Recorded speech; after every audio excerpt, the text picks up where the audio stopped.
proudly accept your nomination for President of the United States.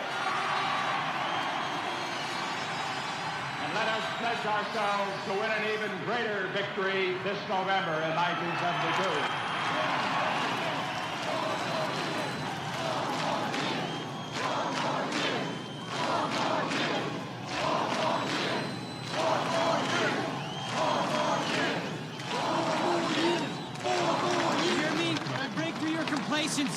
Have an inch, just a moment of your compassion for the people who are suffering in this war. Do you hear me when I tell you that this war is a crime? When I tell you that I'm not as bitter about my wounds as I am about the people who have lied to this country? Sir, can I help you, sir? You can't come through. Can't come through, sir.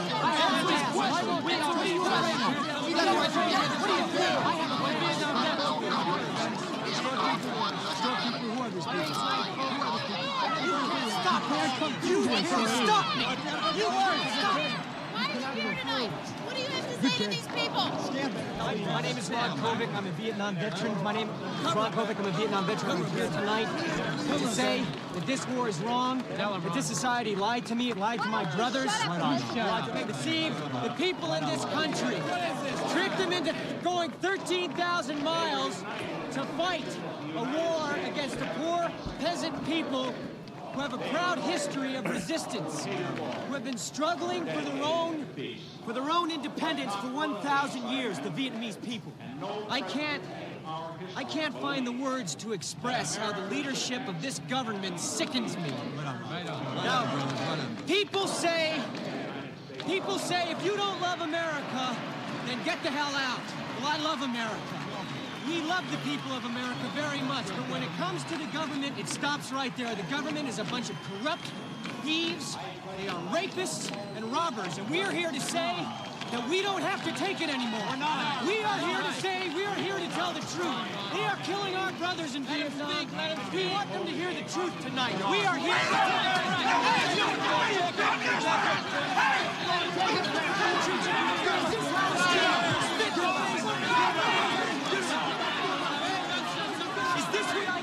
Is this what we get, sir? Spit in the face?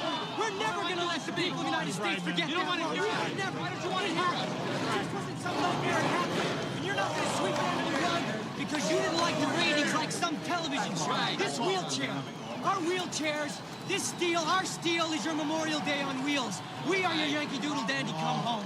We are your Yankee Doodle Dandy come home.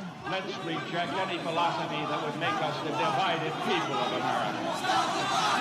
Stop the war! Stop the war! Stop the war!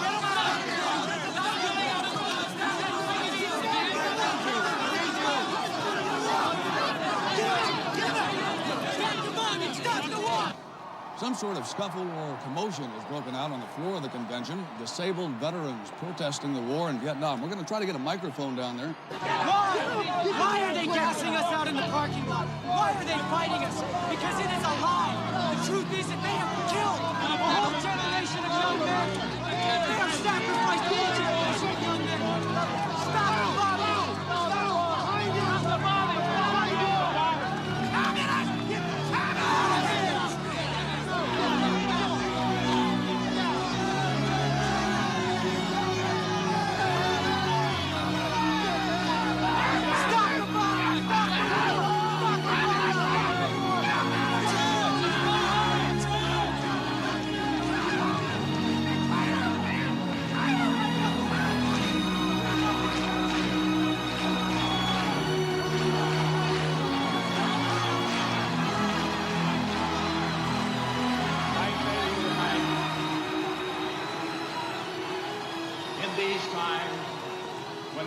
Much of a tendency to run down those who have served America in the past and who serve it today. Let's give those who have served in Vietnam the honor and the respect that they. There it is, folks. There it is.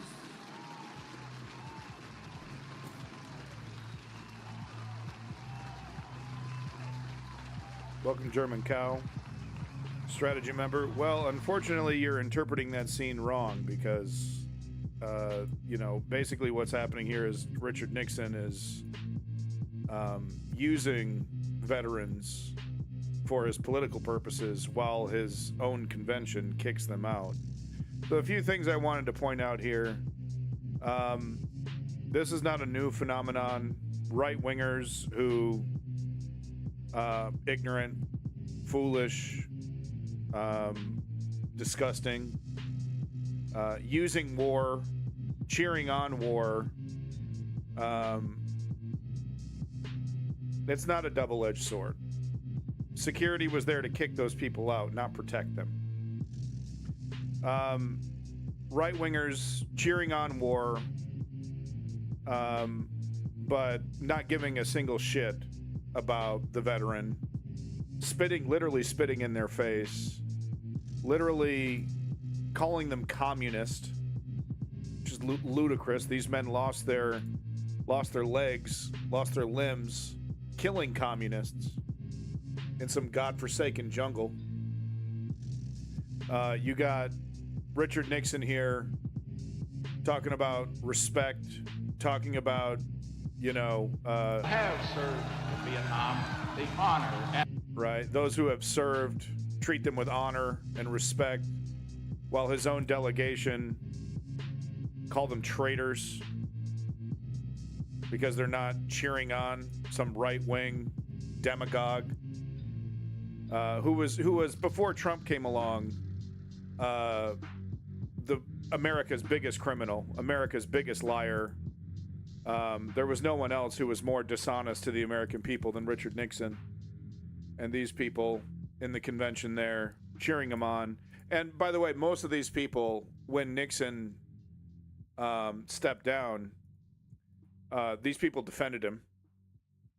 Oh, wasn't so bad. And these are the same exact people, in fact, in some cases, the same exact people, who then supported Trump, a treasonous, pedophilic, lying, corrupt scum. These people always exist, and if we want a democracy, we have to accept that they will always exist, and that the only way to defeat them is through democratic means. Characters like Vaush want to talk about removing their right to vote. I personally don't think that that's the solution. I think the solution is to outvote them. I do think we should force people into voting, but I don't think we should force people and prevent them from not voting, which is Vaush's solution. The last thing I wanted to point out is Hollywood millionaire and Scientologist freak Tom Cruise here, happy to play a Vietnam War vet with conviction. But have you ever seen this motherfucker at a march? Huh?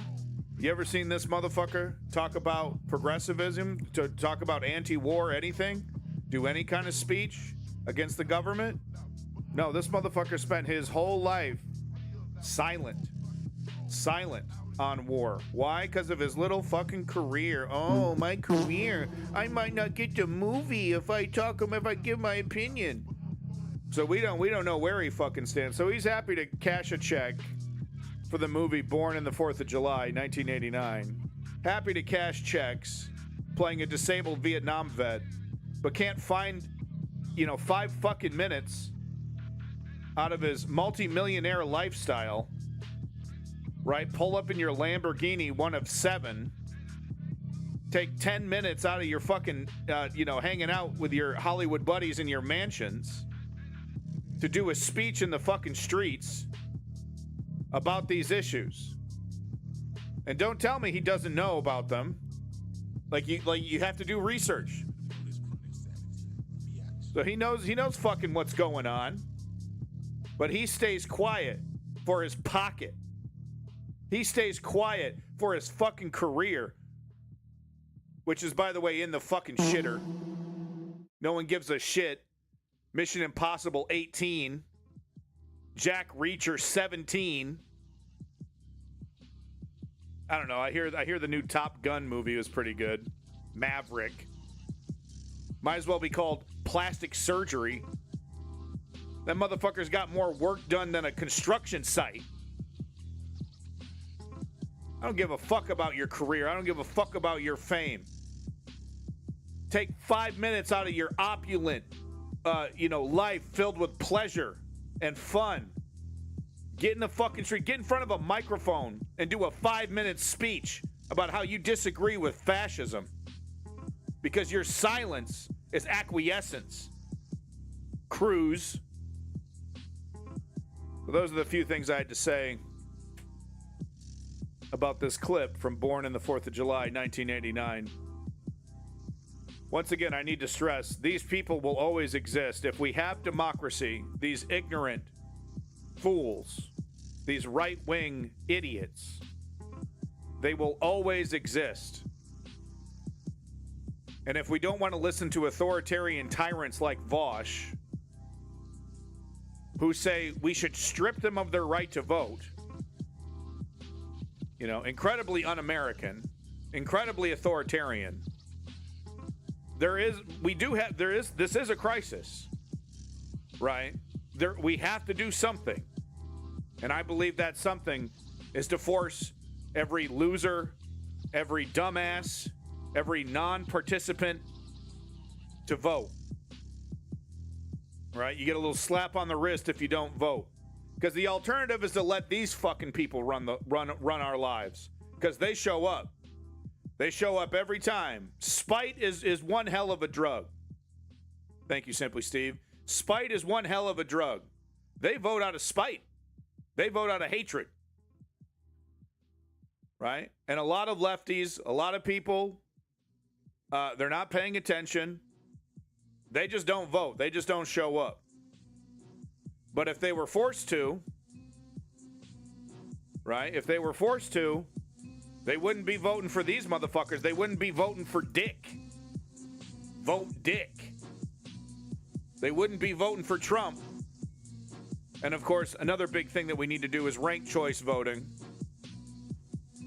Okay? And then of course, education is another big thing, right? People need to know what ranked choice voting is. People need to know how to get the resources to know who to vote for. But Vaush says the solution is to prevent, he wants to do an IQ test. Prevent these people from voting. I disagree with that. But I do think we need to do something drastic to fix this problem, because the current paradigm of letting these fascistic, ignorant, pedophilic, monstrous freaks run our lives is obviously not going to work out either. This is what we're living. We're living in that reality.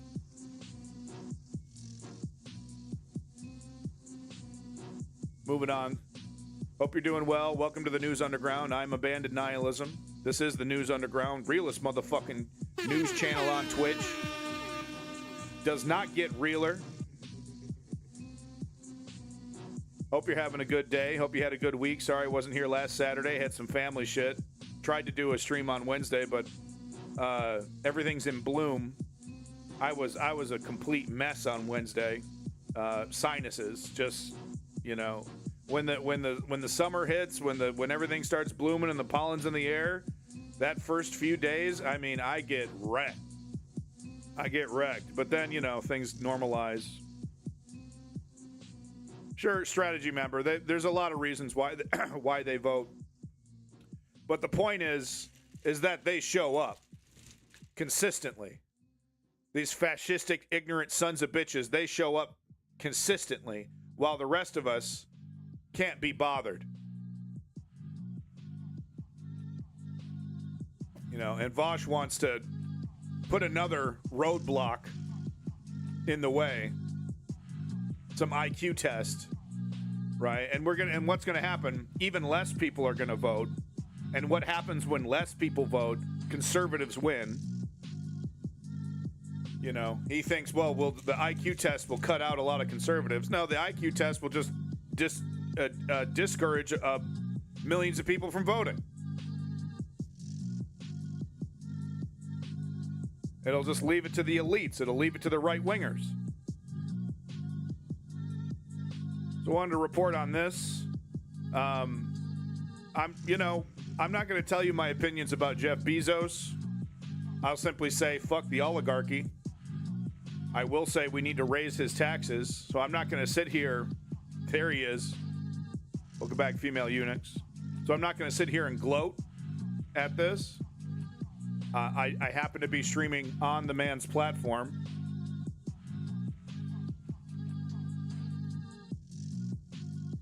You know, I happen to be on the platform that this motherfucker owns. So I'm going to keep my opinions about him to myself. But I will report on this Blue Origin $1 billion rocket up in smoke. Yeah, exactly. Female eunuch. Sorry, Jeff. I understand. You got a lot of work to do gobbling up water from rural neighborhoods and blowing up billion-dollar rockets. Kyle Kulinski said this, and I agree. He said, this is a perfect encapsulation of the oligarchy just, running the show. This is what it looks like when you just assume having a lot of money equals you're smart and you're competent and you know what you're doing.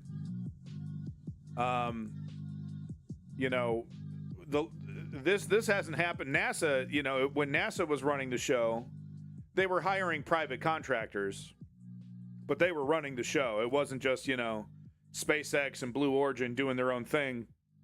It was NASA in collaboration with Boeing or whatever.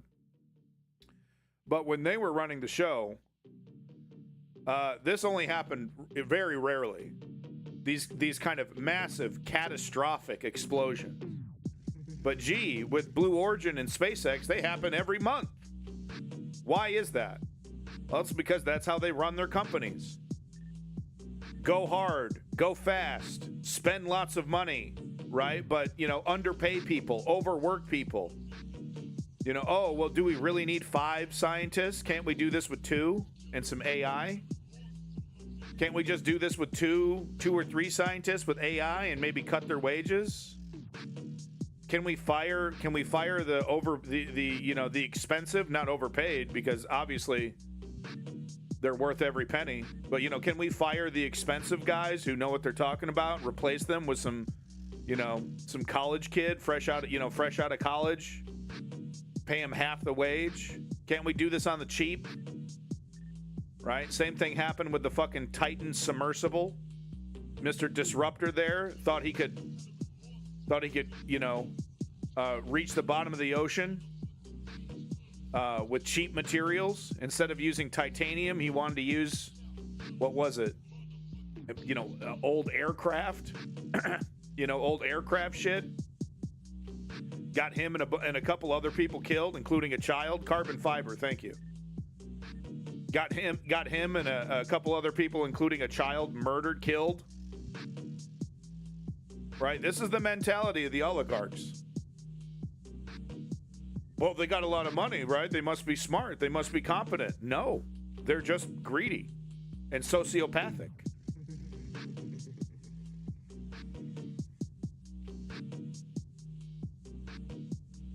I think like a part of it was titanium or something, but the body, it was like 2 titanium half circles with a carbon fiber body. But yeah, I mean, this is if we continue to let these oligarchs run our lives, this is what they're doing to our government right here. This catastrophic failure we're looking at is going to be the economy. It will happen in the economy. They don't give a fuck. Mark Zuckerberg building a fucking bunker. That was this week. That was in the headlines this week. He's building another one for another one of his houses. They think they're untouchable. They think they're geniuses. They think they're untouchable.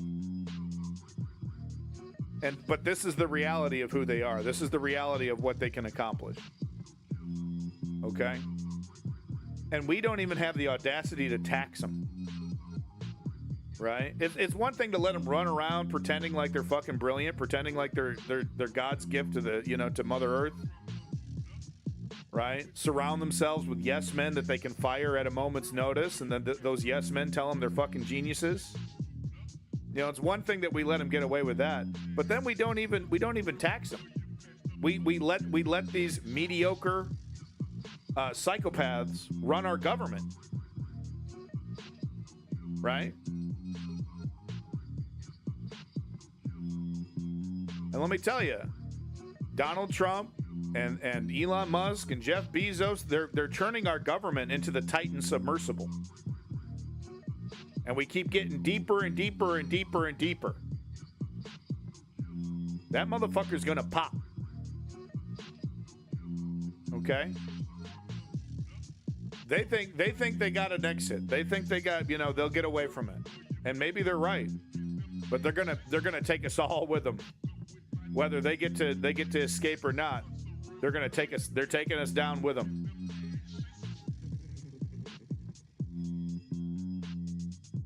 Since we're talking about your boy Jeff, I thought I'd mention Mr. Template himself. Where's my template? The template. The motherfucking goat. The motherfucking real one. Zoran Mamdani over here. Mamdani forces Jeff Bezos to pay $9 million, oh no, in unpaid fines for harming NYC's air quality. $9 whole million for Jeff Bezos. Oh no. This guy spends $9 million for a weekend vacation. Right? And he has, he just recently did an interview where he was like, oh, yeah, raising my taxes, that's not going to help. That's not going to improve the society. You're totally wrong if you think raising my taxes is going to help improve teaching or anything like that. Total lie. Total lie. And of course, if asked, if someone had the fucking gumption balls to ask him directly, hey, Jeff, are you okay with this $9 million fee that you had to pay? I mean, $9 million, that's no biggie for a billionaire, right? Oh, it's an affront. Can you believe the theft? Can you believe that they're doing this to poor old innocent rich people like me? It's a hatred. It's class warfare. All the shit. Can you imagine the belly aching? Meanwhile, he happily spends $9 million on fucking facial reconstruction surgery. Yeah, we are in a class war. But not the one that he thinks. It's them destroying us, and he would try to make himself out to be the victim. Oh, they're coming after me, these communists. Oh no.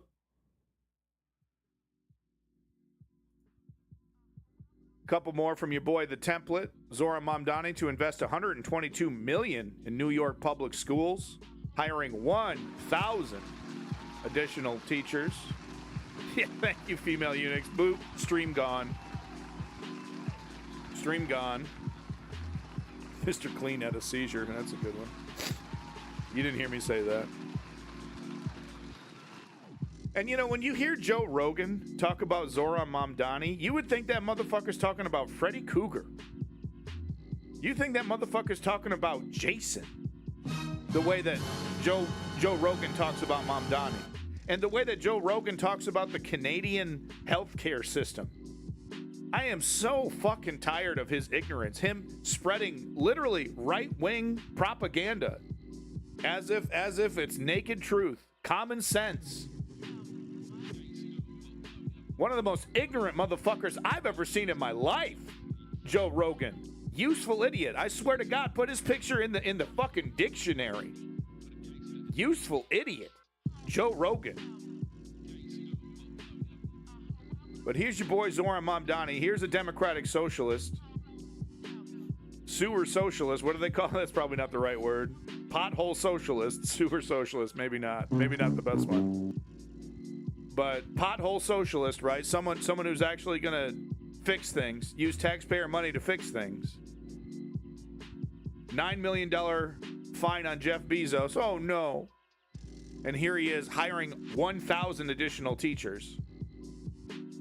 Investing $122 million in New York public schools.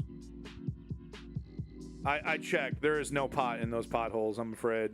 That's how desperate I am for more marijuana. Last one from your boy, The Template. Just dubs. Literally dubs, dude. Call this motherfucking Michael Jordan.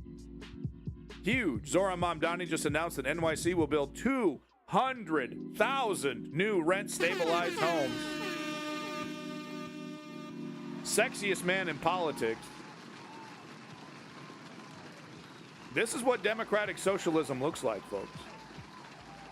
This is what democratic socialism looks like, right? Don't listen to these motherfuckers, Joe Rogan, Mr. Wonderful, billionaires like Elon Musk and Jeff Bezos over here. Woo-hoo! Scaremongering. Yo, from the south of Boston, it's your motherfucking boy, Lenny. Now, Lenny's the kind of business owner that, you know, when I'm talking about the oligarchy, we're not talking about Lenny, okay? Lenny's the kind of, you know, small to medium-sized business that a democratic socialist want to protect. Not communists, though. And that's why we have a big, Benny Johnson, another one, and that's why I have a big disagreement with communists. This is why I'm a democratic socialist. Because I think there is a you know, role to play for business. There is a role to play for capitalism. Right? And when it comes to a small or medium business like Lenny's, it should be, you know, I don't know about, you know, tax-free or anything like that. But that, you know, Jeff Bezos and the rest of the oligarchs, they want to put that burden on us, the people, and then on small and medium businesses like Lenny's. Right? They're not interested in, you know, they're not interested in paying any taxes for their multi-billion-dollar, $100 billion companies. Right? I see my microphone peaking. Let me know if my microphone is distorting or peaking or not sounding good, okay?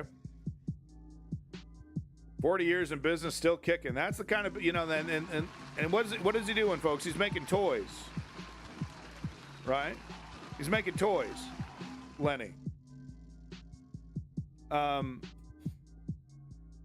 There's no, you know, and like Amazon over here trying to gobble up all these businesses like Lenny's, right? Trying to gobble them all up, lower the quality, raise the price.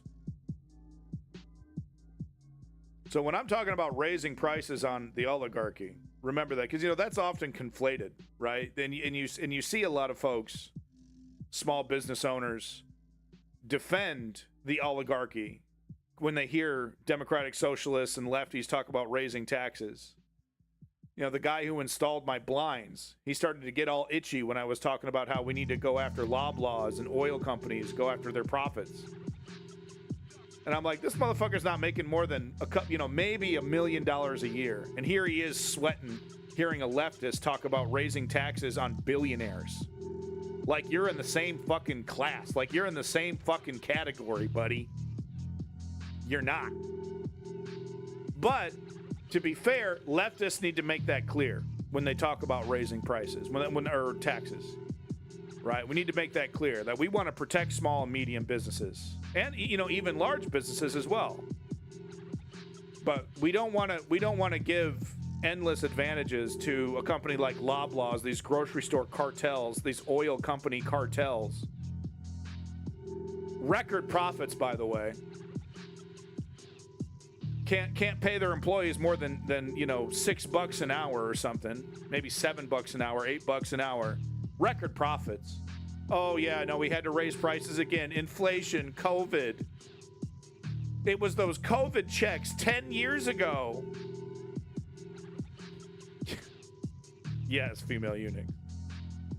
But it was those dirty little COVID checks that you got during a national pandemic. That's why I got to raise prices right now. Exactly, Seneca. Welcome back. And welcome back all you lurkers out there, if any of you are out there. Thank you for coming in, watching. So I just want to make that clear. As a democratic socialist, I want to protect businesses like Lenny's, small, medium, you know, I'm talking like 10 million, 20 million, you know. When I'm talking about raising taxes on the rich, I'm talking about these billion-dollar companies. And we're going to be talking more about the SpaceX IPO, if I can stop blabbering. Because I skipped international news last stream, I wanted to start with it. So we're going to get cracking here on some Ukraine news. Actually, I need one more Ukraine story. Let me go ahead and find that now. But we're going to talk about Ukraine and Gaza here. And, of course, we're going to talk about Iran, of course.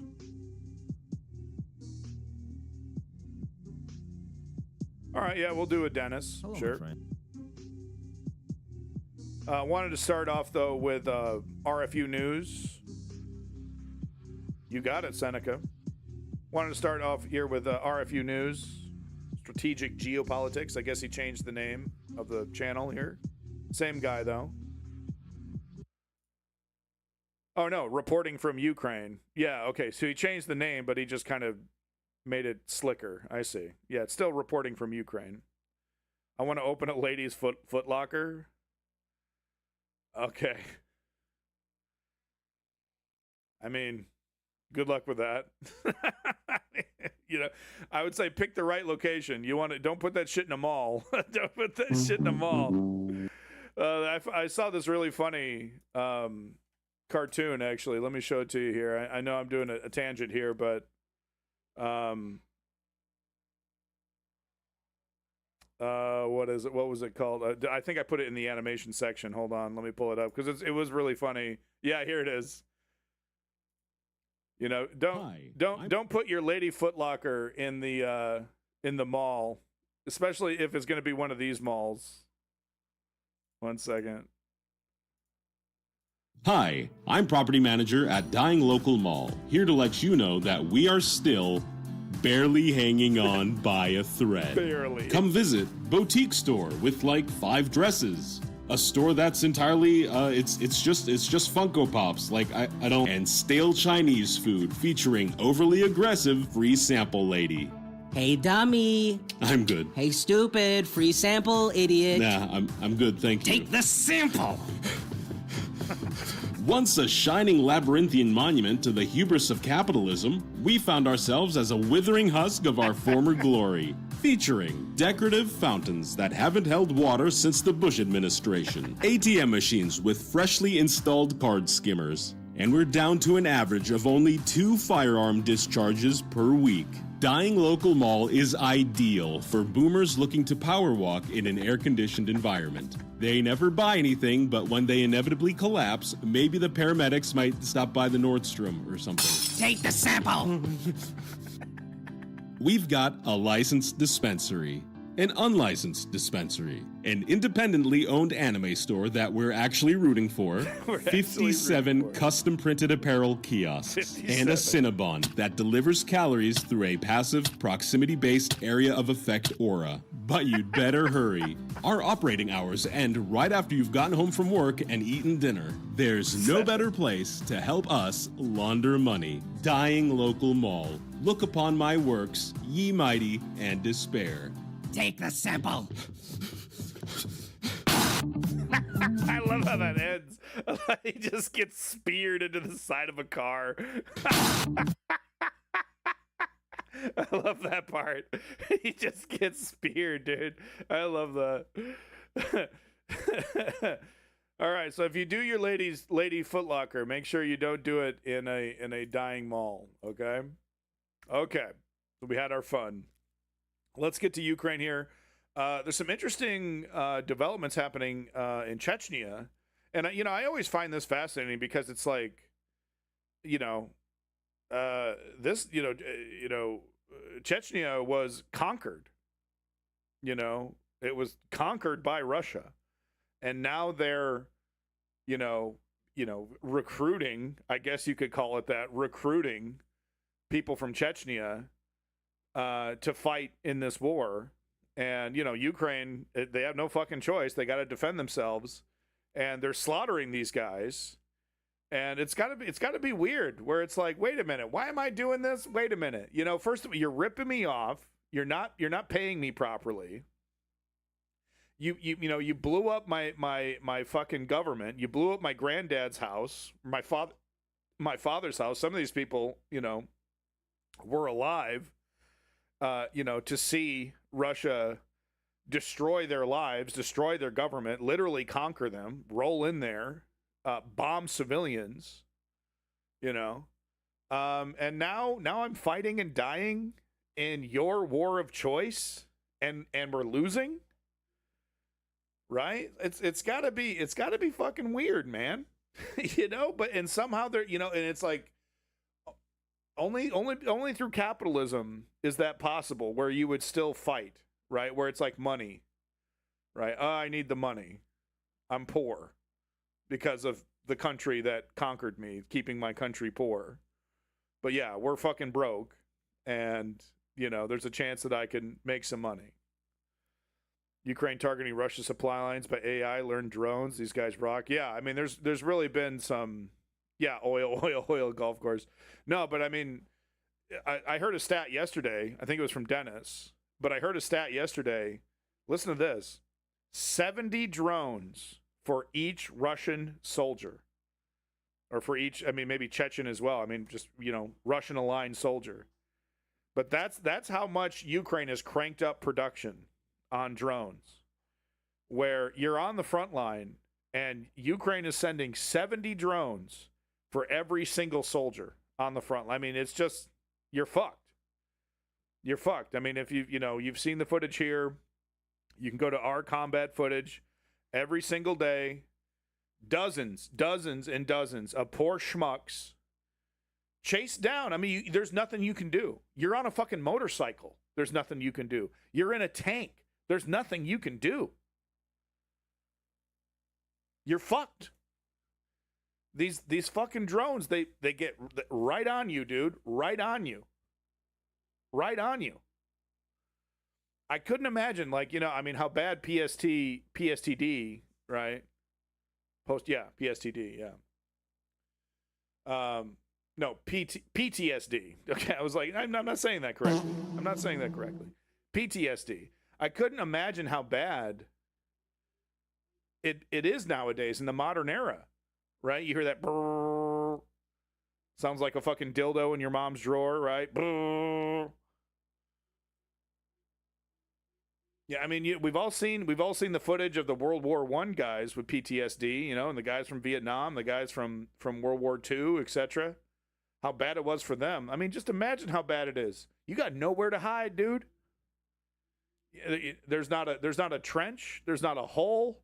There's not a building you can go to escape this shit. So I just couldn't imagine. And it's just disgusting that we have, Donald Trump sitting in office, more concerned with applying gold leaf to statues, building an arch, painting the reflecting pool like it's a fucking hotel pool. There's a reason why the reflecting pool was black and not blue, like it's the pool outside of a mansion. It's because it was supposed to reflect the Washington Monument. You paint the fucking bottom of that pool blue, make it look like it's some rich guy's pool, it no longer reflects. Yeah, exactly. The Washington Arc de Triomphe. We all know we all know it was a struggle to get him to agree to triumph instead of Trump. The $250 bill, and meanwhile, Russia over here having the, I don't know about having the time of their life, but they shouldn't, this should be over. This should have been over years ago. And yes, I do put a helping of blame. Big O, give me a separate plate on that one. Give me a whole separate plate at the buffet of blame for Joe pussy ass, bitch ass Biden. I don't want to escalate Joe Biden. Motherfucker's a footnote. I've said it before, I'll say it again. If I was in charge, I wouldn't even build his library. I'd give him a room in Donald Trump's library. Right? One of the least consequential presidents I've ever seen in my lifetime. It's my turn. It's my turn. Now, I'm not saying some of his economic policies weren't okay, right? But let's be real. I've had bad, Chinese food more consequential than Joe fucking Biden. Oh, but COVID. Yeah.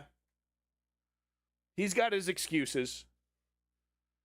That motherfucker had an opportunity, though, to be the guy who spanked Putin, and he decided instead to take a fucking nap and hand over America to a fascist instead. Undermined his own party, right? By continuing to run, by flirting with running, then in the last 100 days, handing it over to Kamala, who was already wildly unpopular. Could have handed it over to Bernie, could have handed it over to someone else worth a damn. Decided to hand it over to Kamala. And don't tell me that motherfucker didn't want to see her lose. Out of spite. People who know Joe Biden personally have described him as being incredibly petty and vindictive. Like a child. And I fucking believe it. Anyway, here's some news from Ukraine. Some bullshit happening with the Chechens here. In Kursk, a series of devastating Ukrainian strikes has just inflicted new heavy losses on the Chechen Akhmat Special Forces. As a result, dissatisfaction started growing among the Chechen fighters, with some seeking to abandon the Russian army altogether and switch sides. As you remember from a previous report, the Ukrainian military intelligence conducted one of its most successful operations against the Akhmat units by infiltrating the formation and managing to place a listening device that exposed their plans, so the Ukrainian forces systematically targeted the Chechen formation. Think about that for a second. You're an enemy combatant on enemy territory, infiltrating an enemy base. Okay, you're busted, you are screwed. You are mega screwed. You are tortured and killed, screwed.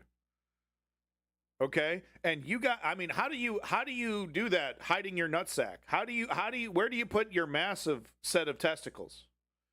Strutting around enemy bases, planting listening devices, and then presumably getting out of there. Let's hope he did.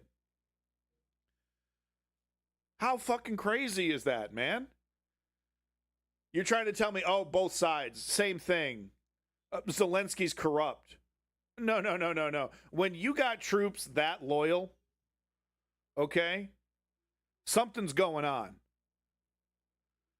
That's what it looks like when you're defending your home. That's what it looks like when you're defending your culture, right? When you're defending, who you are against the Borg, the fucking, the goddamn assimilation machine that just wants to roll over your identity, your national identity, fucking format it like a hard drive, and replace it with a bunch of pictures of fucking melting Putin. Imagine the loyalty to put yourself in that kind of danger, to infiltrate a base and plant listening devices in enemy territory. Okay? I mean, crazy.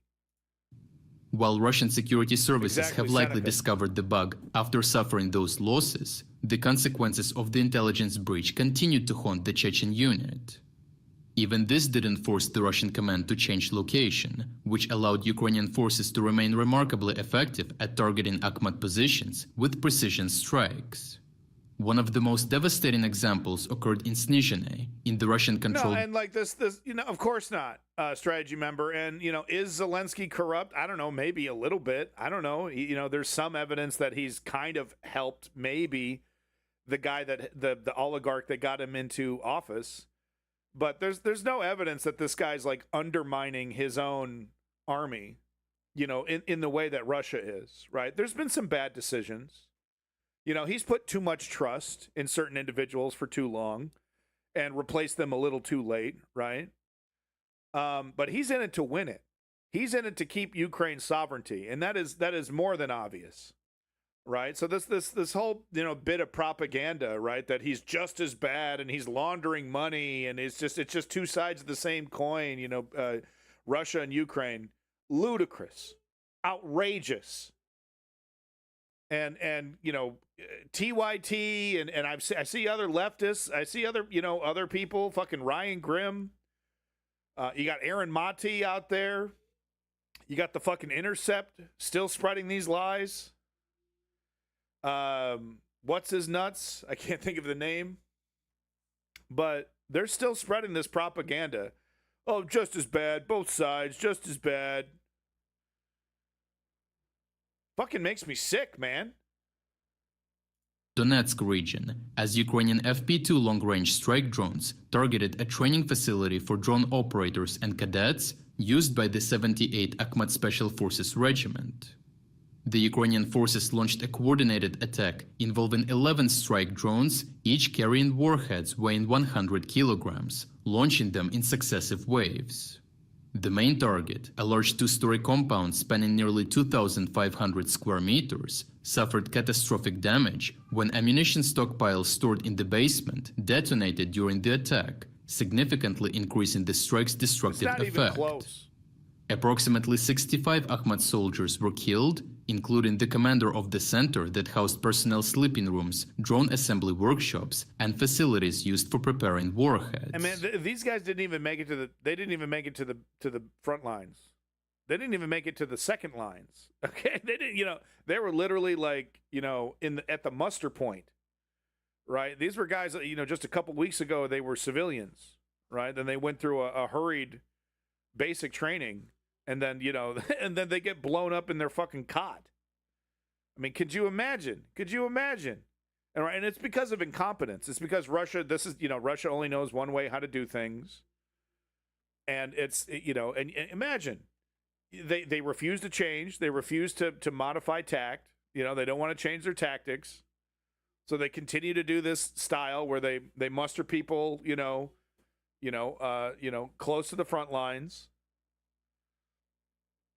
And then they send them in waves. So they refuse to fucking change. They refuse to move. And they just get picked off. And from the Russian perspective, it's like, well, that's calculated into their strategy. Yeah, we're going to lose a certain amount of people. We're not going to change tactics. We're not going to change strategy. We're going to lose a certain amount of people. And, too bad, so sad. And they've even found ways to incentivize losing troops. Where they're like, okay, yeah, if we lose troops and then we claim we don't have the body, then we just claim that they're missing in action and we don't have to pay them compensation. So they've even found ways to incentivize losing massive amounts of fucking troops. Geolocated footage from multiple Ukrainian drones showed enormous secondary explosions and the complete collapse of the forward compound. Operating base got a whole new definition. Soon afterward, Ukrainian reconnaissance drones easily tracked another concentration of Akhmat forces. No, but you'll hear from this report, like they don't even move. They don't even change. They just, they don't even change anything. Forces trying to relocate in Russia's Kursk region by following them from their starting location.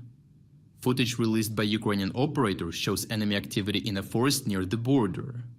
In a moment, Ukrainian forces launched a HIMARS strike against the location, with several rockets striking the area one after another. Later footage recorded by surviving Chechen soldiers showed the Okay, I don't want to leave that on screen while I pause. I'll get back to it. But we've seen the footage of what it's like to be one of these guys on the ground when one of these things hits. It's the nightmare of nightmares. You're screwed. There's no cover. There's no place that can protect you. You're just hoping and praying that you're not, that you don't get hit. And then even if you don't get hit, you still get injured because of the blast wave and stuff fucking with your hearing and, fucking with your, body in other ways. You can have organs that can have different types of failures because of the pressure wave. So it's just, I mean, it's like being a rat in a box that's slowly closing. It's like a Indiana Jones trap or something from Resident Evil. It's like you're screwed. You're completely screwed. Later footage recorded by surviving Chechen soldiers showed the aftermath of the strike, revealing a large area littered with casualties and destroyed equipment. Around 60 Chechen special forces were killed, while many more were wounded. Combined with the earlier strike in Snizhne and losses from previous operations, Akhmat units suffered roughly 200 fatalities within a relatively short period. The significance of these losses extends beyond simple numbers, as repeated strikes against staging areas, training grounds, and concentration sites have reportedly caused growing frustration among Chechen fighters, many of whom believe their commanders have repeatedly exposed them to danger while failing to provide adequate protection. They don't care. This frustration became visible during a recent Ukrainian search and destroy operation, when a Ukrainian patrol encountered 3 Akhmat soldiers who voluntarily approached Ukrainian positions. So, I mean, the thing is that I don't want to make this into too big of a deal, right? 3 guys out of how many thousands, you know what I mean? So 3 guys show up and surrender, but, you know, and they told them, you know, morale is low, right? But we've heard this before. Right, so I don't want to overstate the importance of this, right, and say that this is the beginning of something bigger. But it is indicative of, like, you know, at the end of the day, like, you can threaten people, you can bribe people, but at the end of the day, when they're getting slaughtered, they know what's going on, right? They know the grim reality of their situation. Sure, Simply Steve. Yeah, in some cases, like, you get hit with a shockwave, you don't die right away, and you'll die like a couple hours later. You know, from, like, you know, something, you know, you're already dead. You don't know you're already dead. You're walking around a dead man. Yeah, I mean, Seneca, like, you could write several novels on what motivates people, you know, for Russia's side to get out there and fight, you know. Yeah, it turns your organs to paste. Yeah, it's pretty fucked up, because, like, yeah, you could be totally clean, not hit with shrapnel, and, you know, you got yourself a tummy ache, and you think, okay, I survived, wow, and then a couple hours later you're coughing up blood and keeling over because you're having major organ failure. It's nasty stuff, modern warfare. It's just nasty. After securing them, Ukrainian forces reportedly learned that the men were not simply seeking to surrender. Instead, they expressed a desire to join the ranks of Chechen volunteers already. I mean, that's wild. They're like, they weren't even like, save me, save me. They were like, no. Give me a gun. Give me a gun. I'm literally switching sides like a fucking video game, and I'm going to go kill Chechens. I'm going to go kill, you know, Russians. I'm not loyal to this government. I'm not loyal to whatever the remnants of my country, right? Like, you know, I want to join the good guys. Once again, I mean, that's just, you know, it really shows just how, I mean, you know, if this really was like a liberation, if this really was some kind of like both sides are bad, you wouldn't see these kind of dynamics, right? But once again, I want to stress, like, I hope, obviously, that this is the sign of something bigger, but, you know, who knows? Fighting alongside Ukraine with information such as the Sheikh Mansour Battalion. The captured soldiers expressed anger toward pro-Russian Chechen commanders and blamed them for the deaths of many of their compatriots. Rather than continuing to fight for Russia, they wished to switch sides and participate in operations against Russian forces. Crazy. Overall, many Chechens fight not only for military or financial reasons, but also because of deeply rooted questions of identity, nationalism, religion, and historical memory. The legacy of the Chechen wars remains powerful for many families, and resentment toward Moscow has never fully disappeared. As losses continue to mount and confidence in pro-Russian leadership weakens, I just don't understand these hats. I don't get it. Chechens, yeah, I know, it's pretty wild, isn't it, that there are Chechens fighting? But yeah, no, yeah. I want real quick though about these hats that people in the Baltic or, you know, wherever, people out there wear. You got this big ass stovetop hat, but you leave your ears exposed? I just don't get it, man. I just don't get it, dude. Aren't your ears fucking freezing? You got this big ass poof on your head, Put something you can't afford it. You can't afford it. It's more of a status thing. Having ice cold ears, having ears that are fucking frozen, falling off your head. I never got these hats. They look ridiculous, but they're not even functional. They're not even covering up. And obviously most of the heat in your body is escaping from the top of your head. So I understand, right? But you just straight up leaving your ears exposed. I just never got it. I never got it. But yeah, no, Nana Miriori, however you say your name.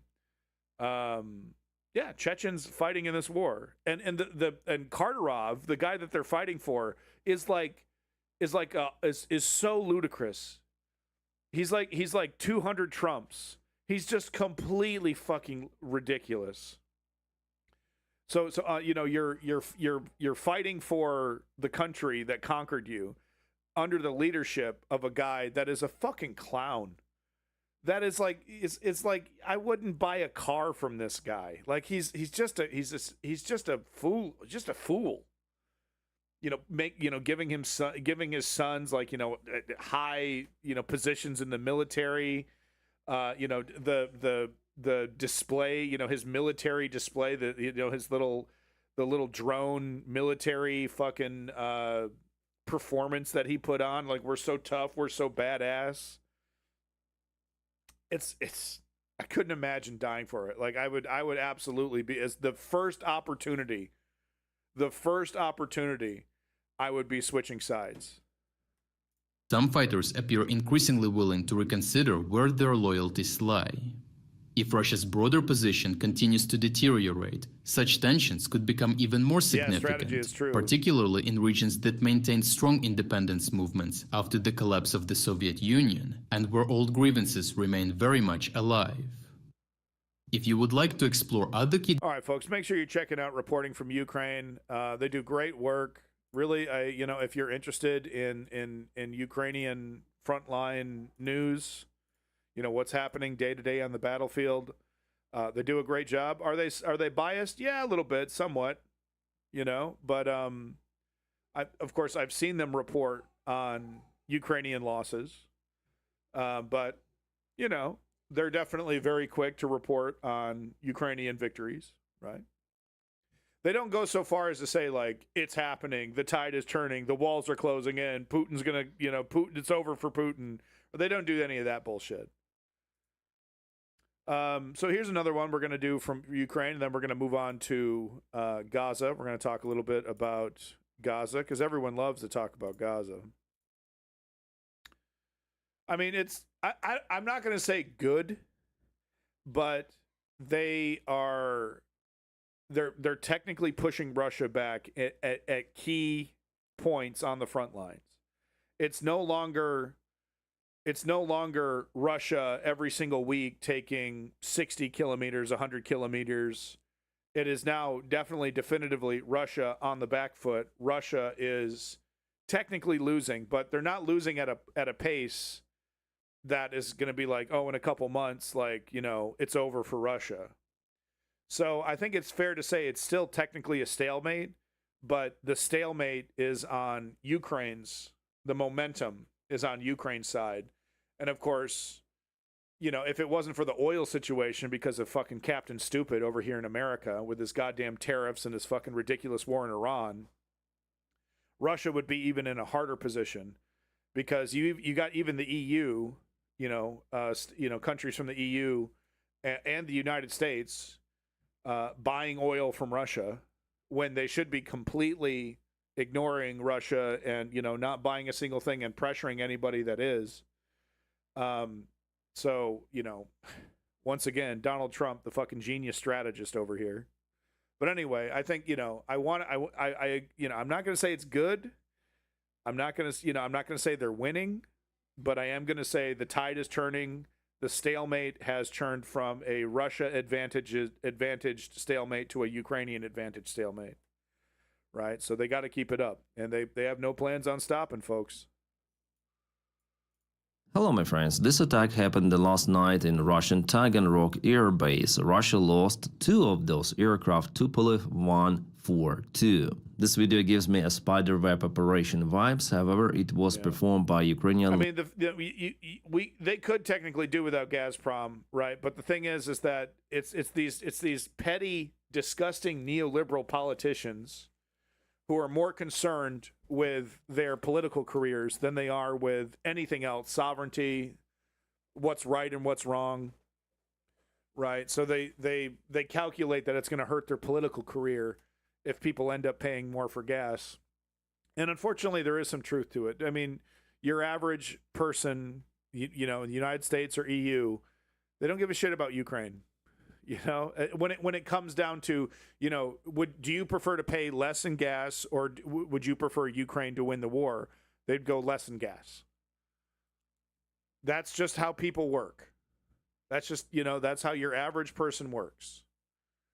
You know, the people that are actually willing to make sacrifices for things that are important are, you know, 1 in 10. I would say 1 in 10, people understand the importance of certain things, understand that sacrifice is necessary when it comes to, you know, having the things that we care about, keeping the things that we care about, right?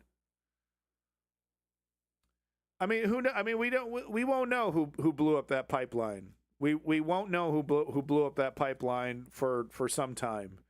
I continue to sit directly on the fence when it comes to the Nord Stream pipeline, because there's certain incentives for Ukraine to do it, and there were certain incentives for Russia to do it. It does seem like there was more incentives for Ukraine to do it. But when you look at how Ukraine, is working as closely as possible with allies, it's like, would they really risk pissing off allies? So it's a whole thing, right? It's like I have yet to see any definitive evidence one way or the other who blew that pipeline up. Long-range drones rather than small FPVs. As we see, Russia continued to place their aircraft open air, and they're very vulnerable to those Ukrainian drone strikes. As I told you, 2 of those aircraft were placed, one and the second one. Sure, well, strategy. it would be better sure. if they were Tupolev 95, not Tupolev 142. 142 is not actually a strategic bomber, even though it's based on the design of the one, but it is used as the marine patrolling aircraft. Also, it is used by Russia for the submarine communications, but I think that those planes were in service. Since they have those blades installed, usually it's the precious resource for the airplane. It's kind of hard to find those blades nowadays, and if the plane is written off, usually the blades are being removed for the storage or removed and placed on different aircraft. Of course, if it is not some sort of the museum, like in Ukraine, we also have this airplane in Kiev Aviation Museum of the National Aviation University. Yeah, the visually airplane looks almost exactly like Tupolev 95, but it has extra radar at the bottom for the communication and for surveillance purposes.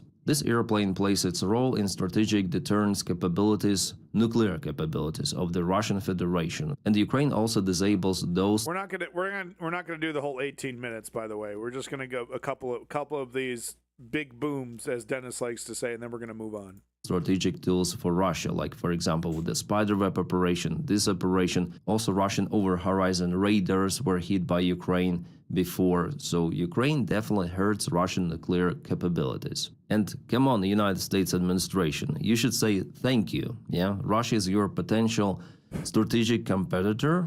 With nukes, Ukraine hurts Russian nuclear means, whether it's surveillance. The only time Donald Trump ever said thank you was to Jeffrey Epstein after he received a handy from a 13-year-old.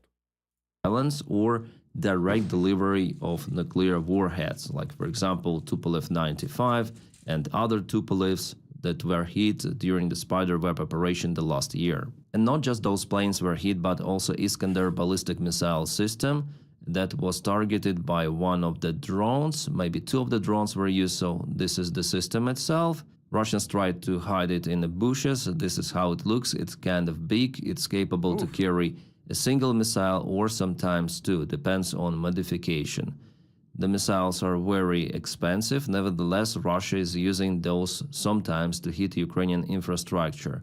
And Right, here so that was something I didn't have a chance to report on. It happened a couple days ago, but Russia is apparently using delivery systems, missiles that were designed for delivering nuclear ordnance just to attack civilians and to attack Kyiv. That happened, I think, last weekend. There was a massive attack on Kyiv, and they used these missiles that really only Patriot missiles are able to shoot down. But they were initially designed to deliver nuclear warheads. So at least, hey, they're taking the nuclear warheads off, at least, but it kind of shows their desperation to try and get a W, right? To try and get a dub where they're using missiles that, that are not fit for purpose, but, of course, firing them at apartment buildings and schools. Here we go with the video itself. The system, it's definitely hard to tell. Yeah, it was hit. It's the first time I'm watching this video, guys. Just woke up and filming video for you and for me, for everyone. And this is fantastic news we have. By the way, Iskanders may also carry nuclear warheads. So fantastic, great job by Ukraine. But it's not over because Ukraine continued strikes. And my friends, let's check out the latest news from the Ground News plot. Okay, yeah, Ground News sponsorship, blah blah blah blah blah. Gotta have it. One more thing from your boy Dennis. And look, support Ground News. You want to, I heard, I don't know. I saw a video on Ground News that was like, not that they're like, conning anybody, but it's just like, I don't know, their methodology. It's, it's whatever. If you want their service, go ahead and use their service, but whatever. I could definitely think of worse sponsorships, than a news aggregation site that, claims to tell you what is and isn't biased. I mean, whatever, right? It's better than doing like gambling sponsorships. And not only suffer from Russia, but also bad management. Deal with problems way easier. The capital is ruled by a boxer. I do think one of the things that Zelensky needs to do better is, continue to root out these guys that were running the show before Zelensky showed up, right? These pro-Russian elements.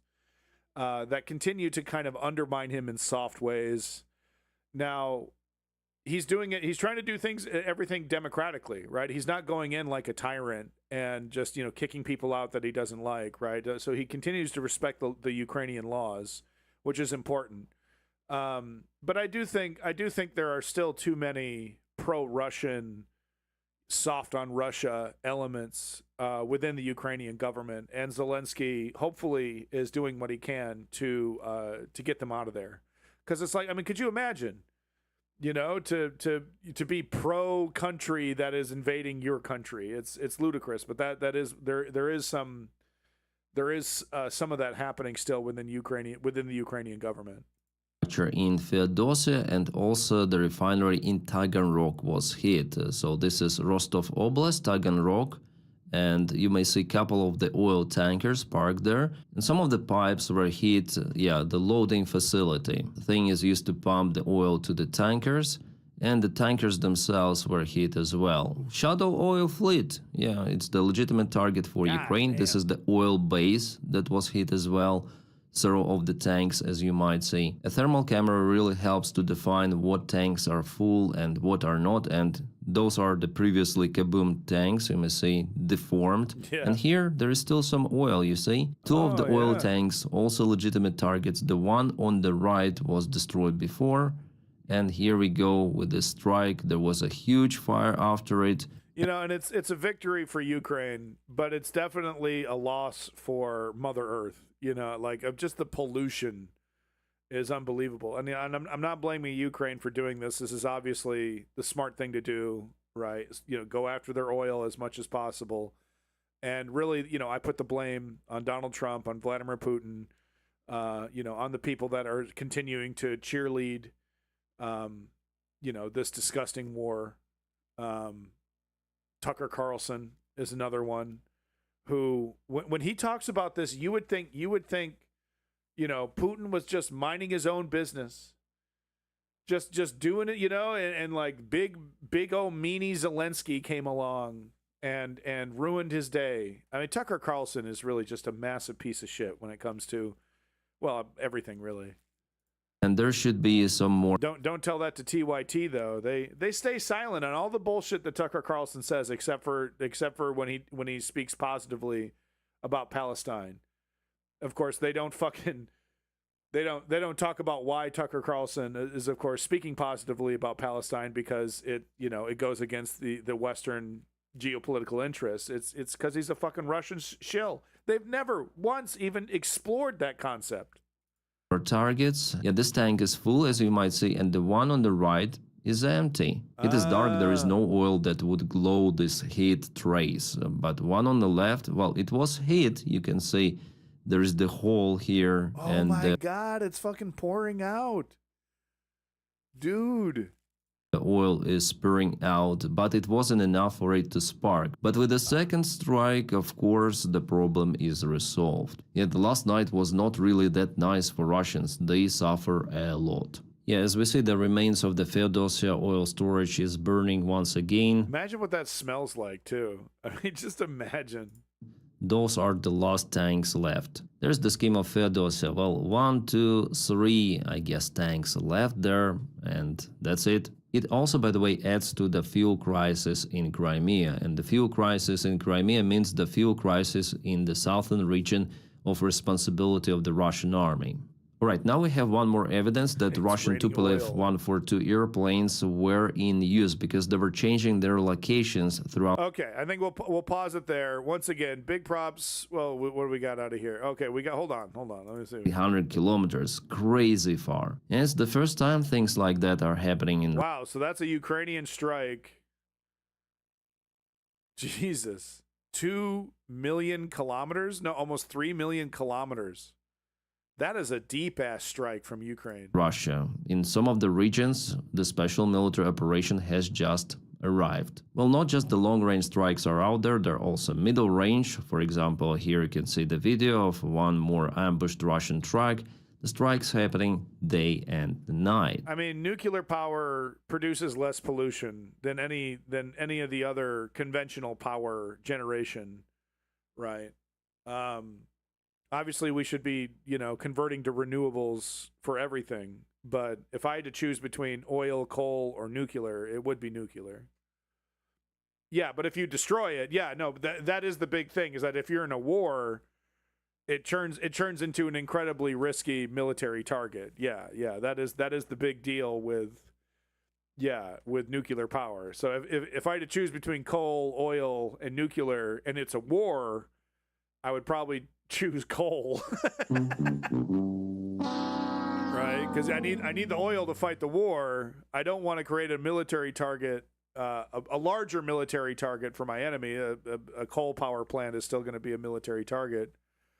But yeah, if I'm in a war and I had to choose, right? Ukrainian SBU shares some of the photos of the Russian trucks intercepted by. Okay, you get the point. Once again, big props to your boy Dennis. Make sure you're liking and subscribing, folks. He does great work. He's been doing great work since the start of the invasion. Nice guy. And honestly, he's not afraid to criticize Ukraine either. I honestly, a lot of the time, I would say, anytime there's a point of criticism in the news about Ukraine, Dennis reports on it. Like he's definitely pro-Ukraine. I mean, that's obvious. It's his home. But he understands the value of criticizing his own government and trying to, make them do better. And all the props in the world for your boy Dennis Dadrov over here. Make sure you're giving him at least a like. At least hit that thumbs up for your boy Dennis, because he is doing really good work. Okay. All right, we're done talking about Ukraine kicking Russia's ass. Now let's talk about Israel murdering and genociding all of its neighbors. I think Israel is currently engaged in, what was it, a 7-front war? You know? No biggie. Lots of fun. Lots of fun. YouTube advertises you in my feed now. Hey, strategy member. All right. You're the only one. Like, hey, there's this one guy you're going to love. I literally have, I don't know how many subscribers on YouTube. I think 22. I have 22 subscribers. It's a total joke on my YouTube channel. If you want the YouTube link, though, here, I'll give you the link. Here's the link to the YouTube channel. Help your boy out, but I understand why you wouldn't. Like, come on. This is a piece of shit. This channel's a piece of shit. Yeah, at least they're still showing me. I had to make a whole new YouTube channel because they killed my other one. Over to the other authoritarian covert war. Yeah, exactly. So I wanted to show you, I wanted to start off with this one. Long story short, you know, you want to know, if you're new to the channel, you want to know my opinion, free Palestine. But I do have lots of criticisms for Hamas and Hezbollah. We won't get into those things right now, but I'm not Hamas's biggest fan, we'll say that. And I think Hezbollah's military strategy and you know, their connection to Iran, I think Iran's military strategy, not the best, quite frankly. Now, does that justify what Israel and the United States is doing? Absolutely not. Right? There's really no justification. And Iran in the past, you know, because, you know, from Obama, has shown to be willing to negotiate, unlike Hamas. Right? They were absolutely willing to negotiate. And of course, Hezbollah was formed because of Israeli military aggression. Palestine is a country. Palestine is a country, okay? Not does it want to become one. They are a country. They just so happen to be a country that has been completely divided and conquered by Israel intentionally. And of course, the goal for Israel is to completely conquer all of Palestine. And I'm going to show you evidence of that today. I need to find a video, by the way, that I had queued up here that I think I forgot to queue up. I have it in my Discord, but I forgot to queue up. I'll look for that while I'm playing this. So I'm going to show you a video here from the settler movement. We're not having a debate about whether Palestine was a country before it was invaded. It was 100% a country. Continues to be a country. And being a member of the UN, I believe there are, correct me if I'm wrong, but there are countries that are considered countries that are not members of the United Nations. Maybe I'm wrong on that one. Maybe literally every single country is a member of the UN except for Palestine, but pretty sure other countries enjoy sovereignty without being member nations of the United Nations. I don't know. Crazy thought. But no, we're not going to have a debate about whether Palestine is a country. And if that's what you're looking to do, then go ahead and leave. I'm not interested in having that conversation with you.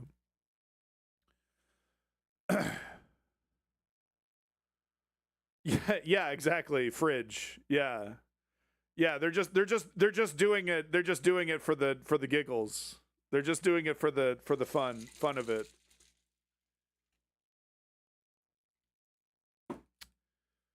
And it's interesting, I learned a little bit of history recently that, they claim because of the Bible, Israel is, of course, claiming that they had ownership over Palestinian territory 3,000 years ago. And then they blame Palestinians for kicking Jews out of their land.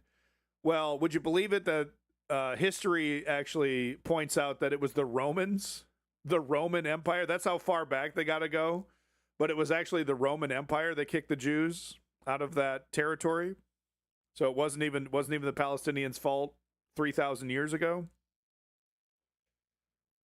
Right? By the way, when are we gonna be giving back the country to the Native Americans here in the United States? It's usually the Romans. Just wondering when we're gonna just, you know, because I mean, obviously we're willing to fund Israel's righteous war of territory reclamation 3,000 years ago. I mean, we only took the territory from the American Indians like a couple hundred years ago. Okay, we got a clip. Okay, what do we got here?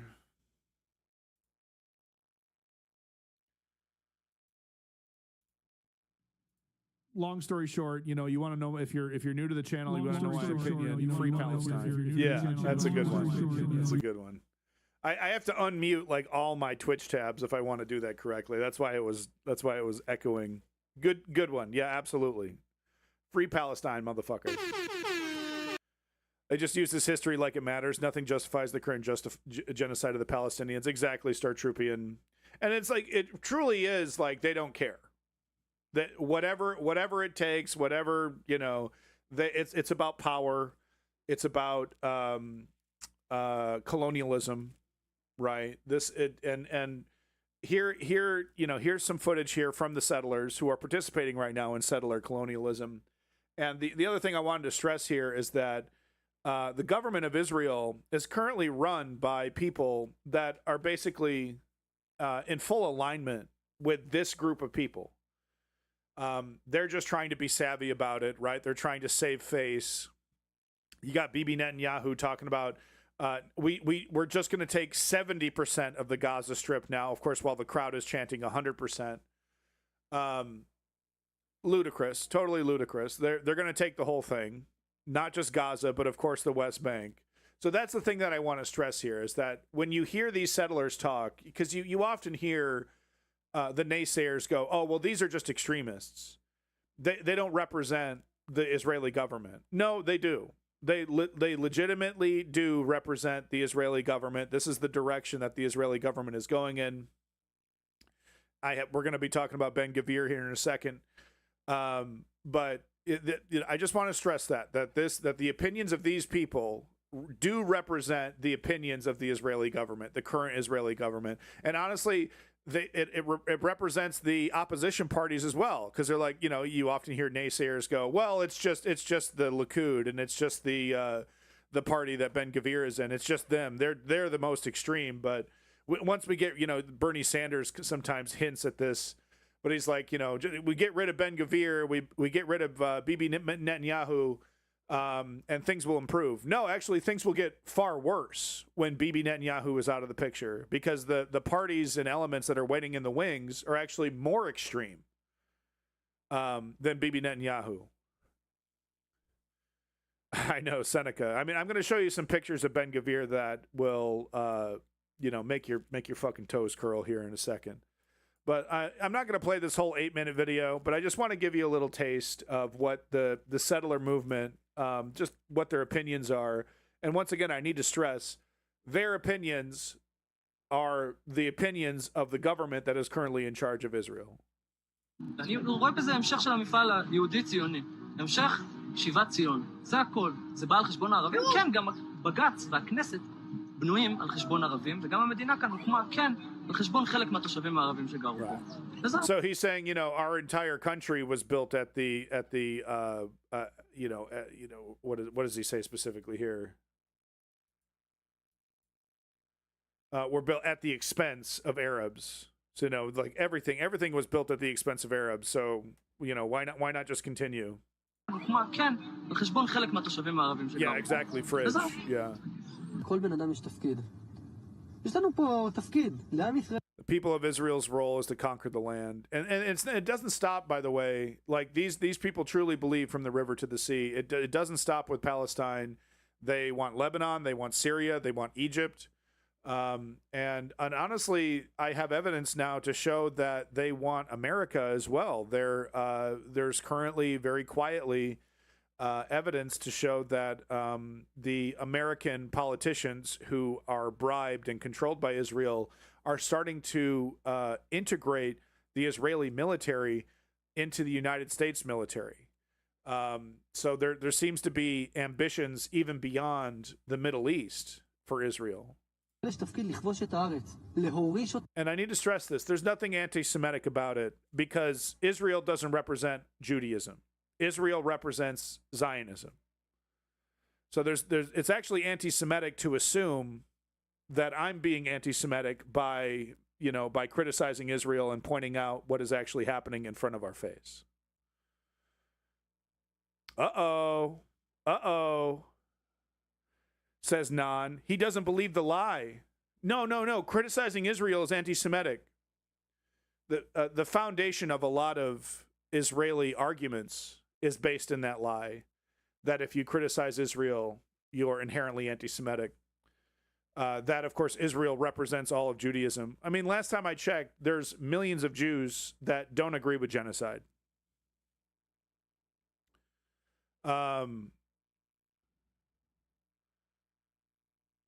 You're denying that there isn't a multi-billion-dollar media apparatus designed specifically to conflate Judaism with Zionism? It's literally on every cable news channel, MSNBC, Morning Joe, CNN, CBS. The whole point is to conflate Judaism with Zionism.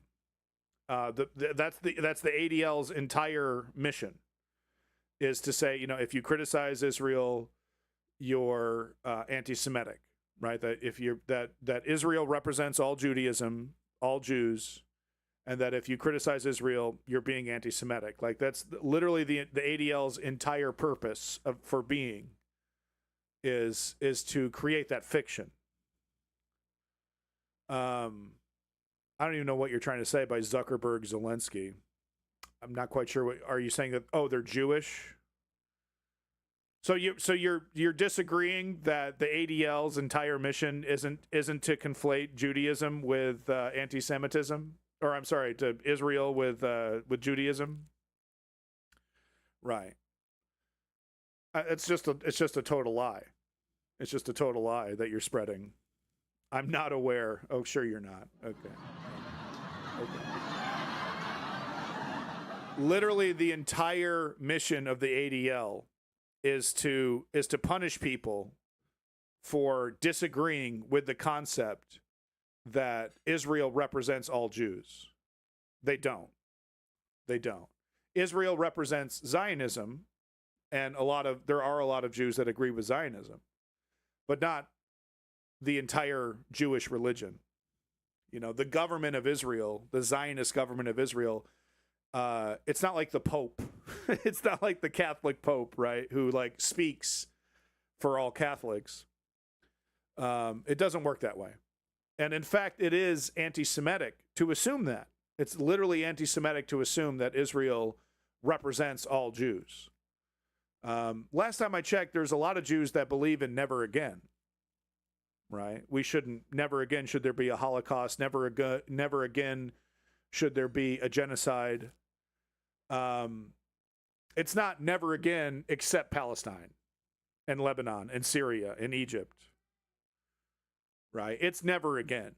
And there are millions of Jews in the world that believe in never again, that disagree with Israel's conflating of Zionism and Judaism. If it were up to Israel, everyone would just assume that Israel represents all Jewish people and all Jewish interests. Bibi Netanyahu literally says as much. He literally makes that argument that Israel speaks for all Jews. לגרש את הגויים שיושבים בה. ולא אכפת לך שיקראו לך גזען? אני גזען, אני אומר כל בוקר I'm a racist, and every morning I recite the prayer. Okay, all right, whoa, all right, hey, okay. I guess it's anti-Semitic to show this to people. ברוך אתה השם שלא עשני גוי.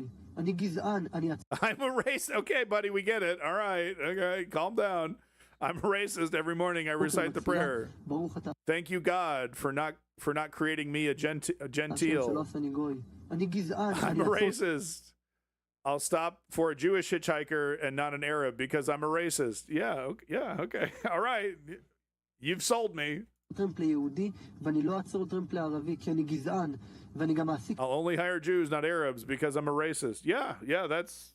I think he's trying to speak sarcastically, right? It's like, no, that's exactly it. רק יהודים, ולא אעסיק ערבים, כי אני גזען, ואני גם לא אתן צדקה לערבייה Yeah, we get it, man. No, we get it. הבן אדם הכי שמח ואופטימי ושטותניק במחלקה.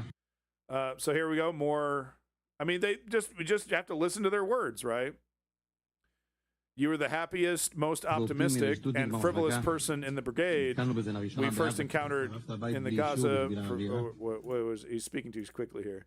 When you burned down a house without a permit. So I think this is at an Israeli soldier's funeral, and this is supposed to be, you know, they're like, you're a great guy. When you burned down the house without a permit, you really believed in killing Arabs. Really great guy. For the fun of it. The genocide of me. We want revenge. Okay,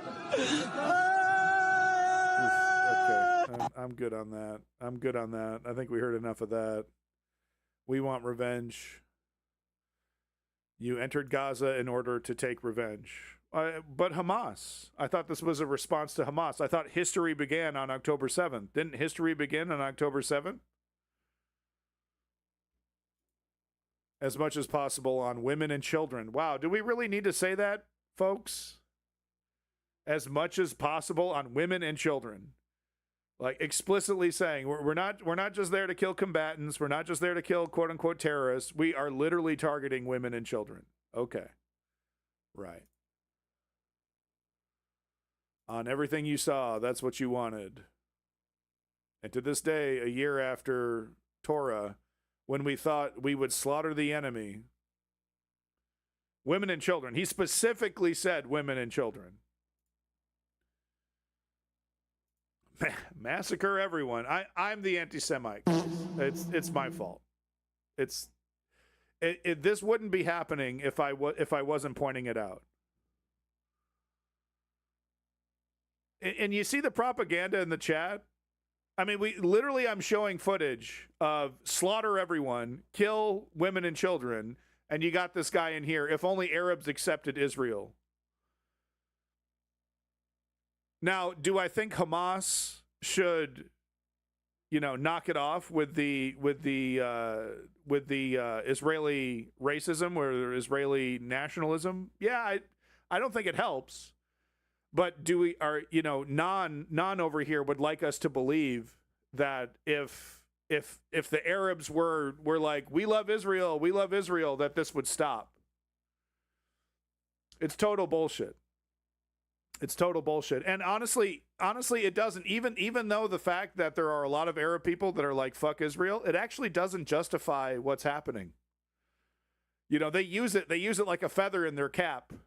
Like, oh, well, yeah, I mean, we're definitely committing genocide. We're definitely conquering that land.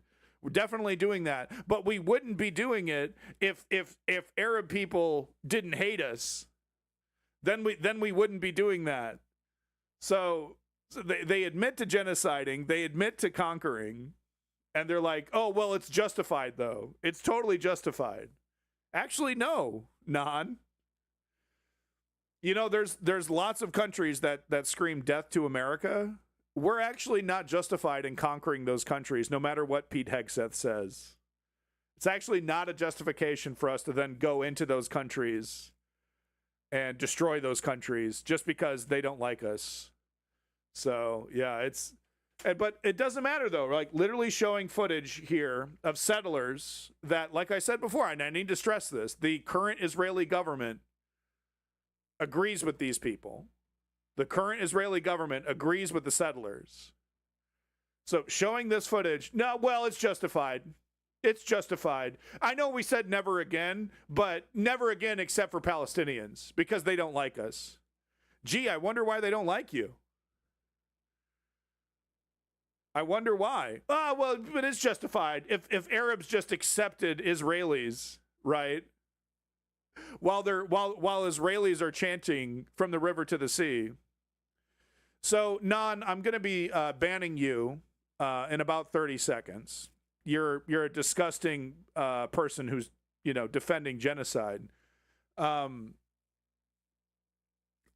you have anything else to say to, you know, like, I'm literally showing you evidence, literally killing women and children. He literally says, as much as possible on women and children. So you're just going to continue to support this? You're going to continue to defend this? Really? I'm not defending this, but I am defending the government of Israel. What? I've never heard of this before. So never again accept Palestine, right? You're gonna both sides this. Hey, Non, before I ban you, what are you gonna say? What is gonna be your justification when Israel completely absorbs Palestine?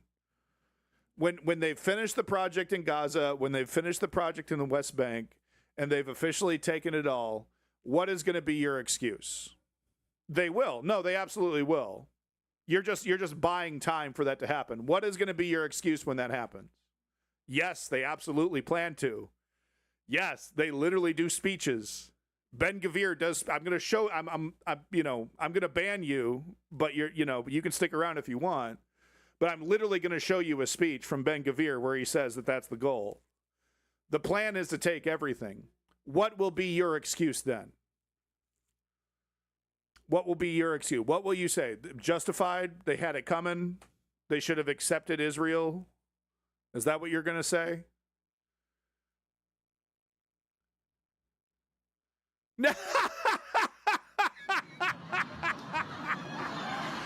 So that's what you're going to say. It's okay that Israel conquered Palestine because they're going to make Palestinians second-class citizens in their own country. It's happening, Non. You're defending a genocide. You're defending colonialism. They're going to take the entire area of Palestine. What is going to be your excuse? That Arabs get to live as second-class citizens in the land that was conquered? That's a good thing? Well, now they get to go to Israeli schools. By the way, that's not what's going to happen. Smotrich and Ben-Gvir literally talk about voluntary migration. Is that another thing that you haven't heard about? Oh, I've never heard of that. Do you know what voluntary migration is, Non? Do you know what you're defending? Imagine not defending yourself. You know, the whole concept that if Israel, you know, it's all lies. It's the foundational lie that Israel is defending itself, that there's no agency from Israel. Right? Ludicrous. Like that Israel would stop taking Palestine if, and here it is, but Hamas with October 7th. History didn't start on October 7th. Why did the IDF go into the El Aqsa Mosque before October 7th? They had thousands of Palestinians kidnapped before October 7th. They had occupied and churned in Gaza into an open air prison before October 7th. Right, but everything started on October 7th.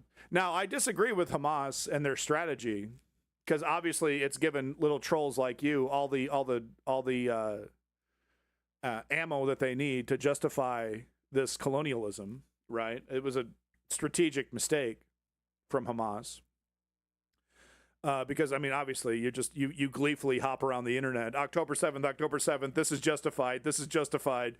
As much as possible on women and children, this is justified. It was a mistake, I see. So even when I criticize Hamas, that's not enough, right? It's never enough. No, let's go back to the original question. I'm gonna ban you because you're avoiding it. But what will you say when Israel completes its mission of conquering all of Palestine? What will you say when Israel completes its domination of Palestine, when it's completely destroyed the Gaza Strip and it's completely absorbed? You're a liar, and you know you're a liar. So bye-bye. Bye-bye. Liars, man. You can't do what's happening here without lying, right? Without avoiding the truth, right? What was the first lie that Non-Mori said? What? There's no attempt from Israel to conflate anti-Semitism or to conflate Judaism with Zionism, right? I've never heard of that. What? There's no attempt whatsoever to conflate Judaism with Zionism and just the Israeli state. What? That doesn't happen. Pulled out the old October 7th card, denying the reality that is in front of all of our faces.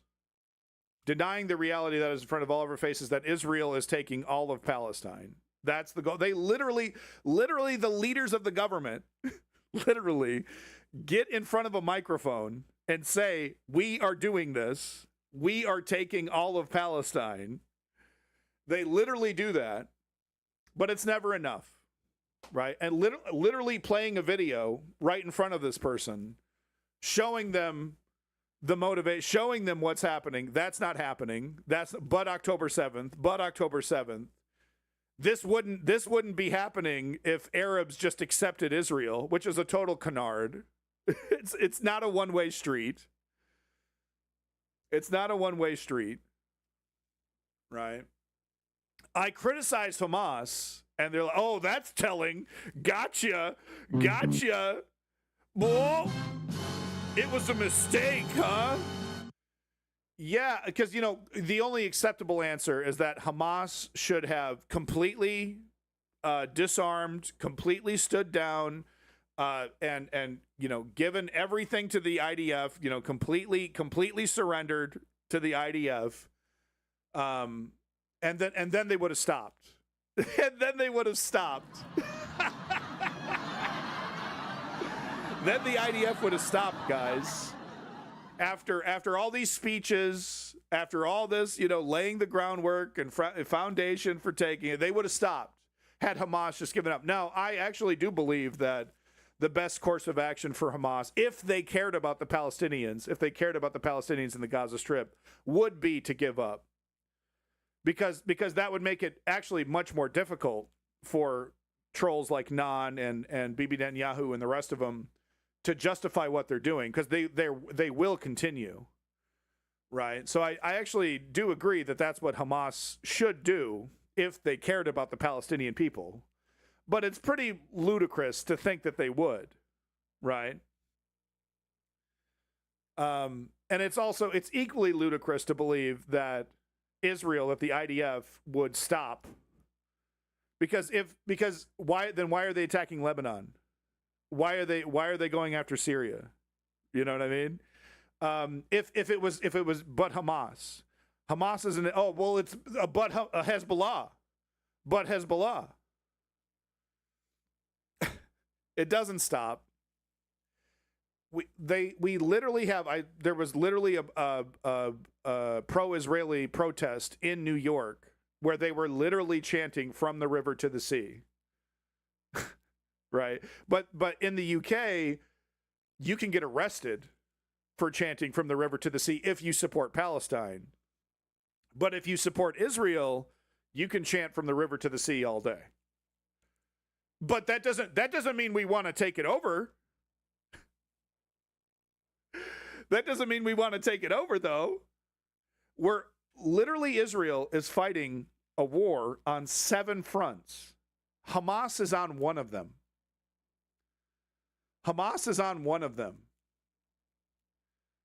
Okay. Whoa, but they should accept Israel. Maybe they would start accepting Israel if Israel would stop literally stealing chunks of their country and bombing them randomly. That's racist. That's racist to think that. But look, there's literally no point in arguing with a person like Nan. They deny reality, right? It's like, it's literally happening. They're literally conquering Palestine. No, they're not. Okay, what are you going to say when they complete it? Oh, I think it's racist that you would even make that accusation. As Bibi Netanyahu gets in there and says, okay, we have 60% of Gaza. We said we were only going to control 50. We've taken 60, and now we're going to take 70. It's racist for us to believe that the goal is to conquer Palestine, right? But October 7th. Okay, what about the 6 other fronts? Hezbollah. Okay, what about Egypt? Anti-Semitism. Ooh, thank you, baby. Ooh, yummy. So there is no argument that could be made. Mehdi Hassan makes the best arguments. No minds, no pro-Israeli minds are changed, right? He has all the evidence. He brings it all up. Doesn't matter. They are hammers looking for nails. The nail is complete control from the river to the sea over the Middle East. That's the goal. That is the goal of Israel, of the current Israeli government. And I'm going to show you more evidence of that, right? But they'll deny it. They will deny it until the final day when it actually happens. And then I'm just curious what's going to be the excuse then. I think personally the excuse is going to be we had no choice. We had no choice. For our own safety, we had to conquer these regions. We simply just had no choice. And we really didn't want to. We really didn't want to take control over these other countries. But we just had to do it. Personally, I think that's the direction they're going to go in. But that's really the only relevant question to me, to these people who defend genocide and colonialism, is, what is going to be your excuse when Israel completes this project? Right? No, they're not. No, they're not. Then the leaders of their country get in front of a microphone. We're taking everything. Yay! To roaring applause, by the way, to absolute roaring applause. We're gonna take everything. No, they're not. Okay. Okay. No, we're idiots. We're idiots. Yeah, no, okay. Yeah, no, go ahead and call us anti-Semitic for believing that. Okay, sure. Like that means anything now because of the actions of Zionists, right? They've completely it's interesting because Zionists have actually enabled more anti-Semitism by destroying the definition of anti-Semitism. Right? It's totally nuts. It's hard to have a legitimate conversation about actual anti-Semitism because of the damage that Israel has done to that term. Right. So as much as possible on women and children, that's what you wanted, talking about the guy that died here. And on this day of the Torah, when we thought we would slaughter the enemy, massacre everyone, not Hamas, not Hezbollah, not enemy combatants, literally women and children, expel from the country. No, they're not.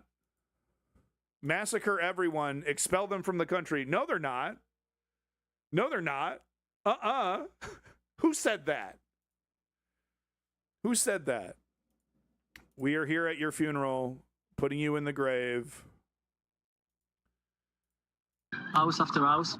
We take house after all house. This area will be a Jewish neighborhood. Right. We are not finished the job. By the way, the one thing that you always hear from these defenders is Hamas uses, when they defend bombing children, they always say Hamas uses their children, women and children, as human shields.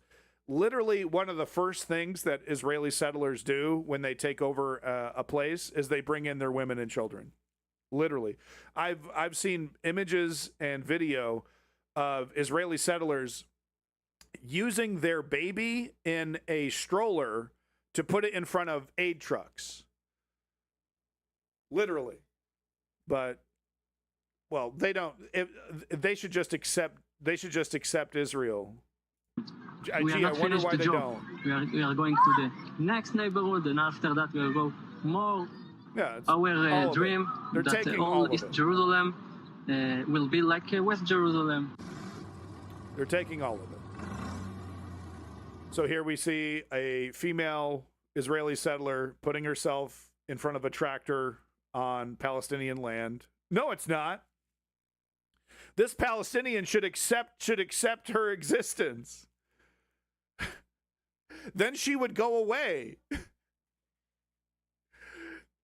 right? So what this guy should be doing is, I love you, you're great, I love you, I love Judaism, I love it so much. And then she'll just go away, guys. It's the magic trick. If only he wasn't so ignorant. Someone stop him.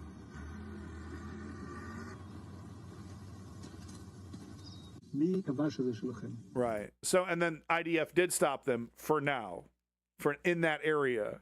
How many times have we seen the IDF work with settlers? I mean, there's thousands of videos. I mean, there's literally thousands of videos of IDF chilling in the cut while settlers literally wave guns in front of Palestinians.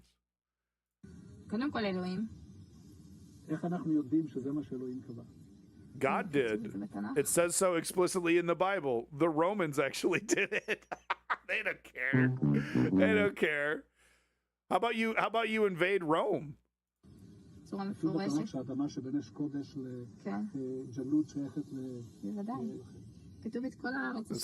says it in the Bible, but aren't you Jewish? Don't you believe in the Torah? Yeah, but I mean, the Bible says this. Okay. What about all the other stuff in the Bible about, loving thy neighbor and stuff? Oh, that shit sucks. No, hell no. All that other stuff in the Bible's lame. But this one thing that we've misinterpreted in the Bible, that's not our religious book, by the way. But this one thing, it justifies it. Okay. Okay, cool. It's all justified in a book that I don't worship.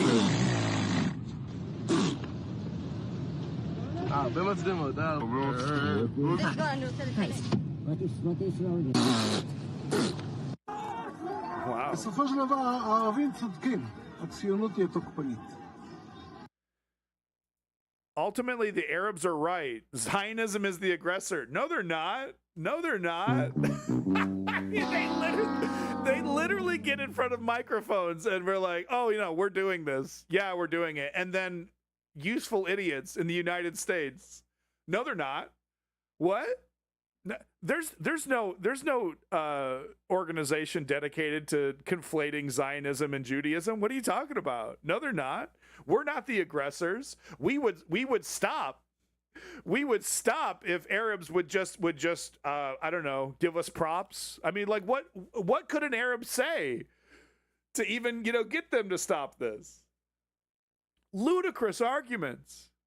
And then when they're backed into the corner, what did he do? October 7th. You're an anti-Semite. That's what they do every time. Every damn time, man. The reappearance of the Jewish people in the land of Israel is an invasion of... Come on, man! Shut up, bro!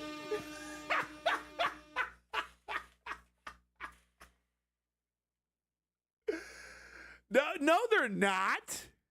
No, they're not. Well, this guy doesn't represent the Israeli government, except Ben-Gvir probably personally shook his hand and gave him an fucking AR-15. Yeah, no. Talk to a settler. They're like, oh, yeah, no, they're totally justified in defending themselves. This is an invasion of Arab Muslim space. I mean, literally, come on, man.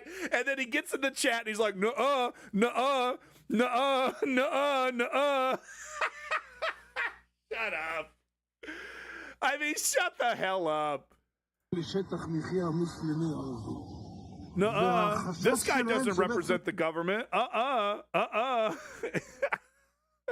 Cue the video of Ben-Gvir enthusiastically shaking his hand. It is a fear, that invasion, that drives the dynamics here.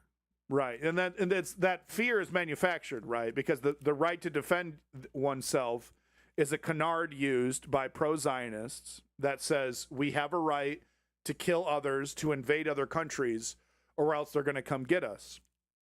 It's a total lie that's been spread. But it's interesting how it's a paradox, because it's a lie that has become true because of their aggression into other countries.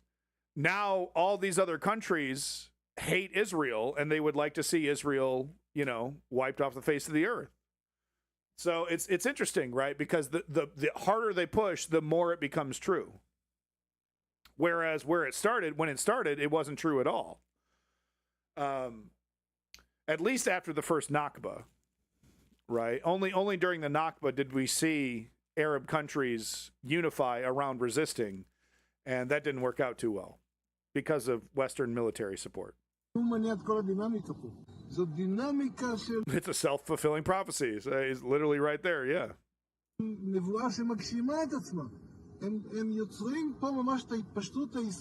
They are creating the Israeli expansion by their very resistance. Right. So they should just accept it. Which is honestly something that conquerors have said throughout history. There's lots of evidence of other colonial entities using this justification. Now I address directly to President of the United States, Biden. Here. I mean, she's a real sociopath. And Biden bent over backwards for this woman. Bent over backwards for Israeli settlers, right? Did everything he could to avoid going after them. Right, only went after the most extreme of extreme, and only then little slaps on the wrist. From the small Israel to the big United States of America. Don't think that we will stop the war in Gaza and resettling the entire area of Gaza by Jews. So here we go. Ben-Gvir himself. I think the security minister, he's very, very, if when Bibi Netanyahu kicks the bucket, which could happen any day, he's got cancer. Bibi Netanyahu also this year is going through a re-election. I assume Ben-Gvir is running to replace him, right? So we're talking like a hair's away from running the entire country, Ben-Gvir. So let's hear the moderate position from Ben-Gvir here. The solution of encouraging the residents of Gaza to emigrate. Voluntary migration. This is another thing that Mr. Nan never heard of. What's that? We don't want to do that. So here's another thing that Nan has never heard of. Voluntary migration, which is just a fancy term for putting a gun in someone's face and saying, leave or you die. So how do you do that? How do you encourage people to voluntarily migrate? Let's hear what he has to say. Is one that we must advance. And of course, what's the goal? To make it so unbearable to live there. And that's what we've seen in Gaza, right? Making it, destroying their homes, destroying infrastructure, literally ripping up their roads intentionally. Oh, mines. Okay. Literally destroying all infrastructure, making it impossible to live there, blocking off food and aid trucks, right? Banning them from fishing, banning them from fishing in their ocean, in their part of the ocean. It's the right, just, moral, and humane solution. Oh, they twist the knife. It's moral. Woo! Oh, and it's also moral what we're doing. Oh, okay. Okay, it's humane, guys. It's humane to starve and destroy an entire nation. It's this is the humane way to do it, right? Literally, he's speaking as if he's a exterminator. Exterminating cockroach infestation from a building, right? I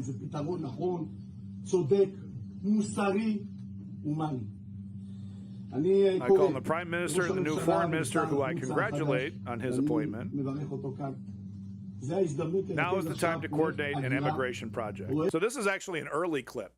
This might be, I don't know if this is pre-October 7th or not, but no, they're not. Oh my God, the goal is not to take all of Palestine. What are you talking about? Oh my God, that's so anti-Semitic to think that. Right.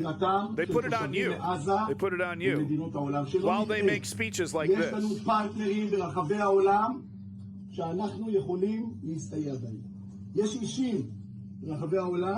Yeah, and of course, the partners that he's talking about are the Western countries that continue to support this monstrous policy of eradication, really. שאנחנו יכולים לקדם איתם את הרעיון הזה. עידוד הגירה של תושבי Yeah, no, that's humane. יאפשר לנו להחזיר הביתה את תושבי It's humane.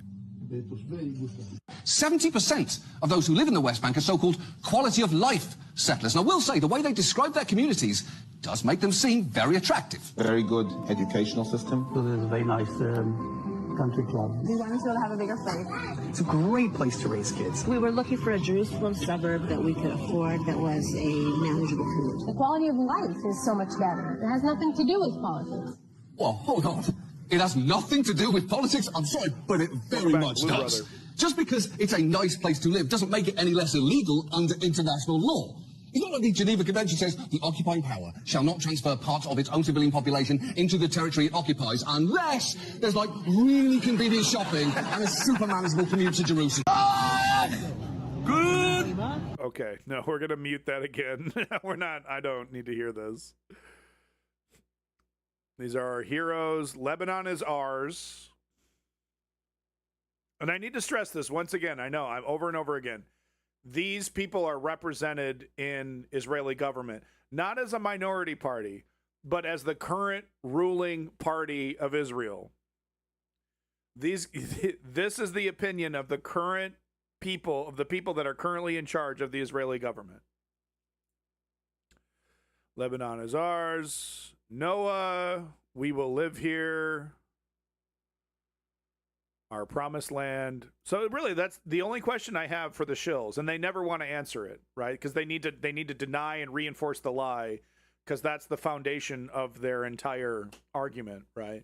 But the only question is, what are you going to say when it's all said and done? No, we're not. No, we're not. Okay, guy. All right. And also, we're not allowed to make fun of how ridiculous all of this is, by the way. I make fun of Christian evangelicals all day. No one bats an eye. But if I were to make one joke about their ludicrous hats and fucking other bullshit, I get in big trouble. That's anti-Semitic. Oh, okay. Right. By the way, the same thing with Arabs, and the Muslim religion as well. I can make fun of that most of the time, unless I want to get fucking stabbed, right? But I can make fun of that, no problem. I would get stabbed in the streets for making fun of Muslims, but I wouldn't lose my Twitch account for making fun of Muslims. Largest Palestinian city in the West Bank, turned over the years into a demonstration of dominance. What is this guy doing? So he's got the Palestinian scarf, but he's got like some parody Jewish nose glasses thing. I don't even know what's going on here. Okay. Right. Don't make fun of it. Don't you dare. Don't you dare make fun of this very serious business. Provocative defiance as the only Jewish settlement inside the Arab city. So here's Ben Gvir. Okay. Yeah. So this is a march, and we see Zionists do this all the time, right? Like putting themselves in front of pro-Palestinian marches, right? Making themselves like, don't hit me, you better not attack me, right? Making themselves into the victim as much as possible. So we see here Ben Gvir participating in this.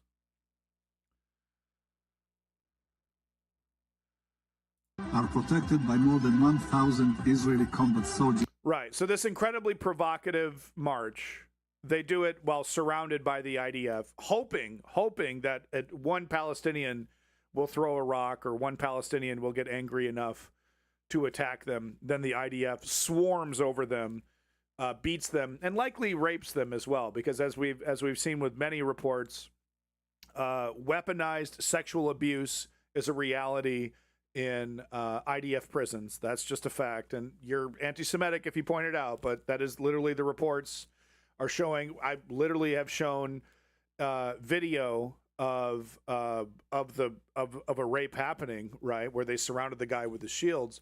But I've also shown videos of like daytime Israeli television having open debates about the justification for using sexual violence against Palestinians, even including the person who raped the Palestinian on camera, who got a hero's welcome on all these daytime television. Like, he was literally did a whole media tour inside Israel where he was lionized, as a hero for committing sexual violence against Palestinians.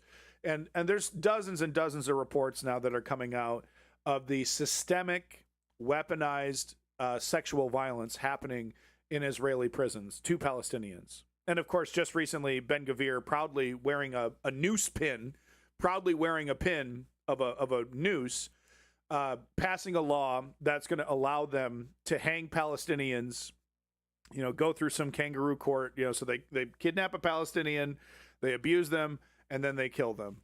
And of course, that law doesn't apply to Jewish people. So here we see Jewish settlers literally assaulting a Palestinian woman. And they do it with impunity, right? We see the IDF, directing her away, but is she going to be arrested? Is she going to be punished for assaulting another human being? No.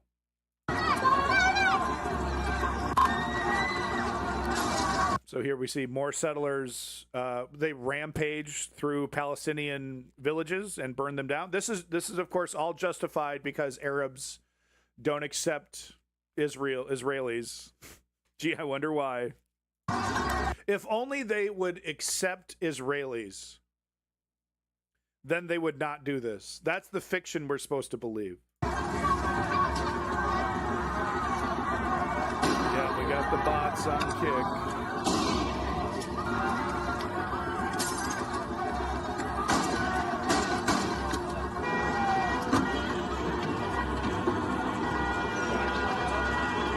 They wanted to block the political aspirations of the Palestinians.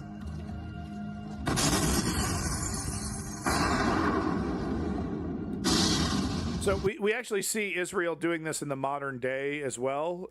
We're seeing them do it to Iran right now. Anybody that's involved in any kind of peacemaking process, anybody that, rises above the ranks and tries to do any kind of negotiating and gets any traction, they get assassinated. מה היה התפקיד שלך בהתקפה על ראשי הערים? הרכזתי את החוליות שפעלו פה באזור שלנו ברמאללה. So then they get in front of a camera and they're literally like, oh yeah, we killed these guys. Aren't we awesome? This is great. By the way, we represent all Jews, which it's just totally insane, right? If I was a religious person and this country was trying to claim that they represented my religion, then they committed all this violence and bragged about it on camera, I would be super pissed off. Like this, what? What? You get to misinterpret your book and then you speak for me and my entire religion? It's really insulting. אבל דאגתי לאמצעים ולתוכנית ולארגון וכמו שצריך.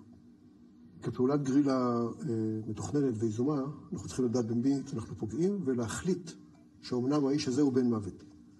ואומנם הייתי שותף להחלטה כזאת לגבי ראשי הערים, שהם היו אז ראשי המחבלים, בפגיעה אישית בהם. אבל גם הקביעה של ראשי הערים הם ראשי המחבלים, זאת קביעה שלכם. Yeah, so who decided that they were terrorists? הם התארגנו כראשי הערים, אבל הם קראו לעצמם ראשי הוועדה להכוונה הלאומית.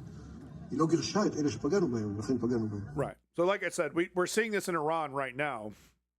Anybody who is advocating for peace, advocating for negotiating, trying to bring down the violence, bring down the rhetoric, Israel will go out of their way to assassinate that person because they want complete destabilization. Bibi Netanyahu is incentivized to continue with the war for his own political purposes, but also because that is what a majority of Israelis want. Now, there is a small minority in Israel that wants peace. There's a small minority in Israel that wants peace. There are some people who are advocating for peace in Israel. It's not literally every single person, but unfortunately, they have no political power. None. In April 1984, members of a Jewish terror group placed bombs under 6 buses, attempting to kill hundreds of Palestinians. Right. They were caught in the act, and all 25 members of the Jewish underground were put on trial.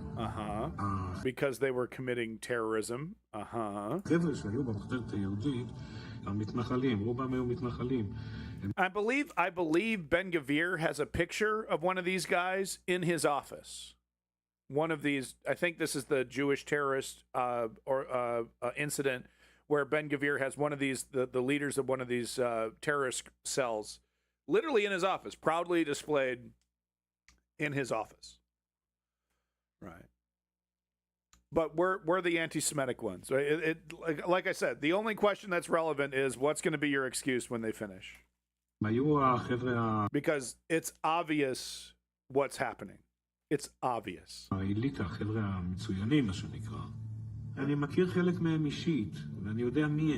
So head of Jewish division, Israeli Shin Bet. They made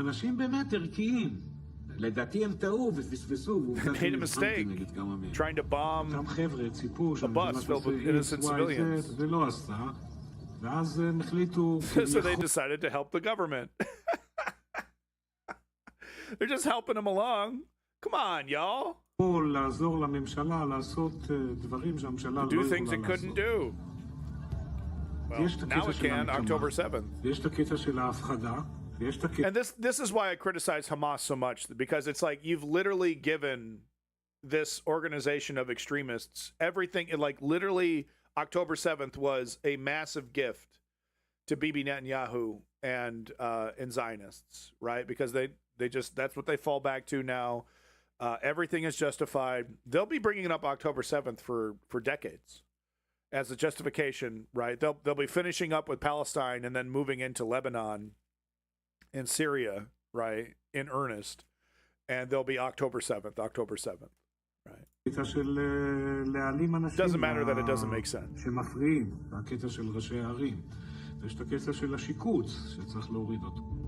The abomination that must be taken down. What's the abomination? Palestinian existence. מפיל את הבניין, לחבל בו. איך להפיל אותו? עם חומרי נפץ. כמה חומרי נפץ? כמה קילו צריך? 300 ומשהו קילו. He's bragging. He's bragging. It's like it's a terrorist who's bragging. It's crazy, right? But if this were an Arab, right, Piers Morgan and the rest of the media apparatus would be, oh, you see, they admit it. את כל המפרט. והתחלתם לפעול כדי לממש את זה? כן, היו לנו מטענים מוכנים.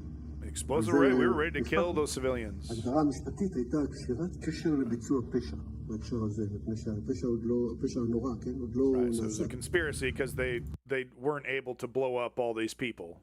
Okay. עובדה שהבניין נשאר על מכונו. Right. So I real quick, I just want to make clear okay, Mr. Big Shot, Mr. Know-It-All, what's your solution to the problem? Right? Because if genocide and colonialism isn't the solution, then how do we do this? How do we fix this problem? Because there is a lot of hatred towards Israel. Rightfully so in a lot of cases, but also unjustly in some cases, right? There's some legitimate anti-Semitism with organizations like Hamas. So what the hell's the solution? Well, it's a messy one and it's an expensive one. But here's what you got to do. First of all, you have to completely remove all the weapons support to Israel. You have to completely cut off the funding, all weapons. Gone. What about defensive ones? They use defensive ones offensively. There's no such thing as a defensive weapon. That's step one, completely cut off Israel. Then you, as a Western government, say this is the United States, maybe a coalition of Western governments, need to literally occupy the Gaza Strip. Probably Gaza City is where I would do this at. But you need to completely occupy the Gaza City, have no cooperation with Israel, do not use the IDF, do not use Israelis. It has to be a completely separate operation from Israel. They're not going to want to cooperate anyway. But you create a zone of security where stability can be created, right? And then you expand that zone into the entire Gaza Strip. Once you've created that stability inside Gaza City, you're building schools, you're building hospitals, you're building apartments, you're doing the best you can to get Palestinians running their own government, right? Then you expand that zone to all of the Gaza Strip. And the reason why you need to expand that zone to all of the Gaza Strip is because you need to get rid of Hamas. Hamas is never, ever, ever, they're never, ever, ever going to want to work with Israel in any capacity. The moment, say you were to create stability and then leave, Hamas would immediately take it over and then immediately start launching rockets into Israel. That's a fact. There's a lot of leftists who don't want to admit that, but that's a fact. And two, they will never, ever, ever have elections. Hamas is fundamentally anti-democratic. They are a theocracy through and through. They would not be interested in letting the Palestinians in the Gaza Strip have any kind of agency whatsoever. It would simply be conquering the Gaza Strip for Hamas and then handing it over. So you need to completely, and it's impossible to do this completely, right? But the way that you get rid of Hamas is not by putting a gun to someone's head and saying, "Do you believe in Hamas?" No, I don't believe in Hamas.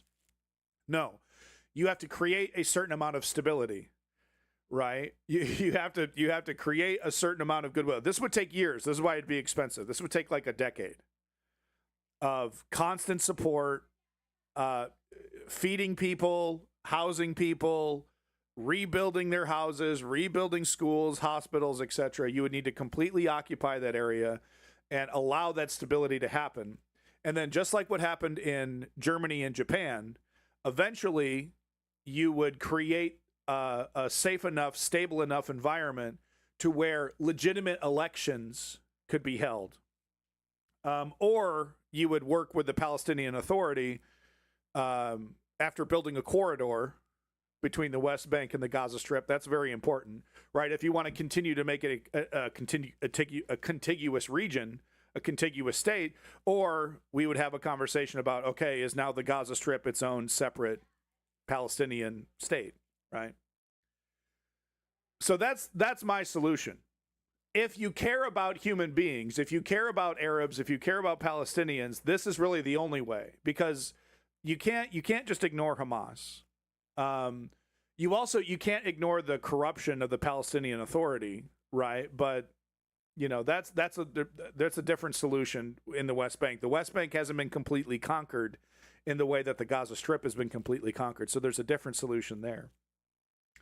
But in terms of what my solution would be, it would be very similar to what happened to Germany and Japan after World War II. A temporary occupation, creating a stable environment that would then, disincentivize joining Hamas, right?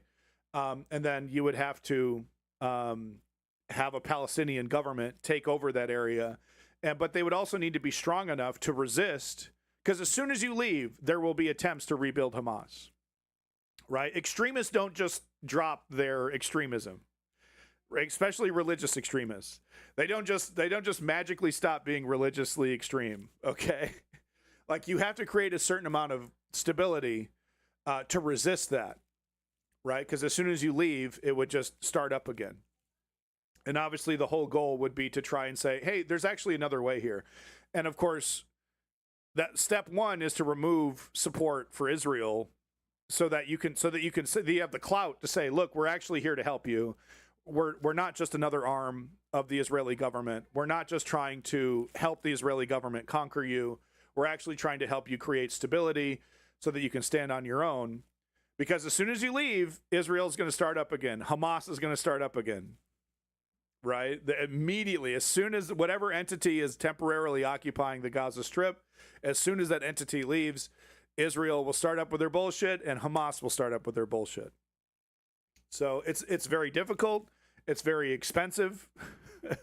But if you actually cared about human beings, if you actually cared about sovereignty, that's what you would do. Ironically, Israel has created a situation right now with the Gaza Strip where it's just kind of easier to let Israel do whatever the hell it wants.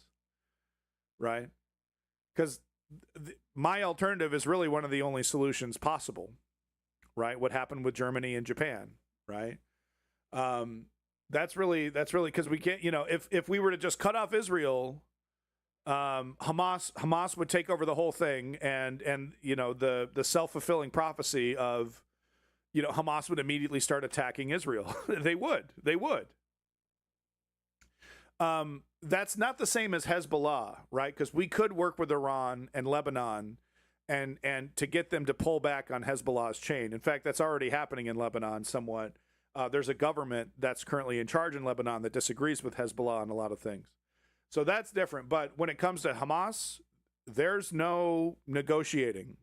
They are 100% ride or die, death to Israel, no matter what. Right? So it requires this exceptional effort to destroy Hamas. And, when it comes to religious extremists, a gun to the head doesn't do it. The only thing that defeats religious extremism is stability, is a strong middle class, is a stable government. That's what destroys religious extremism, not bulldozing graveyards and, killing children and, everything that Israel is doing, right? Hamas will exist. Even if Israel completely conquers the Gaza Strip, which they will, Hamas will still exist. Which is why they said we got to expel all the Arabs from Israel. Like, we can't even use them as apartheid second-class citizens, because there will be Hamas infiltrators that do suicide bombings and terrorism, right? The only thing that would actually get rid of Hamas is a full, complete, stable Gaza Strip. But that's expensive and time-consuming, so we're not going to do that. Am I kicked off Twitch? No, I'm still on Twitch. That's a miracle. It's a miracle.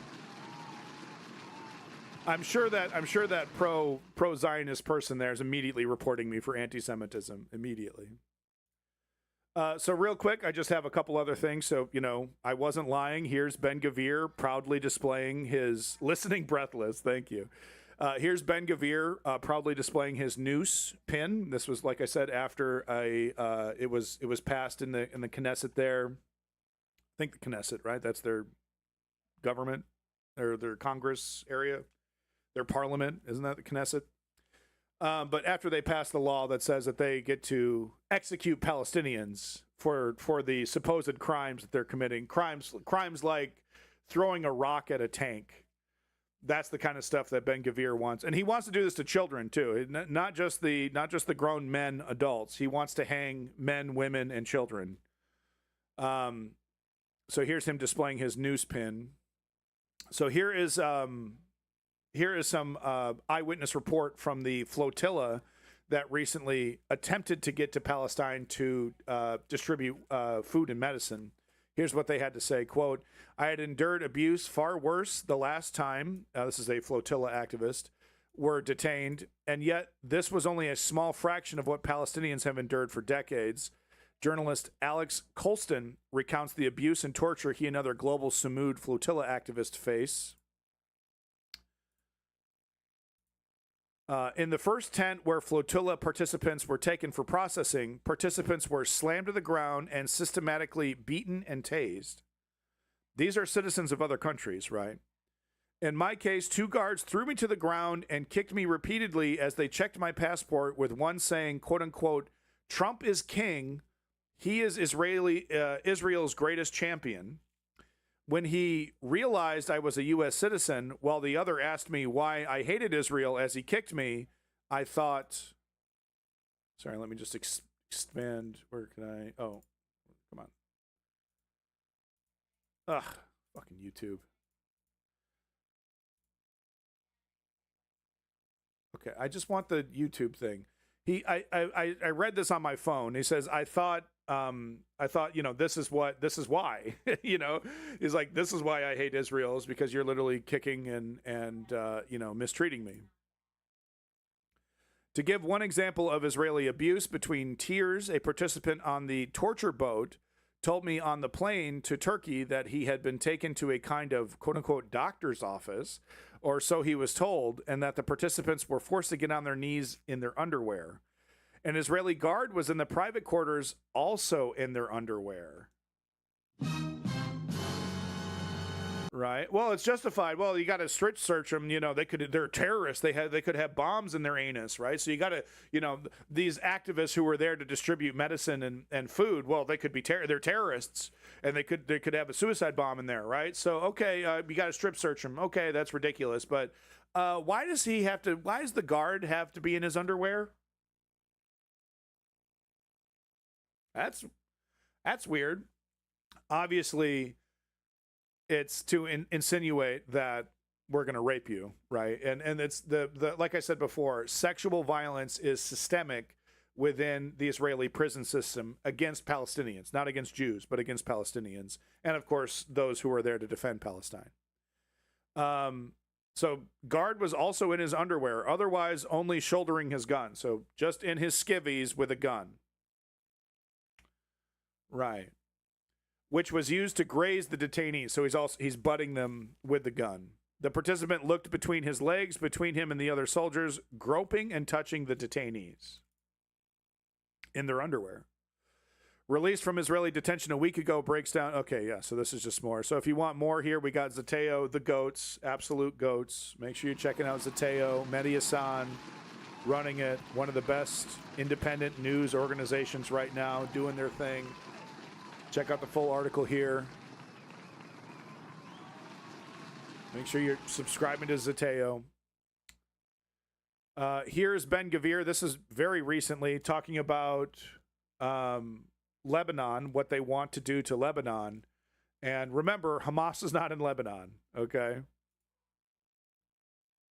להמשיך מערכות, אלא רוצים לנצח אותן. We are not willing to continue the battles, but rather want to defeat them. The electricity in Lebanon. So he's like, I don't really want to fight. I just want to roll over and make this as easy as possible. So, you know, let's do what we did to Gaza to Lebanon. To conquer the echo of the Zahrani even more, in return to a fierce war. Right. So no talk of negotiating, no talk of, you know, let's negotiate with the government of Lebanon to try and create a peace. It's literally the rhetoric of a colonialist, right? Literally the rhetoric of we're going to conquer and destroy and take over the whole country. There's simply no flirtation whatsoever with any kind of negotiating, right? That's not on the. They literally laugh at that concept. It's not on the table. The only conversation they want to have is how best to take over the whole country. מדינת ישראל לא יכולה לספוג ולהאכיל, absorb and contain, לספוג ולהאכיל, לספוג ולהאכיל. Right. So he's saying it's not possible for us to, you know, absorb this country and, you know, put it under our wing. We have to expel these people, expel or kill, which I think they want to do to Somaliland. I think that's the new plan, is to dump all of these Arab people in Somaliland. But yeah, he's saying like we can't afford to feed them. You know, they're not compatible with our culture. So we either kill them where they stand or voluntary migration. אני אומר לראש הממשלה, right, and this is Lebanon. He's talking about Lebanon. He's not talking about Gaza. He's not. So even if you're one of these liberals that's like, yeah, you know, human rights except for Palestinians, what do you have to say about this? Oh, okay, I guess human rights except for Palestinians, Lebanese, Egyptians, Syrians, and whoever Israel else decides to take over. I mean, that's the, you know, human rights except for those things. Oh, okay. Never again, except these guys. תעצור את זה עכשיו. הפעם בכל העוצמה. Right. Stop now with your might. Right. So here's the last thing I wanted to show you. This is Ben Gvir taunting the flotilla activists. I was like, this can't be real. This is AI, right? This is come on. This is AI. I mean, really, we're doing this? You're going way too far, right? So I did a reverse image search, and I mean, I couldn't, you know, it's hard to find confirmation. I did run it through an AI detection thing that said it was 50% real, 50% likely AI. But those things are really, really bad at detecting AI. I don't know if you know that, but there's like college students right now that there was a story I read literally just today, this morning, about a college student who'd literally written by hand their entire, probably on a computer, right? I mean, got out the old pen and ink, right? Dip, dip, dip. But no, wrote her whole thing by hand, her whole paper by hand, and her professor ran it through an AI detection, and the AI detection said that it was 99% certain that it was AI. So I think she's suing she's going to be suing the school, right? Because he gave her an F and failed her and kicked her out of her university.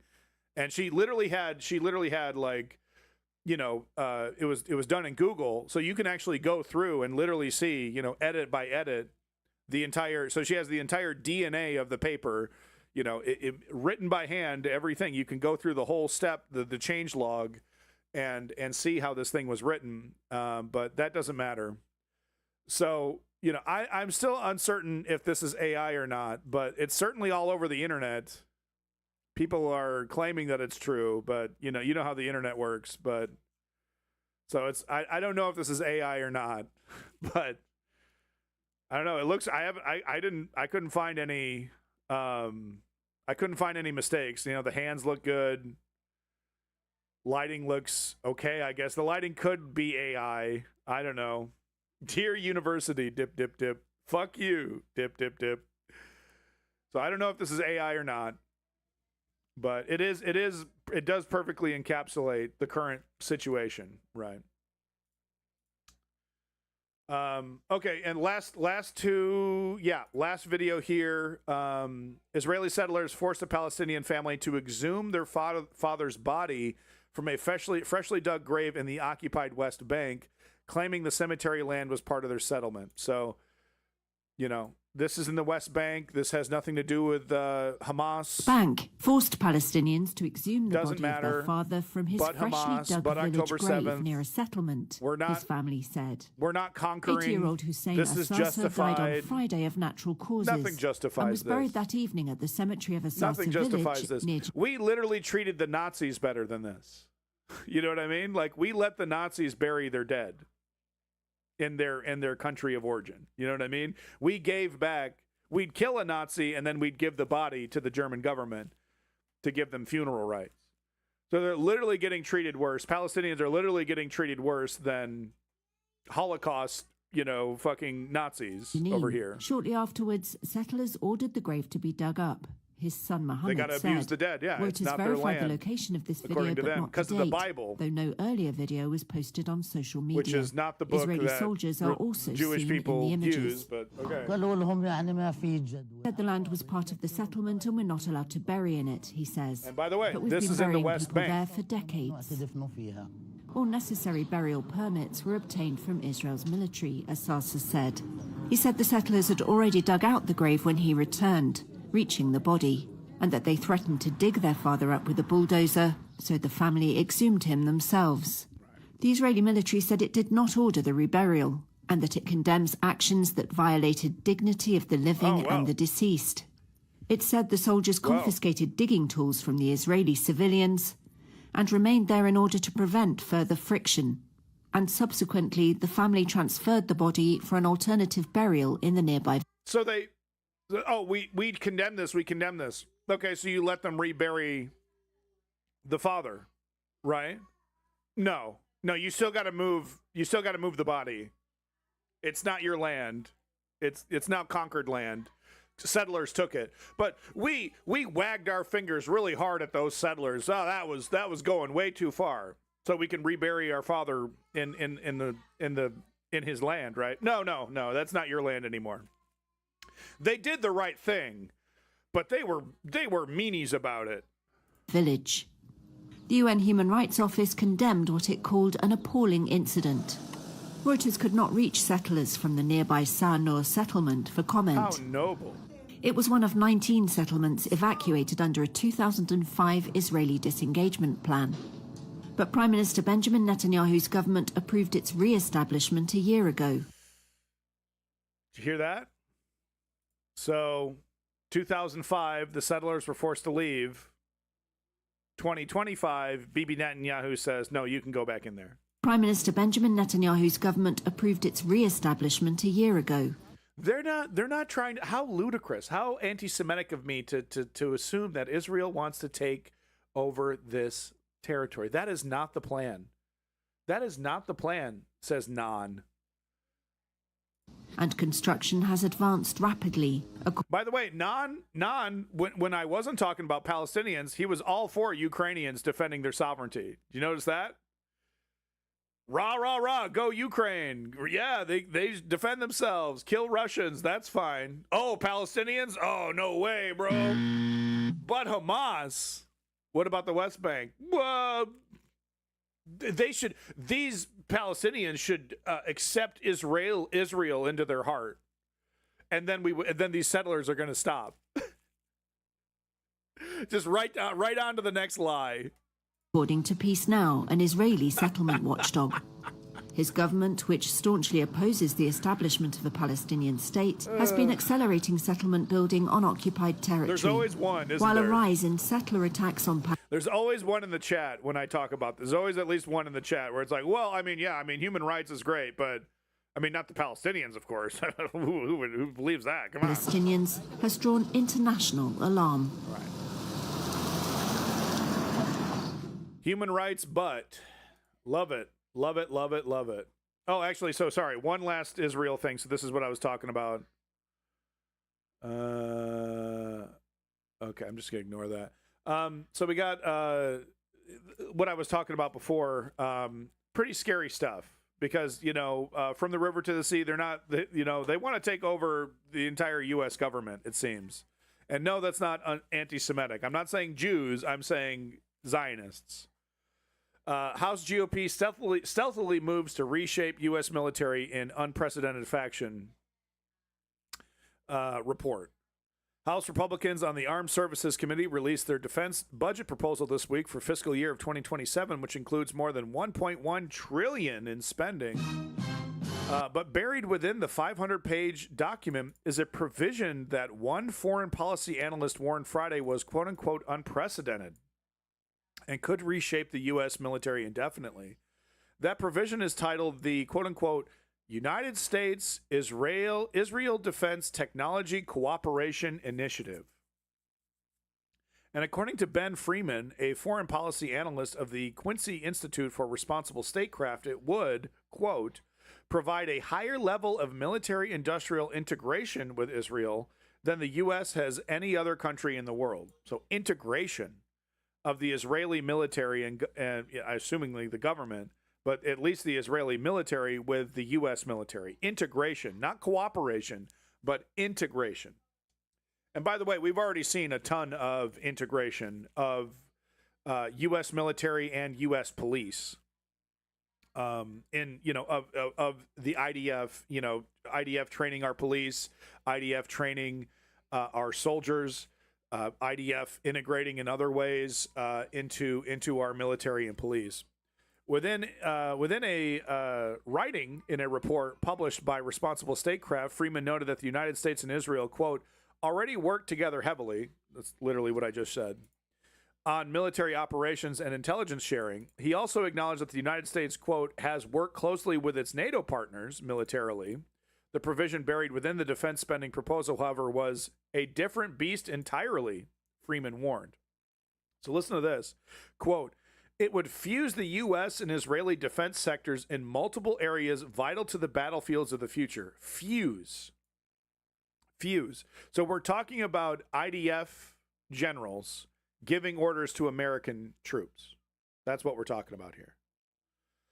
Freeman wrote, quote, it would also bring extraordinary Israeli influence to the U.S. beyond what it already has through the Israeli lobby and its robust network of social media influencers.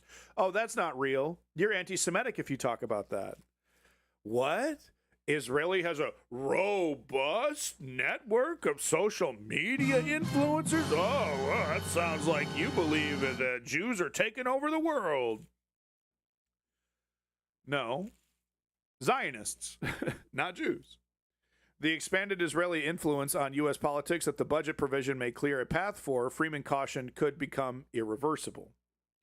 Quote, it would give the Israeli government the opportunity to greatly expand one of the most powerful levers of influence in U.S. politics, jobs in the U.S., Freeman wrote. So the Israeli politicians, the politicians that the Israeli government, politicians in the United States that the Israeli government has bought, literally bought, are now in the process of irreversibly fusing the world's most powerful military with the IDF.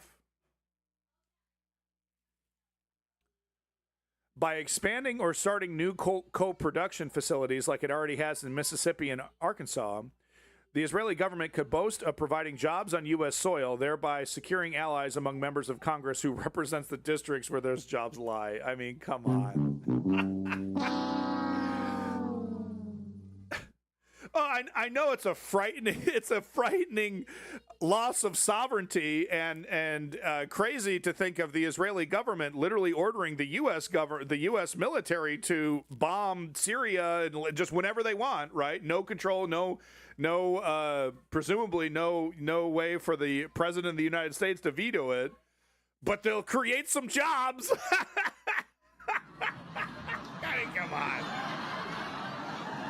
I mean, come on. Man.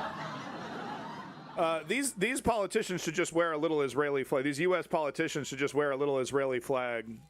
And, I mean, some of them do. Some of them actually do. Some of them literally have the Israeli flag proudly displayed in their office, right? Freeman continued, quote, the result could well be a U.S. political system even more susceptible to the whims of an Israeli government that seemingly has no qualms about drawing the U.S. into military conflicts in the Middle East. Yeah, that's what this would cause. That's what this would mean. It would mean Ben-Gvir or Bibi Netanyahu ordering the U.S. military, bomb this country, invade this country, and the U.S. president not really having any ability to stop that. Doesn't seem like that would be sustainable. It seems like that would further incentivize mutinous activity because there's a lot of people that don't agree with that, but I guess the assumption is that, hey, you volunteered for military. You're an American who volunteered to be part of the American military. Well, then you will proudly serve the Israeli government. I guess that's what they're assuming here. But anyway, so yeah, there's some scary stuff. Scary stuff. No biggie. Pretty frightening. Kind of frightening. Okay, finally moving away from international news into U.S. news. Let me just change my thing here. One sec.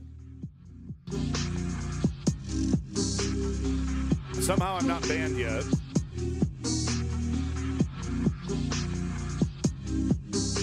Yeah, and last thing I'm going to say is that, if you've been watching this channel, I absolutely hate anti-Semitism. Fucking hate it. Nick Fuentes motherfuckers get in my chat. They get the boot so quick. They fucking, I'm kicking their fucking Nazi ancestors back in time. You know what I mean? I absolutely hate anti-Semitism.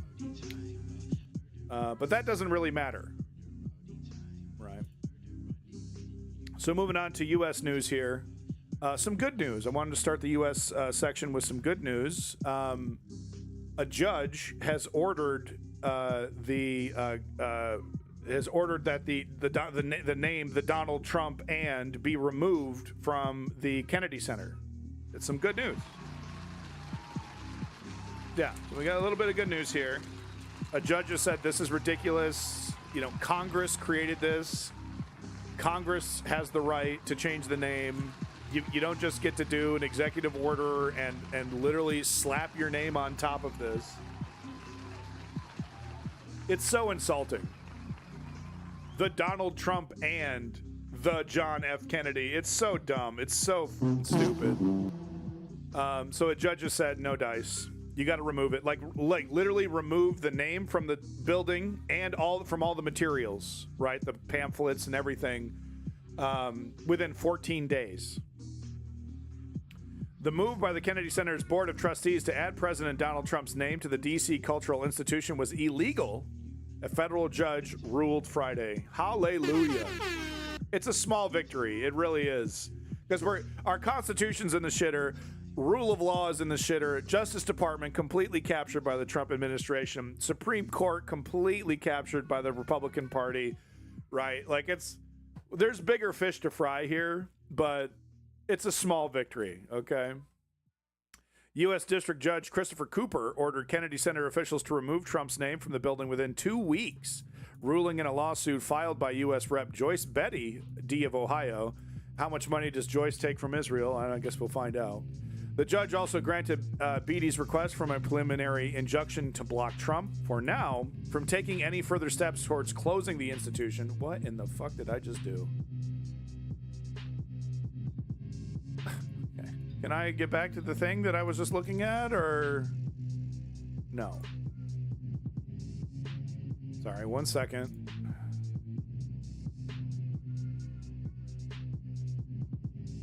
Okay, I don't know what's going on. Okay, the article gone, fucking gone. No, but no, it's good news.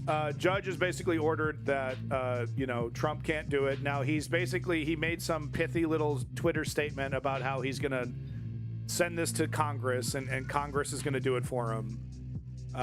Which they might. They're lapdogs, right? We got people in Congress that are literally talking about putting Trump on Mount Rushmore. We got, people talking about Trump on the $250 bill, which doesn't exist. They're going to have to make a $250 bill and then put Trump's face on it, right? So, but he basically bitch and whined and said, well, okay, I guess I'll follow the law for now. And I'm going to tell my lapdogs in Congress to do this for me.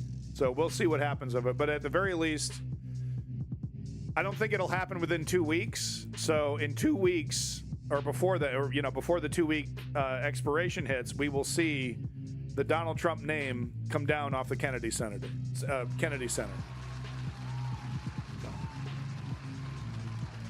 That's something. Wait, okay, all right. No, it is. It's over here. Okay, fuck me. Institute. Trump said earlier this year, he said the Kennedy Center would shut down for 2 years. Oh, yeah, so that was the thing that I missed here. Not on Rushmore? Oh, I know. So the other thing is that he was going to do this big renovation, turn it into a gaudy golden spectacle, right, of course, because he's Donald Trump, right? So that's what he wanted to do. He wanted to turn it into some big fucking golden spectacle, but he's not going to be able to do that. The judge did say that you can go forward with critical repairs if there are some things that need to be fixed, but you're not going to be able to shut it down for 2 years to renovate it, right? Where Donald Trump gets to go, I want this golden curtain here, and I want this purple curtain here, and I want a big mural to the Joker right here as you walk in so you can see Heath Ledger's the Joker. He's my favorite, right next to Hannibal Lecter. Ooh, maybe we should do a Hannibal Lecter mural. Ooh, that would be such a good idea. Yeah, and then we could do like a Jeffrey Epstein one. That would be great too. So, some good news. Gavin Newsom, who's a piece of shit, all of his, in his own right, he had a good tweet, or at least Gavin Newsom's staff had a good tweet. I'm supposed to believe he fucking what? He typed this out himself, please. Some 19-year-old intern that he's gonna have a fucking, sexual affair with did it for him. But no, this tweet here, this week alone, DOJ opens an investigation into the woman that Donald Trump raped, E. Jean Carroll, an 81 or 82-year-old woman. They're dragging her back into court over bullshit. Some, who knows, some mortgage bullshit, whatever they can find. The White House is caught steering a $620 million contract to Don Jr.'s firm. So just more unbelievable grift, more theft of the U.S. taxpayer dollar. The Pentagon hands out a $10 billion contract after Trump buys stock in the company. Unbelievable corruption. We've never seen this before in our lives. Foreign governments are caught funneling hundreds of millions into a random JP Morgan account tied to Trump's Board of Peace with no oversight. So, not to get into it, but he just makes this Board of Peace. It's supposed to be an alternate, a bizarro version of the United Nations. Gets a bunch of tyrants, literally second-rate, third-rate tyrants and dictators, plus Tony Blair, to sign up for it, makes himself leader of the Board of Peace for life, and now he's funneling money from the U.S. government into it. Or I'm sorry, foreign governments are funneling money into it. He's already had the U.S. government funnel a certain amount of money into it. But now all these tyrants and dictators are funneling their own country's money into it, which is, it's basically just literally a direct bribe for Donald Trump. As soon as Donald Trump dies, the whole thing goes belly up. Right? As soon as Donald Trump dies, the whole thing goes tits up. Guaranteed. So Gavin here saying, or Gavin's staff saying, it's just Thursday. The corruption isn't hidden anymore. It's happening out in the open. Yeah. Right. So expand the Supreme Court, right, Gavin? Ooh, I don't want to talk about that. Ooh. So it was a genocide. It was happening in Palestine, right? Ooh, I don't want to talk about that. Ooh, I don't know. No. Right. So we're supposed to believe you, Gavin, when you say, hey, this is an emergency. This is a big deal. Take this seriously. It's fascism. But you're not actually going to take the steps to actually fight fascism, right? Well, I'll do status quo neoliberalism. Tax cuts for the rich. Yeah, right? That's what you're looking for, right, fellow liberal? Right, so you're not going to hold Israel accountable. You're not going to do anything substantive about Trump. You're not going to expand the Supreme Court. Not going to end the filibuster. Has Gavin Newsom even promised, like, hey, if I'm the president, you put me in charge, I will remove Trump's name from everything. I will do everything possible to de-Trumpify the United States. Hasn't even made that promise, right? A total slam dunk politically to make that promise to people. Like, hey, I am the anti-Trump. You put me in charge, and whatever Trump has done, I'm gonna destroy the ark, right? The ark will be mid-construction. That bitch is getting torn down. I'm gonna revert the reflecting pool back to the way it was, right? Slam dunk promises that he could be making. Doesn't touch him. Right? Gavin Newsom, he's supposed to be the guy. He's supposed to be the one, right? But he can't even make base level promises that would be 100% political slam dunks for his party. Well, are you okay with Hillary-style corporate neoliberalism? Is that okay? And some fire tweets. I'm going to tell my staff to shoot out some fire tweets on the Nazi fascist Elon Musk's platform. Yeah, I'm still on Twitter. Yeah, no. Are you going to do anything to punish Twitter for spreading lies and misinformation? No, not a thing. I'm going to give Elon Musk high fives. Yay! Right. Vote for me. Vote for me, though, huh? You going to vote for me? The party is going to rig the primaries and force us to pick Gavin Newsom. We're going to want Graham Plattner. We're going to want AOC. Hell, we'd take fucking Bernie, even in his current state. Bernie's still up and doing it. He's still, you look at Bernie versus Mitch McConnell or the rest of them there, right? So we want an actual progressive that's actually going to fight for us. The DNC is going to rig the primaries just like they did the last two times. And they're going to pick the anointed one, Gavin Newsom. And what's Gavin Newsom going to tell us? Well, set your expectations because, we're going to keep a good portion of Trump's policies in place. Yeah, we're just going to keep barreling forward with corporate neoliberalism, right? But no more Trump.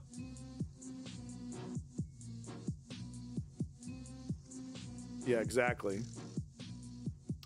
So here is from LBC, the latest news on Iran, Trump. Here's what I have to say about the entire situation. That is the entire opinion that I have right now. He's grifting, he's lying, he's in over his head, he doesn't know what he's doing. Okay, it's not like I don't have criticisms for Iran and their theocracy, but it pales in comparison. The thing that we need to stress is that as much as we disagree with the Iranian government, right, as much as you disagree with theocracies, they were willing to come to the table with Barack Obama when it came to the nuclear stuff. And that was the door that was, we could have opened that door up. We could have opened up other doors.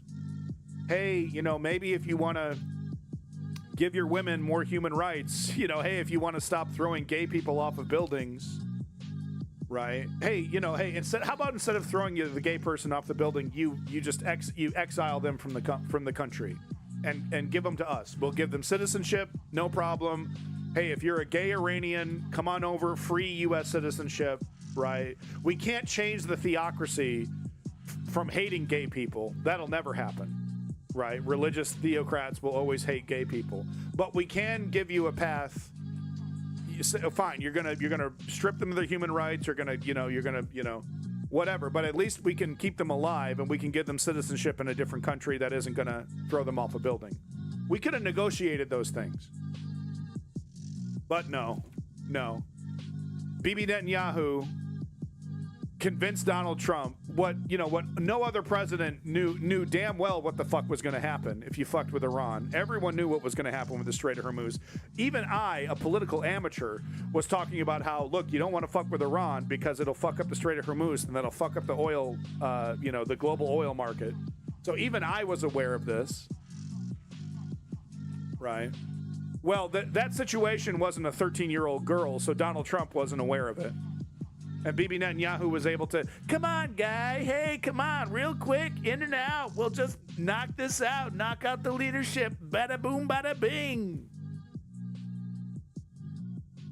Real quick, we'll just bop, and then it'll all be good, just like Venezuela. Just another feather in your cap, just like Venezuela. It won't turn into a intractable quagmire that'll fuck up everything.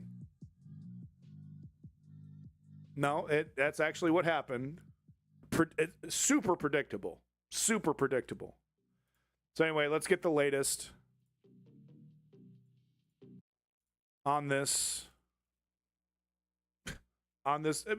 embarrassment, on this absolute embarrassment. Let's get the latest from LBC. Yeah, Iran should, they should make their U.S. ambassador a 13-year-old girl. And then maybe the United States will start paying attention. I think a situation. We've got. I think a situation, a really close parallel between two presidents, Putin and Trump, each starting wars that they, based on assumptions that they would win within days. Even Western intelligence agencies agreed with Putin's expectation that Kyiv would fall within a week and Ukraine would fold. And if you recall, the then Biden administration offered Zelensky a plane out, and he said, send me bullets, not a plane. And then, of course, Trump on the 28th of February. Again, the analogy here being very, very tight, based on expectations that this would be over within a few days. You decapitate the leadership of Iran. You would bomb its missile production capacity and its mobile launchers and its navy to smithereens, and it would submit within days. Both expectations false, based on wishful thinking. Yeah. And in each case, they are now really on the back foot against far, far weaker powers, although Ukraine, relative to Russia, is stronger than Iran is relative to the United States. But both have innovated on the battlefield to produce these drones and these interceptors and these to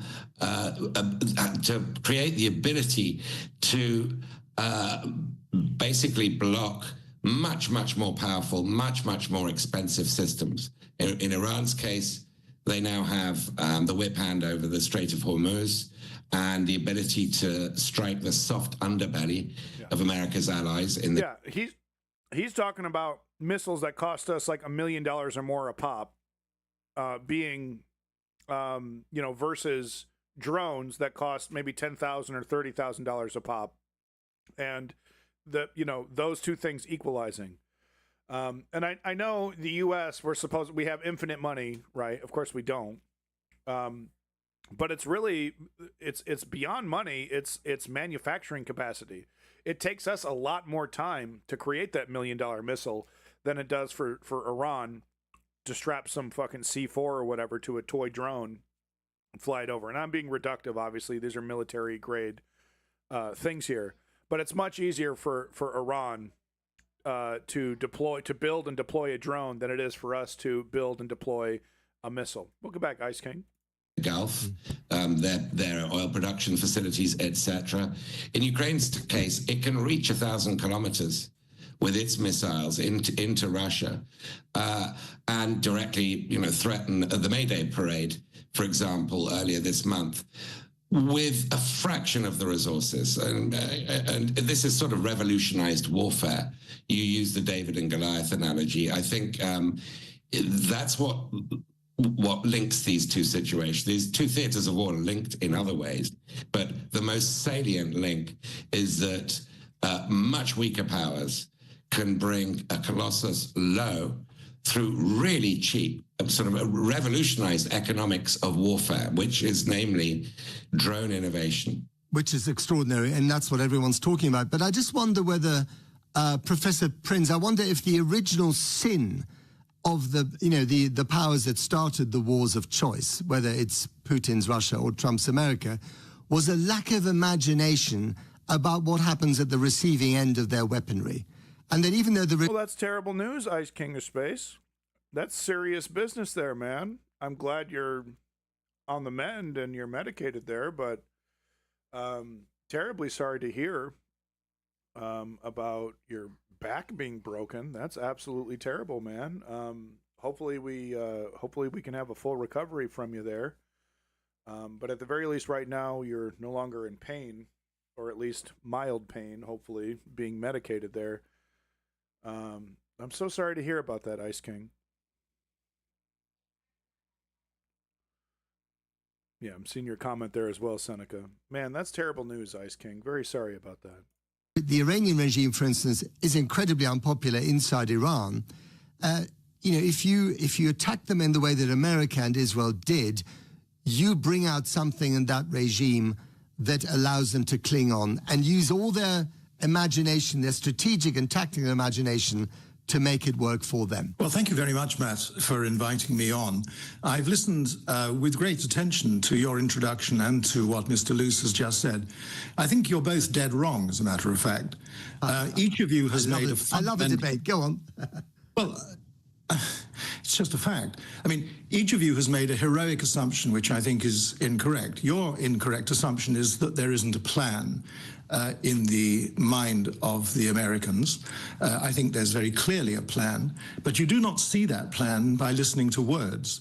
You only see that plan by looking at deeds and what people do. Remember, words are weapons in a three-mode war, which is what we are now fighting, with CRINC, who is the enemy of the free world. That is China, Russia, Iran, and North Korea. And it's three-mode because it's hot, and it's grey, and it's cold. And in grey warfare, you are always using words as weapons. So you make an assumption, a heroic assumption, which I think is not sustainable in fact, that the Americans have not had a plan, they do not have a plan, and they do not know what they're doing. I think... This guy's a fucking clown, dude. Former advisor to NATO. Yeah, okay. That is all was the closure of the Strait of Hormuz part of the plan? If you go to the United Yeah, nailed him. Watch. He's going to tiptoe and dance around all this. States Naval War College in Newport, Rhode Island, one of the very first war games that naval officers in the United States Navy practice is the Straits of Hormuz. I mean, the person who... Well, I know that, but do you think that that's... Wow, so they did a war game, and it was the first one. That is not an indication that they had any kind of plan going into this. This guy's a fucking clown, dude. What Trump was banking on when he started the war. that No, they he would wasn't. close. No, with due respect. And in any case, the war didn't start on the 28th of February. This war started on the 26th of October 2024. It's the third phase of a carefully planned war which has a very clear strategic objective. And that objective is to remove... Yo, check the Israeli connections. Guarantee it. Professor Gwyneth Prince. Check him. He's getting checks from Israel. Guarantee it. The Shia theocracy currently ruling Iran/Persia. Now, that cannot be done with bombs. No. So we fucked up the entire oil market because Iran struck Persia? What? Stroke Persia? I don't even know what the hell he's talking about, to be quite frank. Nobody's stupid enough to think that you can bomb your way to a change of regime or that requires boots on the ground. Really, nobody's stupid enough, except that is exactly what the Trump regime using, from Israel's encouragement. That is exactly what they did. And all these other lazy tropes that are... These are lazy tropes. Oh, here we go. Here we go. Is he going to drop an anti-Semitism? Produced. So there is a plan. You can see it's clearly there. No, we can't. We can't. And he's not really enunciating. He's just like, oh, it's ridiculous. They have it all together. They have a plan. This guy this guy's cashing them checks. We know who made it. It wasn't Mr. Trump. It's men who people don't, by and large, know about. Let's bring in Edward Luce then, who's shaking. What a fool. Trust the military-industrial complex. They have a plan. They have a plan. Don't worry. All the bungling that you've seen, the absolute foolishness that you've seen, the obvious have no control over the situation, all that you've seen, that incompetence that you've seen, it's not incompetence. You're just not seeing it correctly. You just don't get it. You just don't get it. Okay, and they actually have a solid plan, and they're executing this. This is like stage 3 of the master plan. You just don't get it yet, right? Okay, I'm not going to really explain any of this, but I'm just going to tell you, guys that you don't know in the background that are doing all this, they have a plan and they're executing it, bro. It's so fucking cool. If you just got to trust the plan. Okay, it's happening. These guys know what they're doing. Okay. His head at the moment. I'm not sure if you can see him, but he is. Edward, what's your response to what Professor Prinz just had to say? Naturally, I disagree with the professor. I mean, I've, quite close to the situation here with observing Trump. I've even spoken to him 4 or 5 times since Operation Epic Fury began, and there is no plan in his head. So, Professor might be referring to Pentagon plans and indeed Israeli plans. For regime change he in didn't Iran. say that, though, did he? No, he stayed right away from that. Oh, some guys and stuff. Yeah, they're in the military and stuff. And I mean, he's clearly an Israeli shill. But Trump's end goal for this war keeps changing. Originally, it was regime change. Those are just words. Then it was nuclear, getting rid of the nuclear. What looks like incompetence, where he doesn't know what he's talking about and he's just making shit up, and every day he's saying something different. That's intentional obfuscation from a genius military mastermind, guys. Materials. Then it became opening the Strait of Hormuz. Words are weapons. And various other, along the way, a various gamut of options, all of which he's run through. The notion that there is a plan that began in 2024 and that is now being executed is completely laughable. I mean, I don't know anybody, including supporters of this war here, a very small but vocal section of Washington, D.C. Nobody believes that Trump has got a clear end goal in his head because he keeps changing what that end goal is. So I haven't actually, I've been interacting with this. It's just the weave, guys. It's just the weave. This is Donald Trump's brilliance, okay? He's got a plan. Come on.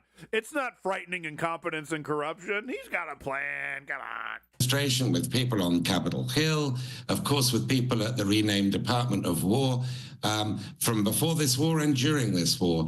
And this is the first time since the war's begun that I've heard such an account. It's pure sort of fantasy. How interesting you think that. What you have done, Mr. Luce, is to fall directly into the trap in grey warfare, which is to believe the words that you are hearing. As I said, including from the commander-in-chief. As I said at the beginning. Yeah, no. Like, but he literally doesn't. He's just literally like, there's some dudes that have a plan. My evidence is that they did a war game one time years ago. They did a war game. So I guess those guys are still around. We don't know who they are. They have a plan.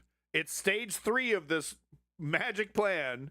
Okay. And your mistake is that you're listening to the words that are coming out. And look, there is some truth, right, that in geopolitics, you'll say one thing and then you'll do another, right? Your goal will be over here.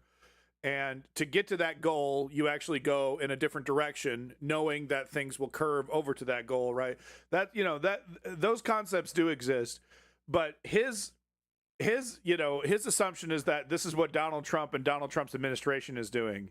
And it's ludicrous. It's just completely ludicrous. There is no fucking plan. The idea was to bing, bang, boom, get in and get out. Another Venezuela. This will make Israel really happy. Bibi Netanyahu wants this really bad. Then I'll get the, just like what's happening with Venezuela, I'll get the Iranian oil. I'll get control of the Strait. I'll be, build me some more statues in Tehran. Right. And it's all gone tits up because he doesn't know what he's fucking talking about. But this guy, this Mr. Professor over here, who looks like fucking Sheldon or something, looks like a fucking turtle without a shell over here, is like, trust the plan from individuals who we don't know. We just got to trust the competence of the U.S. military. Laugh along with me. Trust the competence of the U.S. and Israeli military, that they have all of this shit figured out and that this is all working according to plan, even though we have no evidence of that whatsoever. Each person has a role to play. You will perhaps, I'm sure you both will be familiar with what is known as the madman theory of the presidency. It was articulated. This guy's cashing them checks, boy. I don't know who's giving them checks, but this guy is cashing them big time. By Henry Kissinger. And the madman theory has two requirements of the commander-in-chief. First, to be utterly unpredictable. And secondly... No, that's... Donald Trump's incompetence is 100% predictable. Like, literally what's happening right now was predicted the day that Donald Trump started this nonsense. When the moment the strikes happened, this was predicted. This trajectory was predicted. He's like, oh, he's a maverick. You don't know which way he's going to move. No, we know where he's going to fucking move. We know. Stuff money into his pockets. This guy, man. Welcome back, Ear Tubing. As a result of being unpredictable, to be terrifying. Now, this was brought to perfection by President Reagan, by the way. But Trump has done extremely well with this. Now, he's delivering this with an arrogance that is so unearned. I want to just reach through and just wring his little turtle neck. There's no Reagan, the military genius, Iran-Contra. Anybody? Yeah? No? Military genius over here. God damn, man. Can you imagine? This guy was an advisor to NATO, so-called professor at a school, right? So there's people that consider him an expert in something. And he's cashing them checks. I guarantee it. Whether he has gone over the edge at this point, I'm not claiming to have a crystal ball, but I can make for you, and I'm interested that it's the first time you've heard this analysis, because if you talk to people like me, it is by no means an uncommon analysis. No, you're on an island. People like me. People like me. You mean your wife who nods her head at the dinner table because she doesn't want to hear another insufferable word? What are you talking about? Mr. Trump played that role extremely well in phase 2, which was Operation Rising Lion, which was last year in the 12-day war last June. He has done the same here. It is, of course, a joint Israel and American plan, but it is actively supported by other parts of the shadow. Abraham Accord. It's very interesting, if I may just make this point, because your listeners probably don't know this, that just in the... No, Qatar and the UAE loving this secretly, the shadow Qatar, UAE, loving this. Totally loving this, guys. The fucking UAE, didn't they just leave the oil cartel? Didn't they just get out of that? Last couple of days, frustration with the president in not getting on with the hot conclusion of this phase was expressed from Saudi Arabia. The Saudis said, finish this war. So there was a report that someone within the Saudi Arabian government has been saying that. But then contradictorily, there's been a bunch of people within the Saudi Arabian government that are like, get out of this immediately. Right? Because they were like, okay, well, you're in this, finish it. That was like, that flirtation happened for like a week. And we haven't really heard much from that since. And materially, they haven't really provided any support or assistance to quote unquote finish the job. Right? Because that really did happen. There was at least one person from within the Saudi government that had a discussion with the U.S. government about, okay, well, maybe we can make this work. Okay, that was like, I don't know, 4 weeks ago, 5 weeks ago. And there hasn't really been any movement on the Saudi government assisting the United States in quote unquote finishing the job. I mean, this guy is literally like right out of his anus. Big time ass pulls here. Okay, because they're like, okay, yeah, you want to point to that, leak. It wasn't like a Saudi government official went in front of a camera and said finish the job. It's just a leak that was leaked to the press. Okay, but where's the material action? You're right, because he's like, don't listen to words, look at the actions. And the actions of the Saudi Arabian government are like, get out, get out, get out, get out, get out. Get rid of the Ayatollahs, or else there may have to be geopolitical consequences where we, the Saudis, will cease to be aligned with the free world and with the West, and we will have to create a different alignment to deal with our problem, which is with Turkey.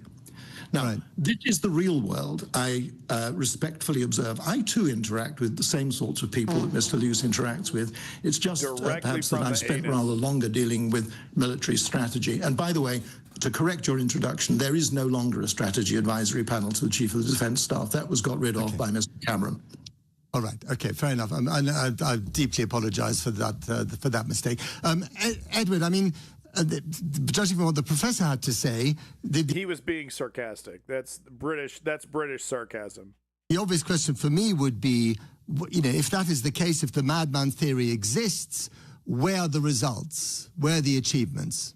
Well, I don't accept the premise of this madman theory. It's a sort of hoary old chestnut we have a term here in Washington, sane washing, attempting to project onto Trump a genius sort of multiple dimension chess brain that simply doesn't exist. This is a blunder of the first order. He thought the Iranians would fold within a few days, and he's been trapped in a dilemma of his own creation ever since, to the extent which whenever this deal... Yeah, strategy, you doing some digging on our Mr. Professor Turtlehead over here? Really? He's literally insane. Yeah. Cashing them checks, like, because there's a group of oligarchs, there's a group of people with money. Take a look at this junk foreign professor. Let's see here what we got here. Donald Trump has blown apart America's failing status quo. Holy shit. Oh, he's a genius, guys. He's a genius. Yep. Gwynethan. What the fuck is the name, by the way? Gwynethan Prinz. Motherfucker, the motherfucker owns a monocle, okay? Maybe he's not wearing it every day, but this motherfucker owns a monocle and the fucking Monopoly Man hat. Holy shit, Gwynethan over here. You guys don't know Donald Trump like I know Donald Trump. He's blown apart America's failing status quo. Now, will I admit that the neoliberal status quo that existed before Donald Trump came along was failing? Absolutely. Absolutely. It was wildly unsustainable, imperialistic, right? But the headline says it all, that Donald Trump is like, oh, he's riding the course. Wow. Hold on. I got to hold on. I don't want to read this crap. Let me just ask, can you summarize? Maybe if I could spell summarize correctly. I'm sure Gwynethan would make fun of me for that. Hey, how's life in Nazi Germany? We're doing great. All right, so the main arguments here. Prinz argues that Donald Trump is rapidly dismantling what he sees as a stagnant and failing political consensus in the United States and internationally. He has done that, but not intentionally, not because he has some kind of grand theory. What a dick sucker. He compares Trump to the captain of an icebound ship using dynamite to break apart the surrounding ice. Shut up. Shut the... Was this guy in the Epstein files? I'm sorry. Hold on. Let me ask. Was Gwynethan Prinz in the Epstein files?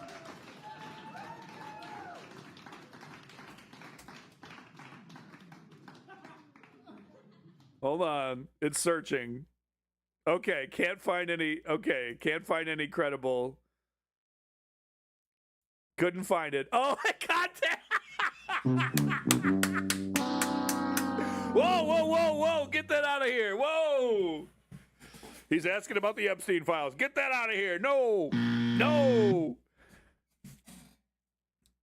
Yeah, no, he's a intelligent madman using dynamite to blow away ice from the Titanic that's about to sink, with each policy initiative shattering long-standing assumptions about politics and foreign policy. On tariffs, oh, this ought to be good.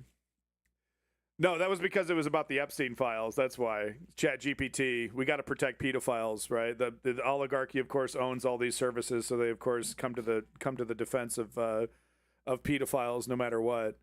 But no, on tariffs, this ought to be good. The author defends Trump's willingness to use tariffs. Of course he does. We all know the tariff policy has completely fucking failed, particularly against China. He argues that free trade is not always beneficial and that circumstances matter. True, which is why you use tariffs strategically. You don't apply blank. You don't click apply all on the tariff button and tariff an uninhabited island filled with penguins. You very carefully tariff. And you don't tariff whole countries either. You tariff certain industries in certain ways to help encourage your own industrial base to grow. You do that, very slowly, right? A small tariff on steel to help your steel industry, maybe a small tariff on fucking plastics, right? To help your plastics industry while you're slowly growing. You don't apply a blanket tariff to an entire country that completely shatters your fucking trade relationship with that country on all products. And by the way, what did Trump do? Right? He applied blanket tariffs, and then he immediately was like, oh, wow, I fucked everything up. And then he immediately started making little exceptions here and there. Oh, yeah, we've tariffed your country, but not this industry, and not that industry, and not this industry.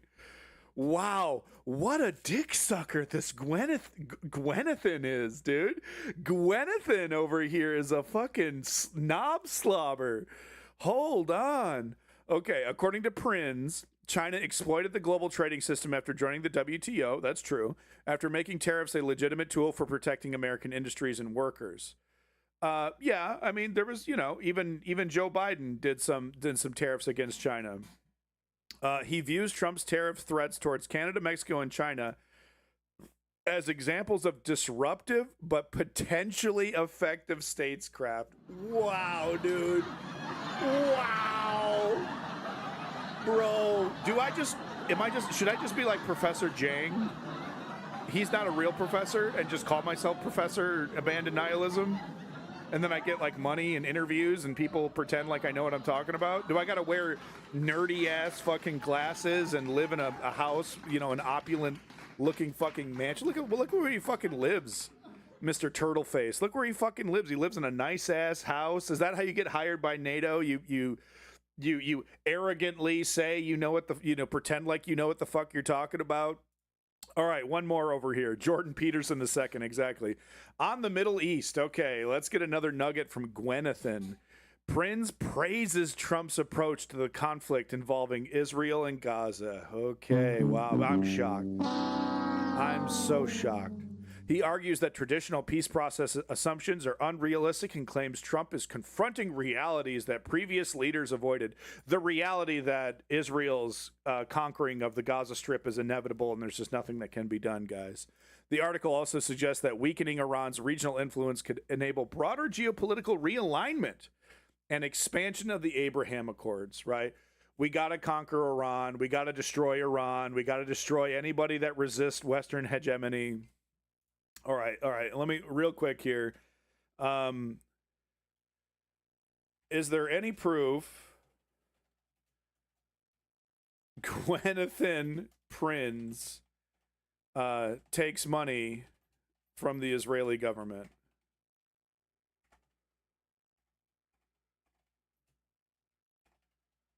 I can't spell for shit. I know how to spell government, but that was a typo. Okay, there we go.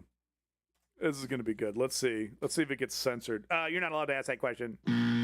Okay, so there's no proof, according to the robot here, that Prince receives money. Prince written a number of strongly pro-Israel opinion pieces, particularly after October 7. He's held academic and policy positions in the UK. Found no credible reporting. Okay, all right. It's important to distinguish between holding pro-Israeli views or publishing in pro-Israeli outlets and being funded by the Israeli government. Right. So no proof that he's cashed checks from the Israeli government, but boy, howdy, has he done a lot of work for the Israeli government academically. No connection. Okay. All right. Oh, boy. Good stuff. In Washington, attempting to project onto Trump a genius sort of multiple dimension. I can speak for Norway. We don't want you, America. You guys are like creepy uncle, just loved by jackass and a creep. Oh, I hate how true that is. Well, you don't want Big Brother America? Don't you want our healthcare system? Come on, don't you want our gun anarchy? Don't you want everyone to have a gun and shoot up schools in Norway? Wouldn't that make your life better? Yeah, Seneca, yeah. Chess brain that simply doesn't exist. This is a blunder of the first order. He thought the Iranians would fold within a few days, and he's been trapped in a dilemma of his own creation ever since, to the extent which whenever this deal that he had a situation room meeting in the White House yesterday to discuss.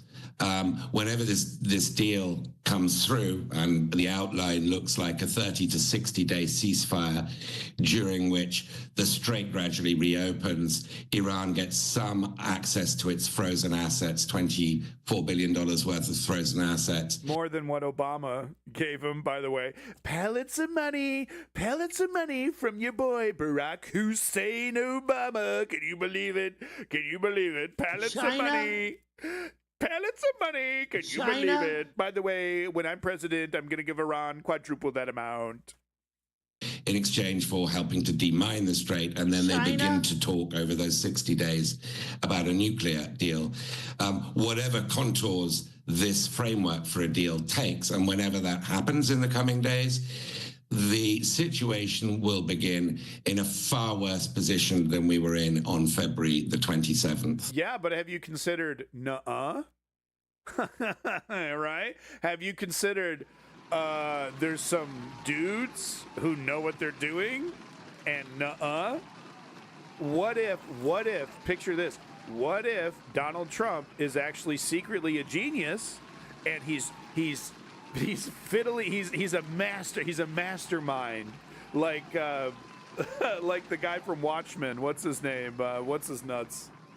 Ozymandias. Have you considered that? He's a comic book level genius like Ozymandias, and he's manipulating everything using gray geopolitics and saying one thing but secretly doing another, and everything's going to be super sweet and super cool. Have you considered that? Bro, I'm Professor Gwenathan. Professor Gwenathan, yo. And again, you know, I mean, I'm talking every day to all the players here in Washington, D.C. No, you're not talking to the real ones. You're not talking to the dudes behind the scenes. Yo, you're not talking to those guys. Not like my boy Gwynathan. And indeed to America's very frustrated allies who were not consulted about this prior to February 28th and have therefore been very reluctant to heed Trump's calls to back it. This is not some genius plan. And the professor, if I can't really sort of put it too euphemistically, does not have a clue what he's talking about. I love the fucking British. Oh, dude. Oh, baby. That's the British version of shut the fuck up, you're a dumb motherfucker right there. Woo! Yeah, baby. One more time. I got to hear that one more time. Look, I'm going to... The British version of you're a dumbass son of a bitch right there. Some genius plan. And the professor, if I can't really sort of put it too euphemistically, does not have a clue what he's talking about. Oh! Okay. You have 10 seconds to respond to that, Professor. Oh, I can't wait for this. I can't wait. Oh yeah? Well, you're an anti-Semite. Got him. Got him. Look, I don't know how to put this, but Mr. Chrome Dome, Gwynathan over there is full of shit. He doesn't know what the fuck he's talking about. Being at home doesn't really help. I do have a considerable clue about what I'm talking about. I would respectfully suggest that talking about fantasies, your account of the negotiation is actually fantasy. But as I end... He literally hasn't made his case, by the way. All he's said is that we don't know what we're talking about and that there's a plan. And his evidence has been war games and one leaked statement from inside the Saudi government without any other like action to back it up. Like literally that's been his two pieces of advice. Some war games that happened years ago. It was the first war games about the Strait of Hormuz, and some leaked statement from someone inside the Saudi government that was like, well, now that we're in this shit, maybe we should finish it. And there's been nothing else to substantiate that. That's literally what he's talking about here. I think the EU should have the restraining order on the U.S. to keep 500 away from any children. Who's 500? What are you talking about? Let me just point to the category mistake in your original analysis. Hey, you got 10 seconds, Poindexter. 5 seconds have already gone by. What you got for me? Come on. Which is that you made an analogy between Ukraine and Iran. It's the wrong analogy. The correct analogy of disruption is between Ukraine and Israel. And Ukraine's role in the Middle Eastern war has been absolutely... Oh, I see. He's trying to reframe it. Israel's the victim here. Not Iran's not the victim. Iran wasn't attacked out of the blue by the Western hegemony. Israel is defending itself. I mean, come on. Come on, man. Crucial to Ukraine in gaining new allies, because as you know well, right, it's all justified. Like literally assassinating government agents, literally blowing up nuclear facilities and just hoping that the uranium wasn't in there. All right, or maybe they did hope that the uranium was in there, and you don't get to control where uranium fallout is blown by the wind. That shit could have easily been blown right back to Israel, right? This clown stuff, but you make money. You make money having these. Look at Donald Rumsfeld. Look at all the people from the Bush administration. Condoleezza Rice. You, Professor, what's his name? Something you, the guy who authored the torture memos for George Bush. All these different people that were. Lindsey Graham, but there's another one that's on the tip of my tongue here. But there's so many people who said, "Oh no, the Iraq War, the Iraq and Afghanistan War are great ideas." The ambassador, what the fuck's his name? He's constantly being used as an expert right now. The old ambassador to the UN, Trump's old ambassador to the UN, who criticizes him sometimes. But you can make a whole career out of being wrong Totally wrong. This guy's over here referencing Henry Kissinger, well-known war criminal whose strategies have brought us to this point of instability right now. What the fuck's his name? He's such a piece of shit.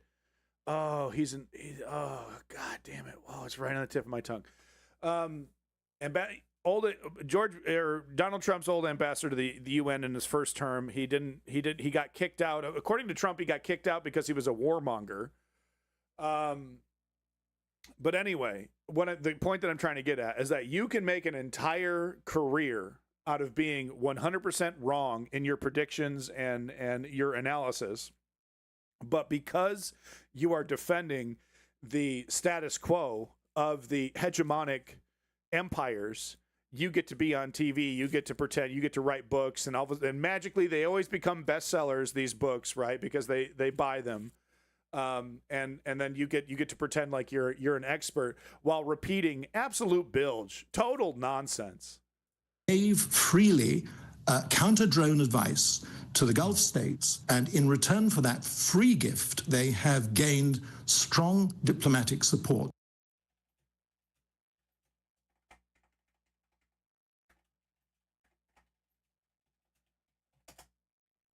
It's right on the tip of my tongue.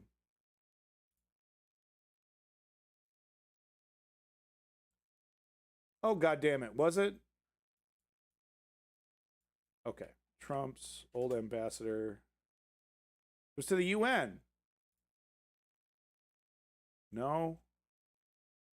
John Bolton. Here it is. John Bolton. That's who I was thinking of. John Bolton has literally made an entire career out of defending terrible decisions made by the U.S. government. Terrible, terrible decisions made by the U.S. government. Hold on. How did he serve Trump? Yeah, he was the U.S. ambassador to the UN. Oh, okay, he was the U.S. ambassador to the UN. Yeah, Bolton later served as national security advisor to Donald Trump. Oh, he was national security advisor. He wasn't ambassador. Okay, I stand corrected. But no, John Bolton is literally his entire career totally wrong. His predictions wrong. You know, his analysis of governments like Iran, Iraq, and Afghanistan wrong. And yet he keeps coming back, man. He's like a fucking rash that you just can't get rid of. Keeps coming back. Media outlets continue to consider him an expert. He's constantly being quoted. Welcome back, Harry Haas. Good to see you. But you can, if you are towing the line for Western hegemonic empires, you can enjoy a career, even though you are like literally thumb up your ass, have no fucking idea what you're talking about. And it's like, in some cases, I think with Gwenathan here, he knows exactly what he's doing. He knows exactly what his role is. But he knows that there's a career in that. He knows that there's money. There's a stable career in that. There's money in that. Yeah, Bolton, Trump doesn't like him, and yet Bolton, he will criticize Trump for being an idiot, but then he will praise Trump for attacking Iran and claim that there's a master strategy, right? Because that's what his whole career has been: attack Iran, go after Iran. Iran's the enemy. If we got to take out Iran.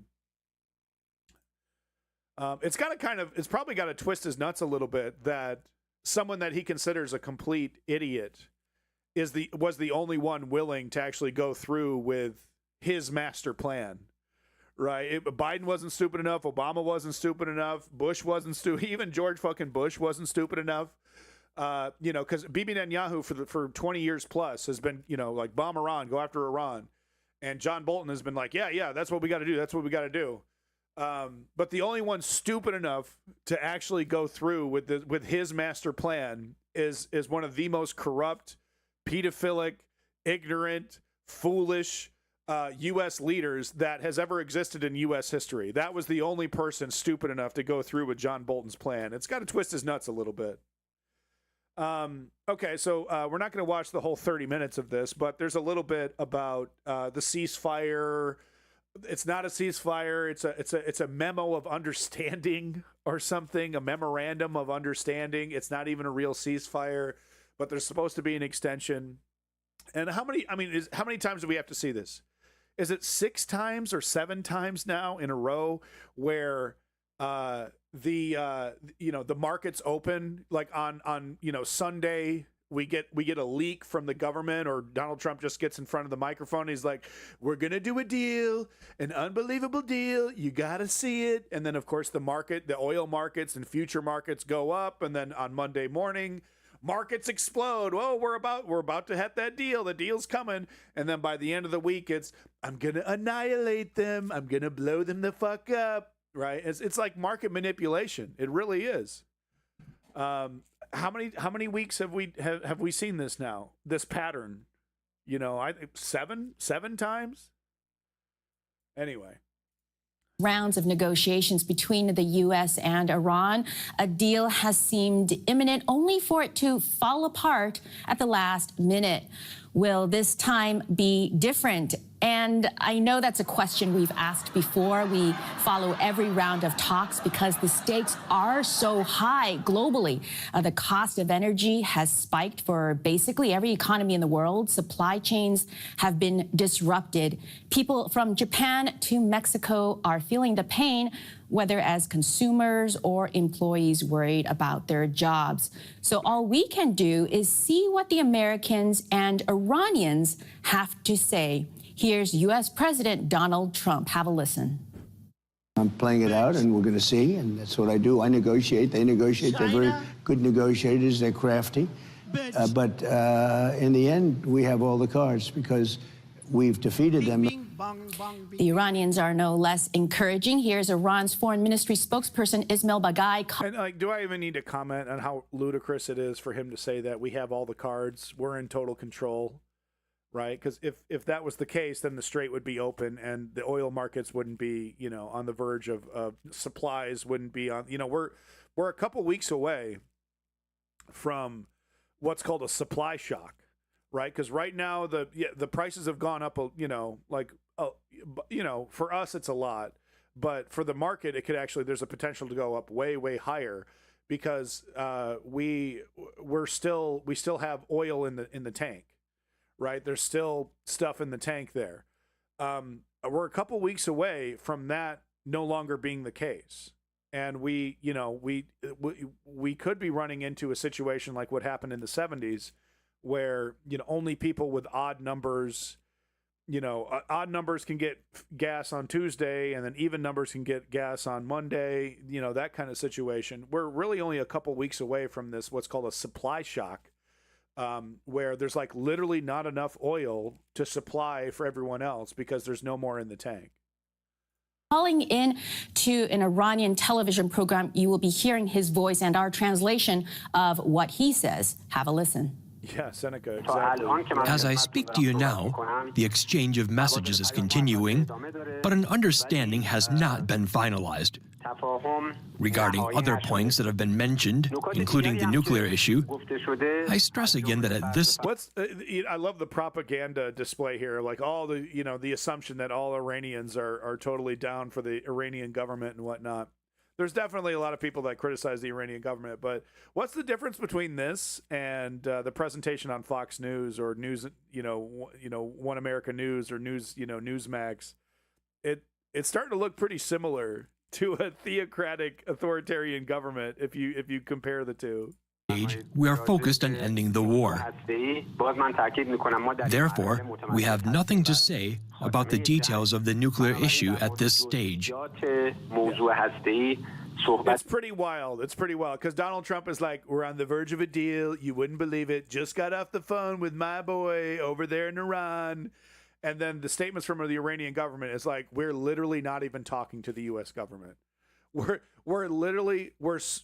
so far away from a deal, it'd make your head spin. Like we're literally not even talking to them. And Donald Trump is like, just a couple minutes away. We're just on the verge, on the cusp of a deal. You wouldn't believe it. Best deal ever.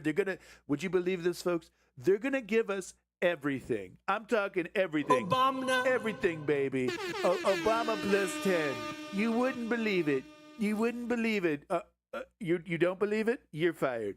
Anyway, this deal is going to be so great you wouldn't believe it. Reminds me of my time with Jeffrey Epstein about we could just do whatever we want. That's what we're going to do to the Iranian government. Anything that we want, like a little girl trapped on an airplane. You wouldn't believe it, folks. To bring us up to date on the Iran talks, we have Savush Ranjbardemi, senior lecturer in modern Middle Eastern history at the University of St. Get a Andrews. little closer to that camera, buddy. Come on, man. You can get that camera closer. Come on, bro. Andrews in Edinburgh joining us, and also Scott Lucas, professor of American Studies at the Clinton Institute, University College Dublin in Wicklow. Thank you once again.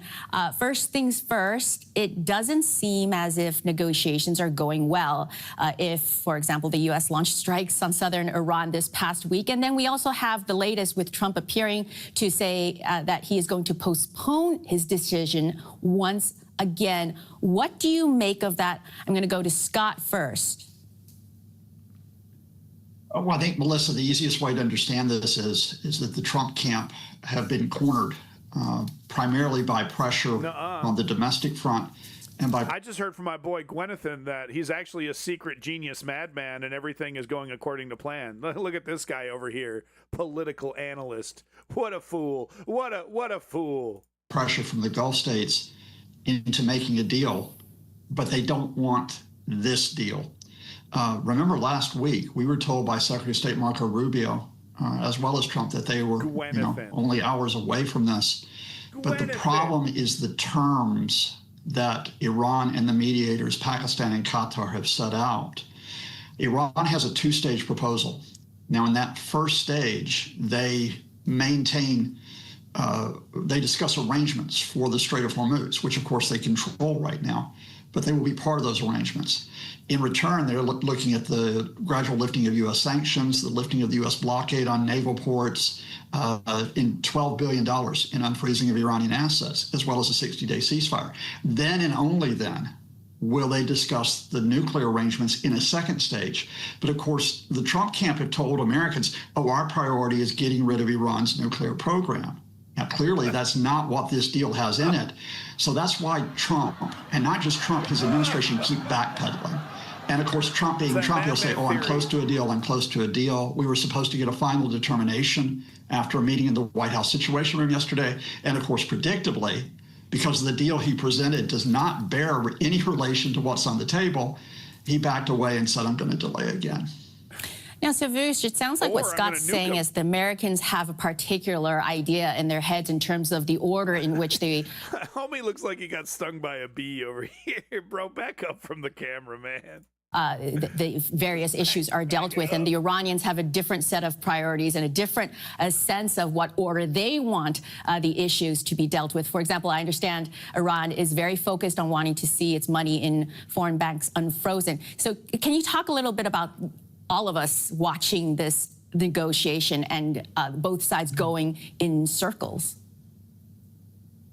Yes, well, first of all, as Scott mentioned, this is a very complex format for negotiations. Pakistan and Qatar, at least two mediators involved. We don't really know what. We're gonna move on after this. You get the point. Nothing's happening. There's a goddamn fool in charge of negotiations. Iran has more cards than and they're playing them well. We get what's going on here. The thing that needs to happen here, as Kralov Xanath is saying, is that Trump needs to take the L.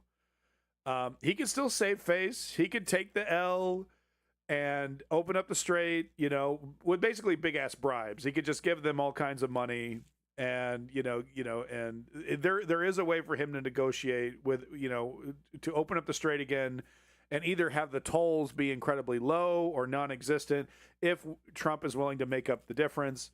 But that would require him to, one, admit that he was wrong, and two, have to give up some of his chips here. And of course, the nuclear stuff, that's not on the fucking table. Are you kidding me? If anything. All of this has proven to Iran that you better get that nuclear weapon online ASAP, as soon as fucking possible. Sort of messaging they're exactly giving to Tehran and Washington, because What we have are details from the American side being leaked to the media, the Axios website, Reuters news agency, New York Times, and more.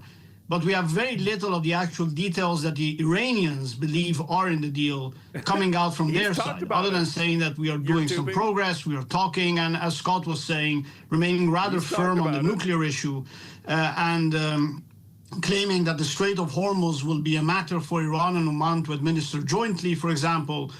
We had this visit of this high-ranking Iranian delegation with Ghalibaf, the chief negotiator, and Araghchi, the foreign minister, to Qatar a few days ago. Apparently those $12 billion were on the agenda, but we don't have any news of that Qatar is actually releasing them. And there's talk of a line of credit for half that amount solely for humanitarian goods to come out. The Qatar government is encouraging the United States to go all in and finish the job, right? Why would they be negotiating and talking about releasing some of Iran's seized assets, right? Come on. Gwyneth knows what he's talking about, guys.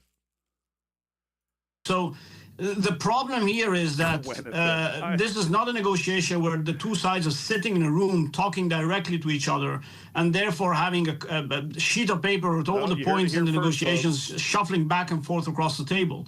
This is a... J.D. Vance keeps saying Straits of Hormuz or Straits of Iran. This entire administration's a fucking joke.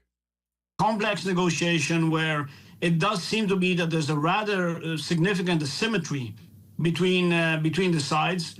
Trump has made a set of claims, and if we go by what came out in the media in Axios and elsewhere, to the extent that the U.S. is actually giving very little in the first stage, a gradual relenting of the blockade in exchange for the Strait of Hormuz opening up, no unfreezing of assets, in a substantial manner, and no opening up. The way that I see it, the only direction Trump, because Iran is going to refuse total surrender on everything, which is what, that's very Putin-esque of Trump to demand. No wiggle room. You give us everything. The nuclear, you give us you open up the strait, you give us the strait. He's like, that's what they're demanding now. It's like, no, you give us, we take control over the strait. And you make a bunch of other ridiculous promises about never attacking Israel, et cetera, because he's not going to be getting that. It's ludicrous. His only other option is going to be military, and what's going to happen is the supply shock that I was talking about is going to hit. And midterms coming up, right? The political consequences of that, because it's okay. I got enough idiots right now who will pretend that oil isn't that bad, even though it's higher than it was during Joe Biden during COVID. It's okay. I got there's enough sycophants out there and cult members to swallow his shit right now, but I'm talking about this price shock could lead to, like I said, shortages. Literally, you drive to the gas station, they check your license plate. No, you got an even number at the end of your license plate. No gas for you. Come back tomorrow, right? So that you could pay $10 a gallon, so that you could have the privilege to pay for $7, $8, $9, $10 a gallon gas. Okay, and we're talking that reality right before the midterms. Donald Trump won't be able to paper, his cult members won't be able to paper over that. The "I did that" stickers will be too glaring, and I think he's gonna be backed into a corner. Even at that point, he's not gonna take the L from Iran. He can't accept that. His ego, especially in this state right now, where he thinks he's literally king of the world, his ego won't allow that. And his only course of action will be militarily, right? Yeah, Fragwitz. Yeah, you better get on it, buddy. Start converting your engine to run on fucking used oil from a restaurant, right? You'll be pumping out the oil from a fry machine. You gotta convert your car to a diesel engine to do that. By the way, I looked into that when I was young. I was like, I kind of want to do that. That sounds cool. But it's also an incredible pain in the ass. There's a way to build an engine that can run off water. Somehow that hasn't become a thing. no full-on gas and charcoal would be the trick. unblocking of sanctions either. You got some big comical fucking stovepipe sticking out the fucking hood of your car, just bilching out fucking black smoke. just some coal burning engine fucking just burping out this disgusting noxious black smoke. That goes to the engine. Really, no smoke in a coal-fired car engine. Really, I converted my engine with Mr. Fusion. Yeah, Marty, give me your banana peels. Right. So, if those were the terms, you could argue that the Iranians check driving on wood. So this is the thing: you can convert your engine to run on. You can convert a gasoline engine, not even a diesel engine, to run on wood. Yeah, that'll be interesting. Was used in the 1940s. You're telling me the smoke situation isn't okay? Hold on. Okay, we're done talking to this guy. I want to see this now. Wood powered car engine. Oh yeah, look at this shit. Okay, hold on. Running a gasoline engine on firewood. Fueling an engine with firewood. Yeah, no smoke, guys. Just no smoke. They kill all the guys that make the engines and steal the patents. Yeah, they kind of do, don't they? Goals and hopefully it's will allow smoke free, guys. Smoke free, everybody. Because it would take, and this allows me to get the proper fuel air mixture for the engine to run. Well, it is the.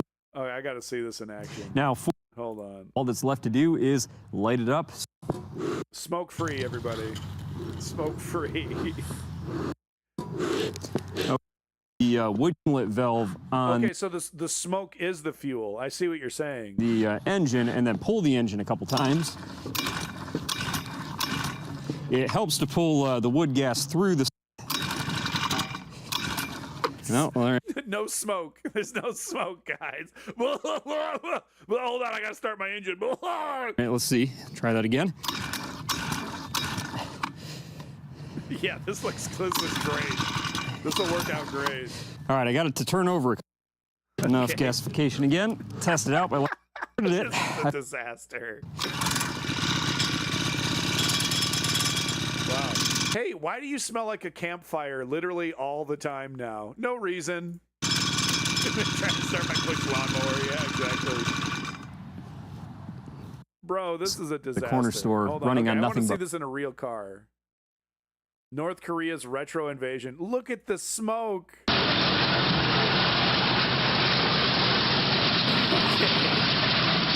Yeah, just as I predicted, a big ass fucking stovepipe sticking out of the fucking car.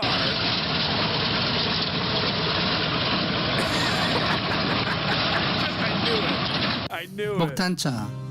Wood gasifier truck. Gasifier truck. But hey, it does work. Okay, it does work. And look, Americans are desperate, okay?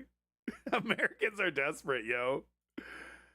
Here they go. They're starting it up. To North Korea. North Korea had run the country louder than a data center. But you know what? If it's stupid but it works, it's not stupid, okay? And this shit's working, okay? There's a whole lot more wood than there is oil. You'll see Americans converting to this. Right. It's no sign that America's a third world country when we start, looking at YouTube videos from North Korea to convert our car into a gasifier engine. Holy shit. Bro, it's so smoky, bro. Holy shit. The internal combustion engine operates it. That shit is smoky as fuck, bro. Oh my god, this one's on fire. Hold on. Everything's working great, man. Syngas. It's just water vapor. Pure pine wood. Dude, look at this shit. All have to get off and push the back of the truck. What? Get off. But on an uphill road, So you on an uphill road, you don't get the same kind of torque you get from a normal combustion People engine. all have to get off and push the back of the truck. North Koreans cut too many trees. It's for coming to an heating America rooms, near you. cooking food, or supplying for Moktancha. There's not enough pressure. So they have bare mountains now. So because of this, they've been fucking stripping their environment of wood. As trees dried up these days, Moktancha is also decreasing. Wow. Bro, look at this. Look at this. Oh my God. Whoa, the bus is here. Oh, the bus is here. We got to go to North Korean pop propaganda school. Look at this shit, dude. Oh my God. Okay, this person's alive, by the way. We're just gonna assume that. Okay, I don't know. Now I don't know if they're showing dead people in the streets or whatever. I don't know. Yeah, I don't know what they're showing there. Okay, we're not gonna show that. Okay. Syngas. From biomass to syngas. Okay, this is America's future, huh?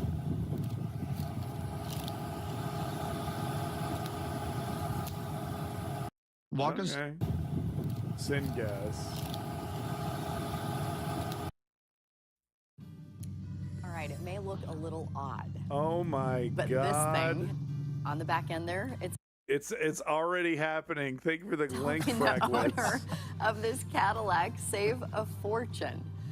A Woodward man isn't worried about rising gas prices. He's figured out how to keep his Of course it's in Woodward. Of course it is. car running without it. What is that thing on the back end, Yeah. right? As Channel 13's Andy Fales explains, it's a bit like driving a barbecue on wheels. The story Andy Fales in Woodward to cover the wood-burning car. is new at 10.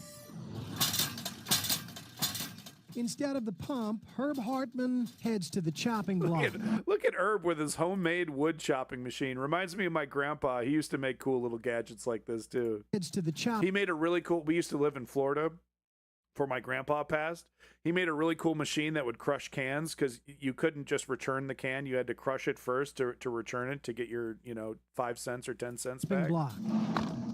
We call it a gasifier because it changes solid mass to gas. He'll tell you all about it. His wood-fired Cadillac. A full hopper will go about 50 miles, depending on how you do. Is that it? Is that it? You get 50 miles and you got to pull over in a forest and start chopping wood? Drive it. The retired machinist had the free time to take on Oh my fucking God. Look at this monstrosity. new challenge last year. Just for the heck of it. Just for the heck of it. Now he's doing it because because Americans, now he's got a business converting vehicles. Ever since I heard it could be done, man, I want to do this. This spring, he finished it. And since he built everything I mean, it's like, we just saw the one from North Korea. That one looked like, pretty crap. But this one looks like, he's put some work into it. he built everything It's by illegal? hand, Of course it's he illegal. did it on the cheap. I probably have maybe $700 in it. The Caddy still needs its gasoline engine to start, but once it's fired up, Here she goes. it's all wood. A friend of mine out here He's got bags of wood in his fucking back seat. outside of town, he says I can have as much wood as I want. Well, there you go. Well, that's going to work out for everybody then. All right. Everyone's got a buddy that can supply unlimited amounts of wood. Inexpensive it may be. Inconspicuous it is not. It rides like a Cadillac too, The gasifier Yeah, what, slow and lumbering? makes Herb stand out all right. But it has to be up in the air where it catches air because you want to cool that gas. Gasifiers aren't a new thing. Fuel-starved Europeans used them during World War II. Fascinating. I had no idea about this. This has been going on for a while. And yeah, no, look, if the supply shock hits, desperate people, so desperate situations cause, desperate innovations. I mean, I could burn weeds, I could burn any kind of biomass, but wood has the most pounds, mass. Energy. The fuel is free, but the effort it takes to saw, chop, dry, and shovel it evens the score. You just need to be a retired boomer with an unlimited supply of wood and an unbelievable amount of time, like everybody, and you're good to go. Labor intensive. That's the big drawback. But Herb Hartman is the only guy around who can poo-poo the pump. Yeah, we get to go right by the gas station. Huh? Yeah, bye-bye. Yeah, bye-bye. Good thing. I got another 25 miles in my hopper. Quite a privilege for a humble guy from small-town Iowa. In Woodward, Andy Fales, Channel 13 Wow. News. Okay. So far, Herb Hartman's put about 5,000 miles on his wood-burning caddy. He says his next project will be a stretch limousine fueled by wood. All right. Okay. I mean, look, Herb is awesome. Let's give props to Herb. Probably voted Trump. Let's be real. He looks like a Trump voter. Kind of a smart guy, so maybe not a Trump voter. Maybe he's one of those non-voters that quietly supports conservatives, right? But doesn't actually vote. But let's give props to Herb. But no, I mean, this is fascinating stuff because we are going to be hit with supply shocks. Here in America, we might be in a situation where America literally disconnects itself from the global oil market and starts pumping oil for internal customers only. Same thing with Canada, right? But if you're a country that doesn't have, like a European country that doesn't have a large amount of oil supplies, you're going to have to go to Russia. You're going to have no fucking choice but to say, sorry, Ukraine. There's going to be riots in the streets. People can't, there's no food in the grocery stores because there isn't trucks that have enough fuel to get to the fucking grocery store. Right? So, I mean, we are running into a desperate situation right now. And I'm sorry, Gwyneth, it's not a master stroke. I'm sorry, John Bolton. It's not a, multi-stage plan that Donald Trump is executing flawlessly. It's a pedophilic, narcissistic psychopath who is obsessed with putting his name on buildings and covering statues in gold leaf, making these decisions, thinking that he's an economic genius, and he couldn't be further from that.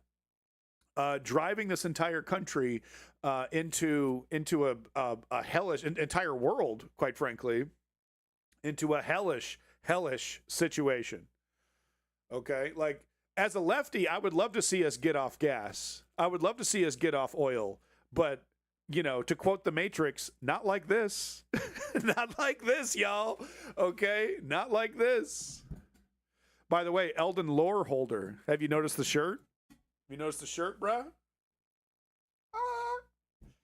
Check out the badass shirt, Eldon Loreholder. Check out the badass shirt, bruh.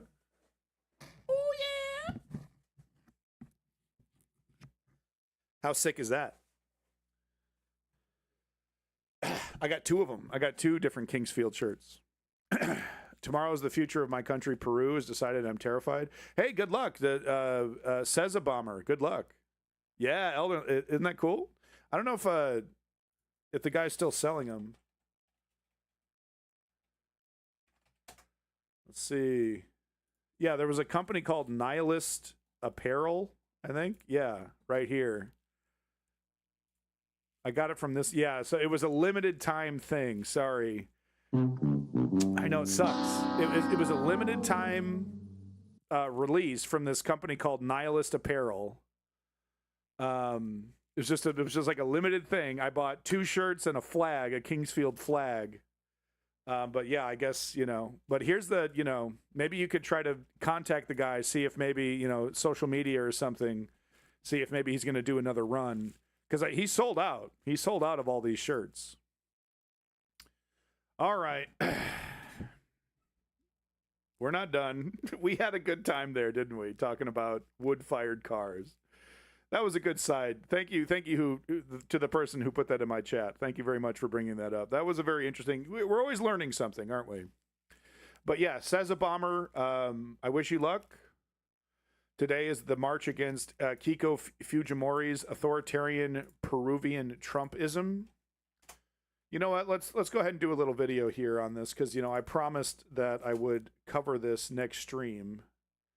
So here we go. Live stream. Here it is.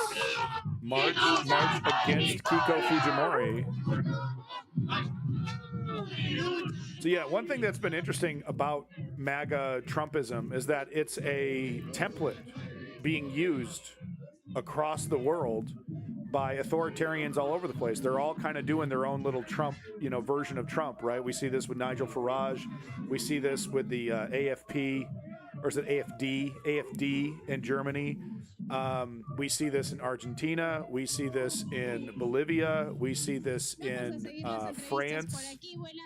There's so many places that are applying the Trump MAGA template, right? Be afraid of the immigrant. The liberal is your enemy. Communist. Whatever the boogeyman is, right? Whatever boogeyman they can come up with. To try and keep power and convert to an authoritarian dictatorship. So that's very interesting. Thank you for letting us know, says a bomber.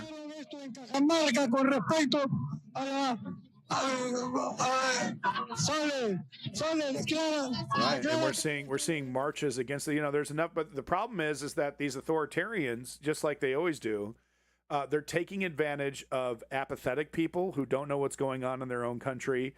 And fearful people that, because the economy is not great, they blame the other, they blame the immigrant. And then, of course, there's the hateful racist people that they take advantage of to gain power, right? The solution to this is participation. And this is why I'm always talking about how we should implement a law that says you have to vote, right? You get like a slap on the wrist if you don't vote. I know Woke Patriot disagreed with me on that. But I do think that's the solution if we want to keep our democracies, because this whole idea that you get to live in a democracy and enjoy the benefits of democracy, but you don't have to participate in it. We are seeing the results of that right now. So, but Kralov Xanath, but we see that right now. Non-voting is speech, right? But there's limits on speech. Free speech doesn't mean you can say whatever you want at any time, anywhere. There's limits to free speech. I do agree with that concept that not voting is speech, right? Not participating is free speech. But what I'm trying to stress is that it's a crisis.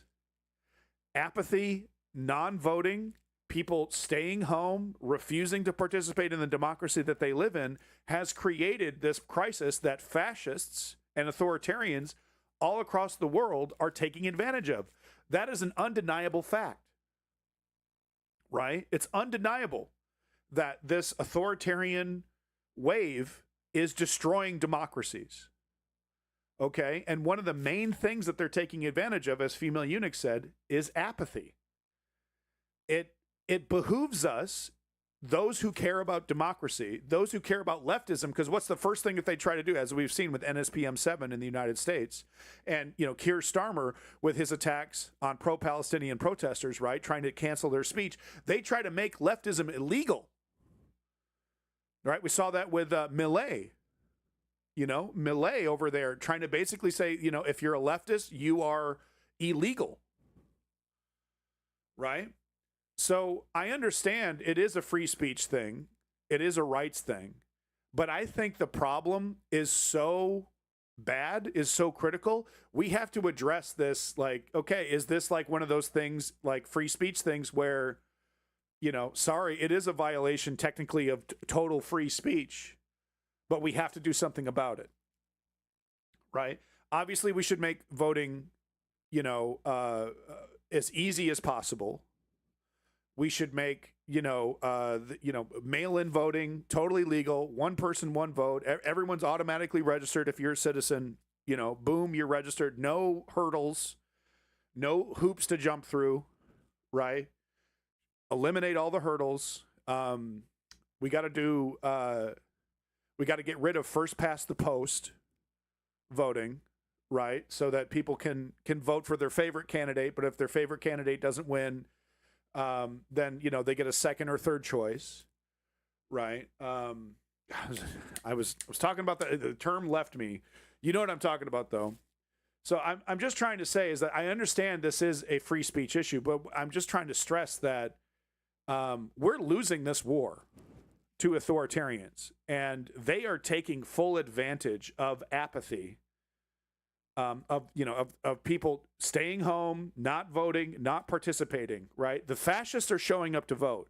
The authoritarians and conservatives are showing up to vote. The leftists are the ones that are not voting. And the leftists are even middle of the road people, right? The apolitical, the non-politicals. They're not showing up to vote. And the result is low voter turnout in some races and authoritarians winning. And then what do? They immediately start to undermine democracy. They immediately start to undermine political thought, right? So my solution, is everyone should be forced to vote, get a slap on the wrist of some sort. Exactly. I mean, it should be as easy as possible. It should be a paid day off, holiday, right? And like you should just have to show up with your driver's license to any poll place anywhere. Like you don't have to be registered to a certain location. You just go there, like no hoops to jump through whatsoever, right? Make it as easy as possible. You're automatically registered. But if you don't vote, just like if you don't pay your taxes, right, there's some kind of punishment for that. You don't get sent to jail. You don't get forced into bankruptcy, whatever. Like I think some kind of fee or fine. I would be even okay with like show up to vote. You get $10. You get some kind of money or something to vote. Right? You get some kind of. You not only do you get the day off, and your boss is forced to pay you for that day off, but you also get $20.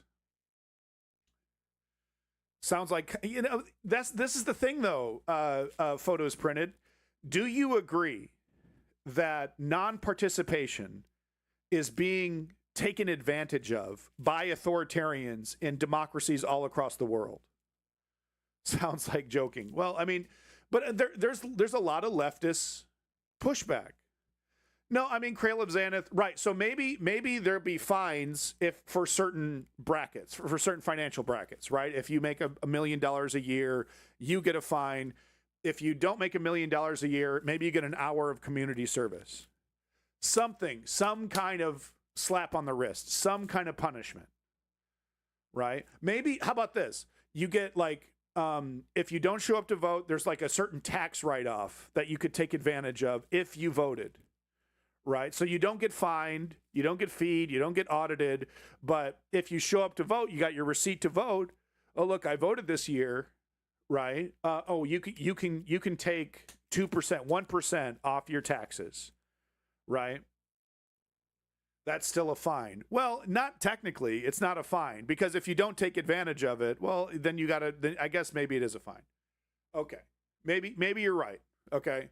But look, here's we can talk about the specific details when we're at the meeting. Okay.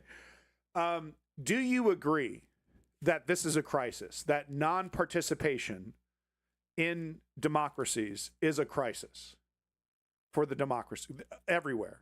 Yeah, hell yes, right? So I think that's where we should start with this debate, is that first we all have to get on the same page that this is an issue that needs to be fixed. However it needs to be fixed. I think, you've heard my ideas. They're not perfect, right? But we gotta get people off the couch. We gotta get people voting. We need to get that voting participation up past the 90%. The further, the lower participation goes when it comes to voting, the more likely you are to get an authoritarian, anti-democratic leader in charge. I think we've seen enough evidence of that to agree with that. Well, Photos Printed, I mean, here's the thing, is that this idea that only educated people should be able to vote, that's not realistic. Okay? Ignorant people exist. And if we want a democracy that says people are equal, we have to accept that stupid people have a voice too. That doesn't mean we let them win. Okay? That doesn't mean we let them run our lives. Okay? But that doesn't mean we disqualify them either. Because that's what Vosh's solution is. He's always talking about this. We need to IQ test everybody, and only people that pass the IQ test get to vote. And that doesn't seem very democratic to me. That seems anti-democratic. And if the goal is to implement this anti-democratic system to save democracy, I don't know if I agree with that paradox. So I think we should go in the exact opposite direction, where we should make it, everyone has to vote, right? Yeah, I disagree with this IQ test thing, right? Because what we're doing with this IQ test, we're introducing another hoop to jump through. It's going to reduce voting even more. It's going to reduce participation even more. Okay, it's not going to increase participation. It's going to dramatically reduce participation. And what happens in a democracy when there's reduced voting participation? Do progressives and liberals win when there's reduced participation? Well, Harry, we can't wait. We need a solution that can be implemented right now, right? Sure, should we improve education? We could do that if we get more leftists into office. Would decrease MAGA voting eligibility, though? Maybe. The thing about education is that, we would see the good benefits of that in a couple generations. We can't wait a couple generations. The solution isn't to add more hurdles to voting with IQ tests or something. The solution is to reduce and remove as many hurdles as possible and incentivize participation. That's the democratic solution to saving our democracy. IQ tests are an undemocratic solution to save a democracy. And at that point, why would you want that? Vosh is far too comfortable saying, you got to do what I say. Vosh is, in his own way, an authoritarian. Right? Now, we can disagree on, okay, how does that work? How do we force people to vote? But I think we're getting somewhere. No problem, Lenny. Thank you for coming in. But I think we're getting somewhere if we can all agree that, one, it's a crisis, and two, we have to do something about it. Right? We can't wait to improve our education system. We can't wait several generations to get smarter. IQ tests are kind of eugenics coded, but that's a different conversation. I kind of agree with that. Because I fundamentally disagree with this idea that quote unquote stupid people don't deserve a voice. Okay? Because I'm not the smartest guy in the world, right? Okay? I'm no Vosh over here, Mr. Erudite. Okay? Yeah, I mean, Crail, I would agree with that. I would agree with anything, right? Like, let's start somewhere.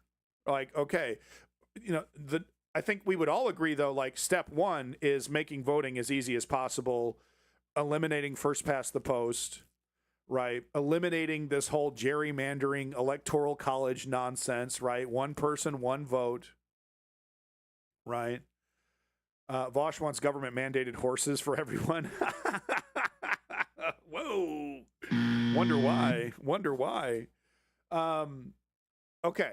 Like, sure. That's, but I think we would have increased voter turnout and increased participation just with step one, which is eliminating most of the hurdles, automatically registering people, and eliminating first past the post, right? We would have an amazing increase in turnout just from that, right? We would all agree with that. But I would be interested in incentivizing in some way coming to the polls, right? Where you get like a tax write-off or something. Because it's a crisis. It's a crisis. The fascistic authoritarian elements are taking advantage of people staying at home, and they're winning.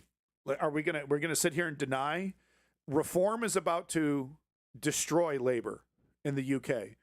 The AfD in Germany, the fucking Nazi Party 2.0 in Germany about to take over. We got fascists already in control in Italy. The right-wing Marie Le Pen in France, right about ready to take over. Thankfully in Canada, Mark Carney and the Liberal Party here in Canada has been able to stave off conservatism, and there doesn't, Pierre Poilievre's party is like a joke right now. But in America, it's over, right? And the fascist takeover has happened in America. You got Brazil, you got Argentine, you got several other examples of right wingers taking over. It might even happen over here in where is this again? Is this Paraguay? Where is this? Sebazamar? Where is this? I can't read this language. What country is this? Sebazamar for all the Avengers. Peru. Thank you, Sebazamar. Sorry, my geography is not great. I'm not Vosh over here. I'm sorry. Go watch Vosh. But it's a crisis. I'm glad at the very least that I'm not receiving any resistance on the acknowledgement that non-participation is a crisis, right? Let's see if we can get any. Yeah, I mean he's very. Now he did a video addressing the Doomer allegations, and I thought it was a pretty good video. I put it in the politics section. So I disagree that he's a total give up Doomer. Oh, Peru, not Peru. Okay. I disagree that he's a total but I do vehemently disagree with, because he's constantly talking about how IQ tests are the solution. He bandies it about like it's the instant solution to the problem. And I just couldn't disagree more. I think it's just fundamentally undemocratic. Impact images come from Cape Canaveral in Florida, United States, where a ground test of Blue Origin's New Glean rocket ended up exploding on air. Okay, give me some news, baby. NASA demonstrated its reaction in the first national multi-hazard drill to identify. Okay, here we go. CASAR swore in Freddy Jose Marie Solano Gonzalez as the new Minister of Labor and Employment Promotion. Okay, so he's a new minister. The new head of the sector has held important positions in the... Okay, really? The Jesus Christ statue? Really? Get this shit out of government. Get this fucking shit out of government. Like this ceremony in front of the fucking Jesus Christ statue is going to prevent corruption? What a joke. These fucking government people, they God, and then they steal. Then they steal and rape and pillage. They don't believe in fucking God.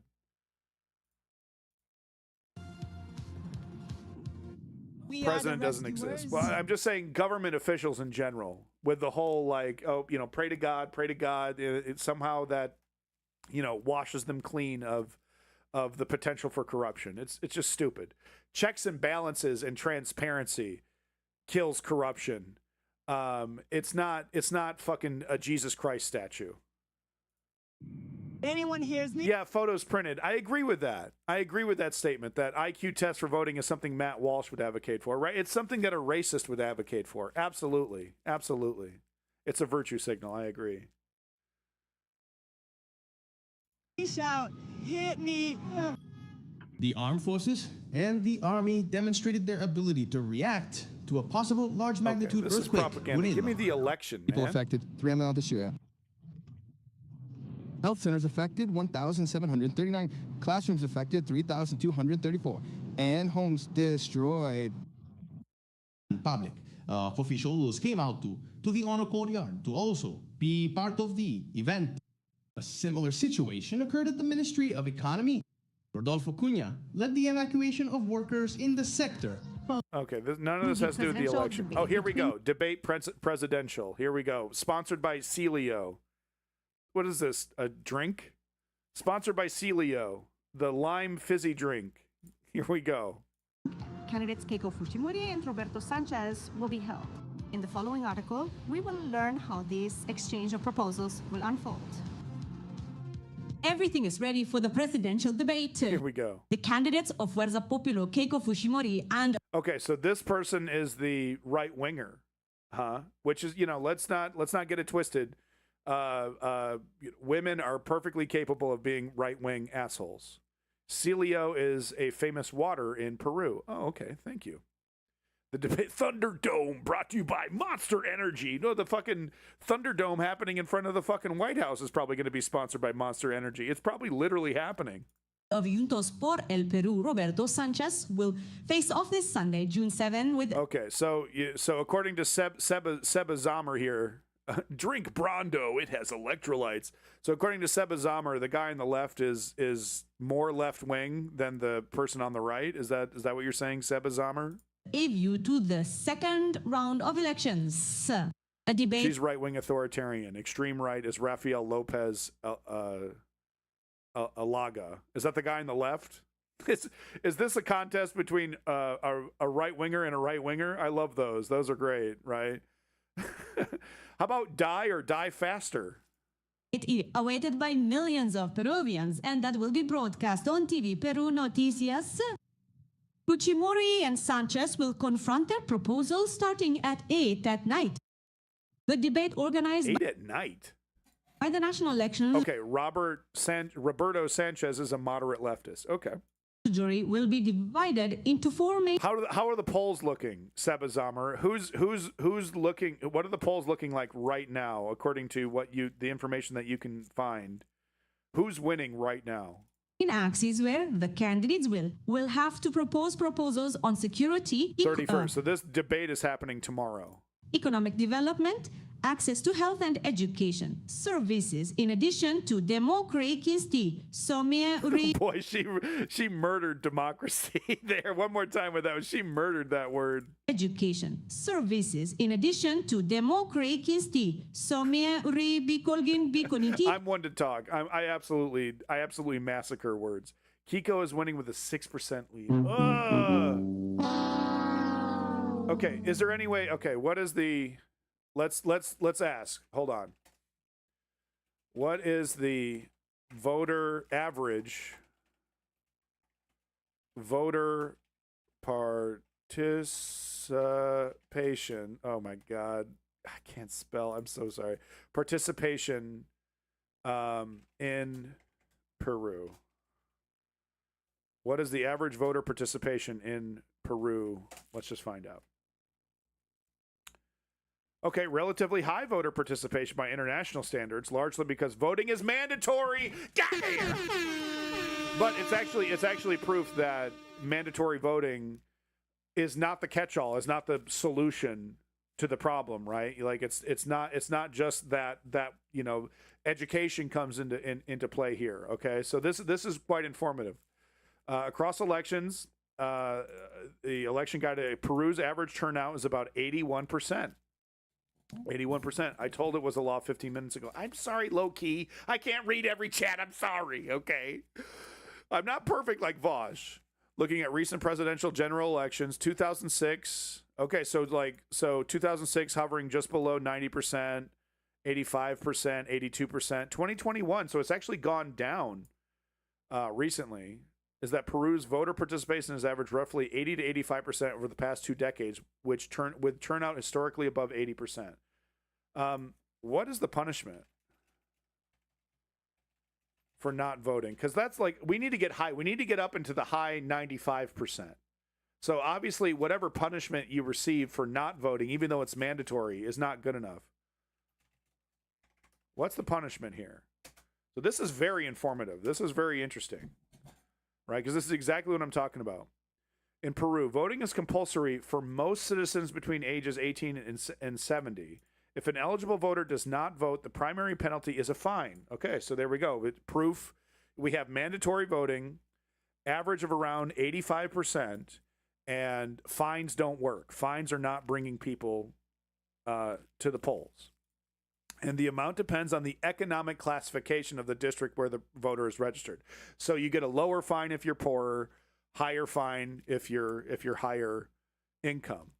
So it's about $7 or $8 if you're extremely poor, $15 if you're poor, and $30 if you're considered not poor. Citizens aged 70 or older are exempt from mandatory voting and are not fined for abstaining. In addition to the fine itself, unpaid electoral fines can create administrative difficulties until they are settled, such as issues with certain government procedures and official transactions. So you'll try to renew your driver's license, and you're like, oh, you got to pay, you didn't vote this year, you got to pay this fine before you can get your driver's license renewed. There are also mechanisms to avoid the fine if you had a valid reason for not voting, for example, illness or travel, provided you apply for an exemption or justification and submit supporting documentation. Very interesting. So if you're like, hey, man, I literally couldn't vote. I got hit by a bus. You can get exempted from it. An interesting aspect of Peru's system is that because the penalties are relatively modest, turnout remains high, around 80% historically. But non-voting is treated more as a civic infraction with a financial penalty than as a criminal offense. So, what have we learned? What have we learned here? Mandatory voting does increase voter turnout. Fines don't appear to work very well, even if the fine is geared in a way so that if you're poor, it doesn't add too much, right? And you get if you don't pay the fine, then you have problems renewing your driver's license and doing some other shit, right? Whatever, like registering for something, maybe you need to register a business, and you're like, well, you can't register your business until you pay your voting fine. So, yeah, what have we learned here? We've learned that it works, but it's not perfect. Fines don't, because the goal should be like 95%, in my opinion, of eligible people, of eligible voters. Right? I believe the goal should be 95%. Right? So fees and fines don't work. So maybe we got to, instead of fees and fines, incentivize. Right? Maybe we should look at the exact opposite. Instead of this, if you're poor, $8. If you're kind of poor, $15. If you're not poor, it's $30. What if everyone gets, I don't know, what if everyone gets a coupon for a $50 meal at McDonald's or something? Right? Like maybe instead of negative incentives, because with negative incentives in Peru, they got up to 85%. And they're still having to deal with right-wingers taking advantage of things, right? Now, obviously, so I think, that's it's not a fix. It's not the cure-all solution. Okay. But we should still, everyone gets a free pizza party. Everyone gets a free token at Pizza Hut, right? Pizza Hut would love that too, because it's like, the government would have to pay for that. So like Pizza Hut would get business.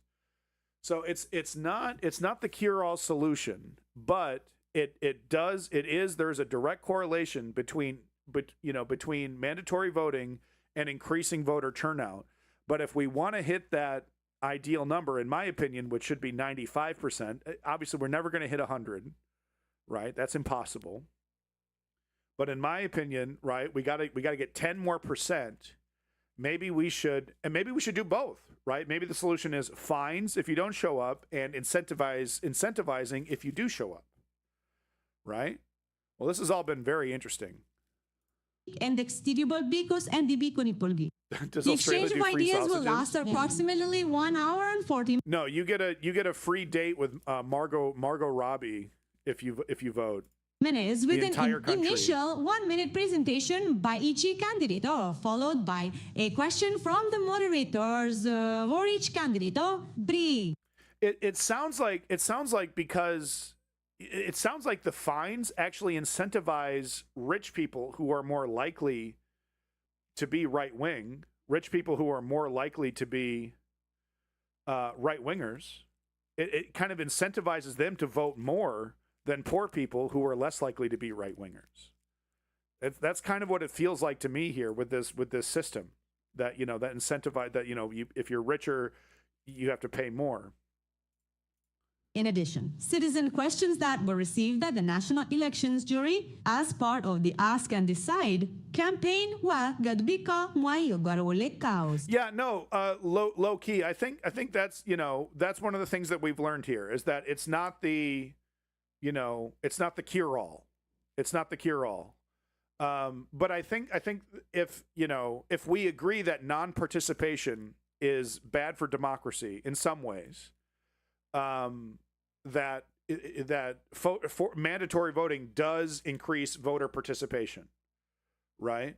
So I think, but yeah, that's a great point, is that mandatory participation, 85% voting participation on average, they still have to deal with corrupt assholes. They still have to deal with right-wing authoritarians who are lying to people, right? It's still an issue, right? The moderators will be journalists. So it's not enough. It's not enough. Guess what, lefties? Life is hard. Our life just got, there's no immediate solution. There's no 5-year plan, right? I'm sorry, Mao Zedong was wrong, right? There's no magic, implement this one leftist solution and everything gets fixed kind of situation, right? Angelica Valdez and Carlos Villarreal. The event will take place at the Lima Convention Center in the San Borja district and will be broadcast on the official channels of the National Elections Board and the National Elections Board. Right. And I can see it on her face. It's that classic conservative, like, happy, cheery. It's like Kevin Hassert right now in the United States, right? When he tells America that the economy is actually doing great. Oh, by the way, did you know high credit card debt is a really good thing? People are spending so much money on their credit cards. Isn't that such a good thing? The economy is doing so great. She's doing that classic, right? We got the leftist over here. We got the leftist or the moderate leftist who's like, yeah, things are actually pretty bad, and this is a serious situation. And then you got the conservative over here that's like, oh, everything's great, and it just, we just got to get rid of the immigrants and blah blah blah. Everything's awesome, and vote for me, and I'll make your life a paradise. Right? You could just tell just by the different demeanor here. We got the conservative who's like promising the world, promising, I'll fix everything, right? Just let me deregulate, right? It's probably a bunch of deregulation, probably a bunch of racism. And then you got the leftists over. I mean, look at the difference of just looking at it without audio, right? Look at it, right? You got the leftists here that's like, these are serious problems. People are going to fucking die, okay? And then you got the conservative, everything's great, everything's spectacular. If you vote for me, I'm gonna make things even better. Trust me. Give me power. I'm gonna make your life unbelievable, baby.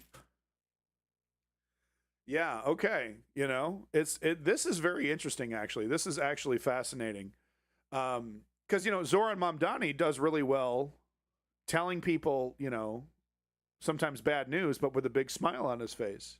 The left has no real representation on television in Peru, only on social media. Well, isn't that always the case? Isn't that always the fucking case?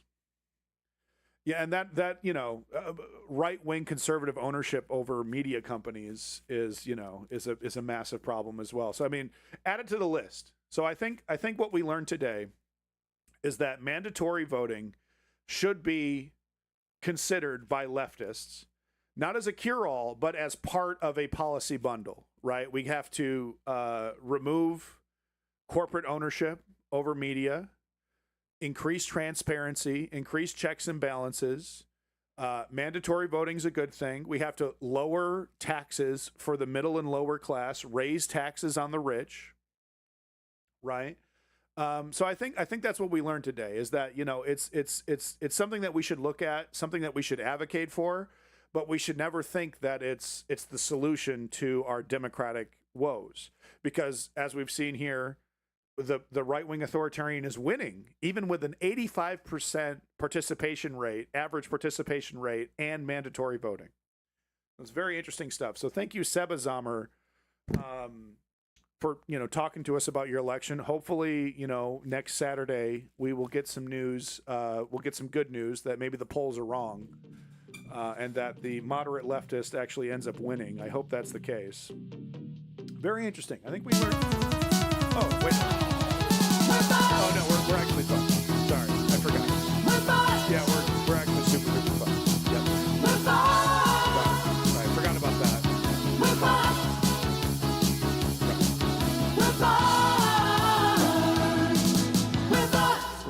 forgot about that argument.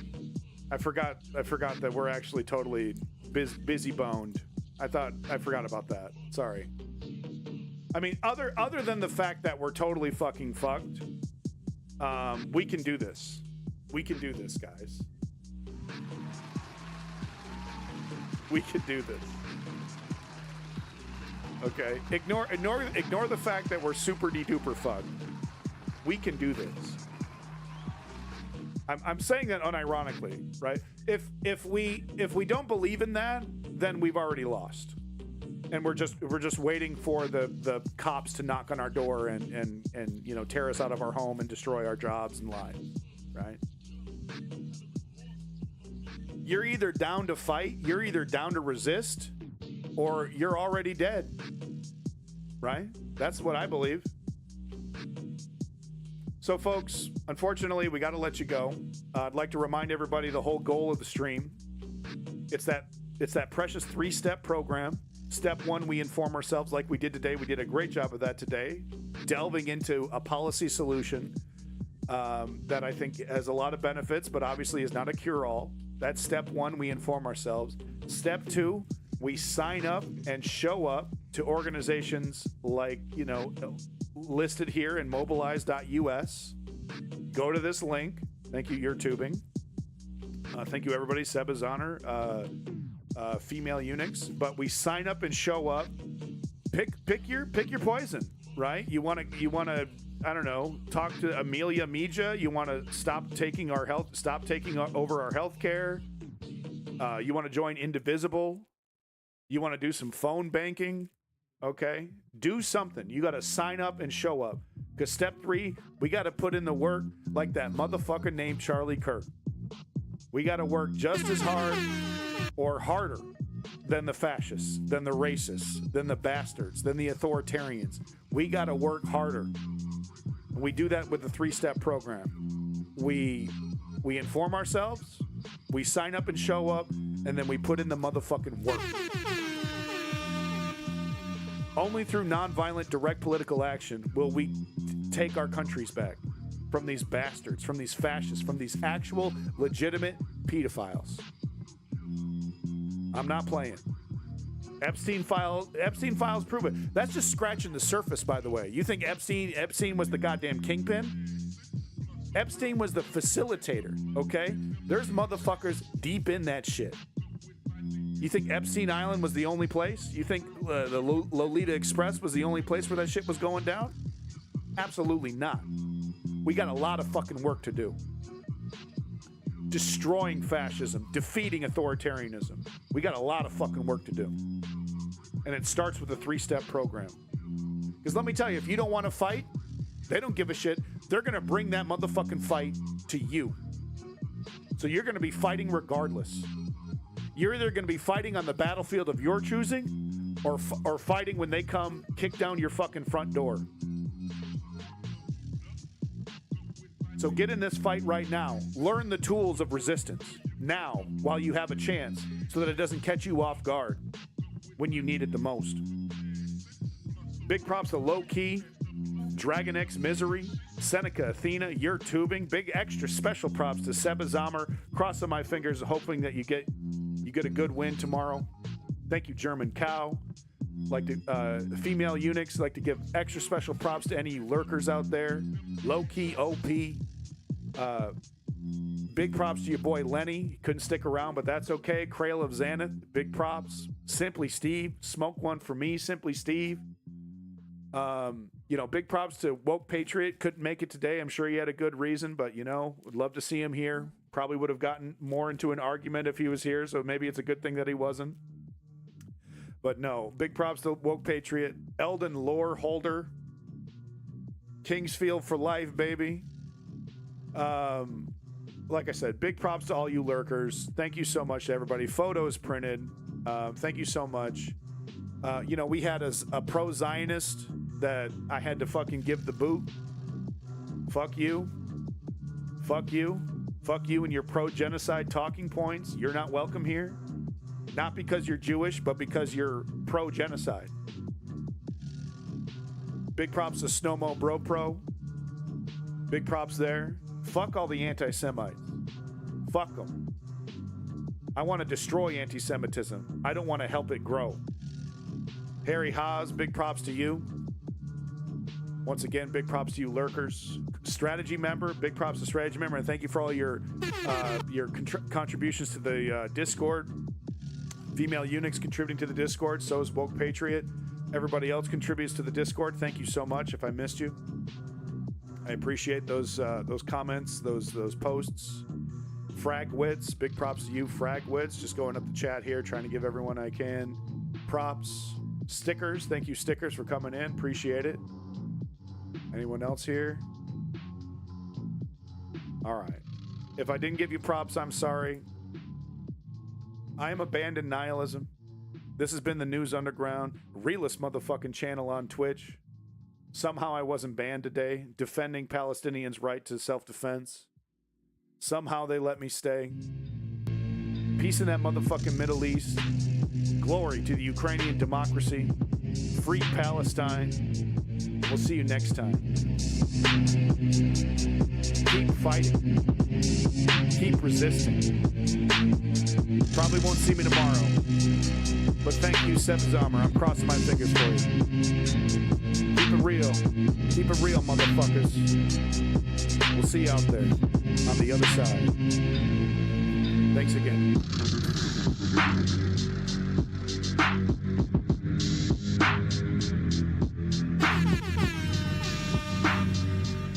Bitch.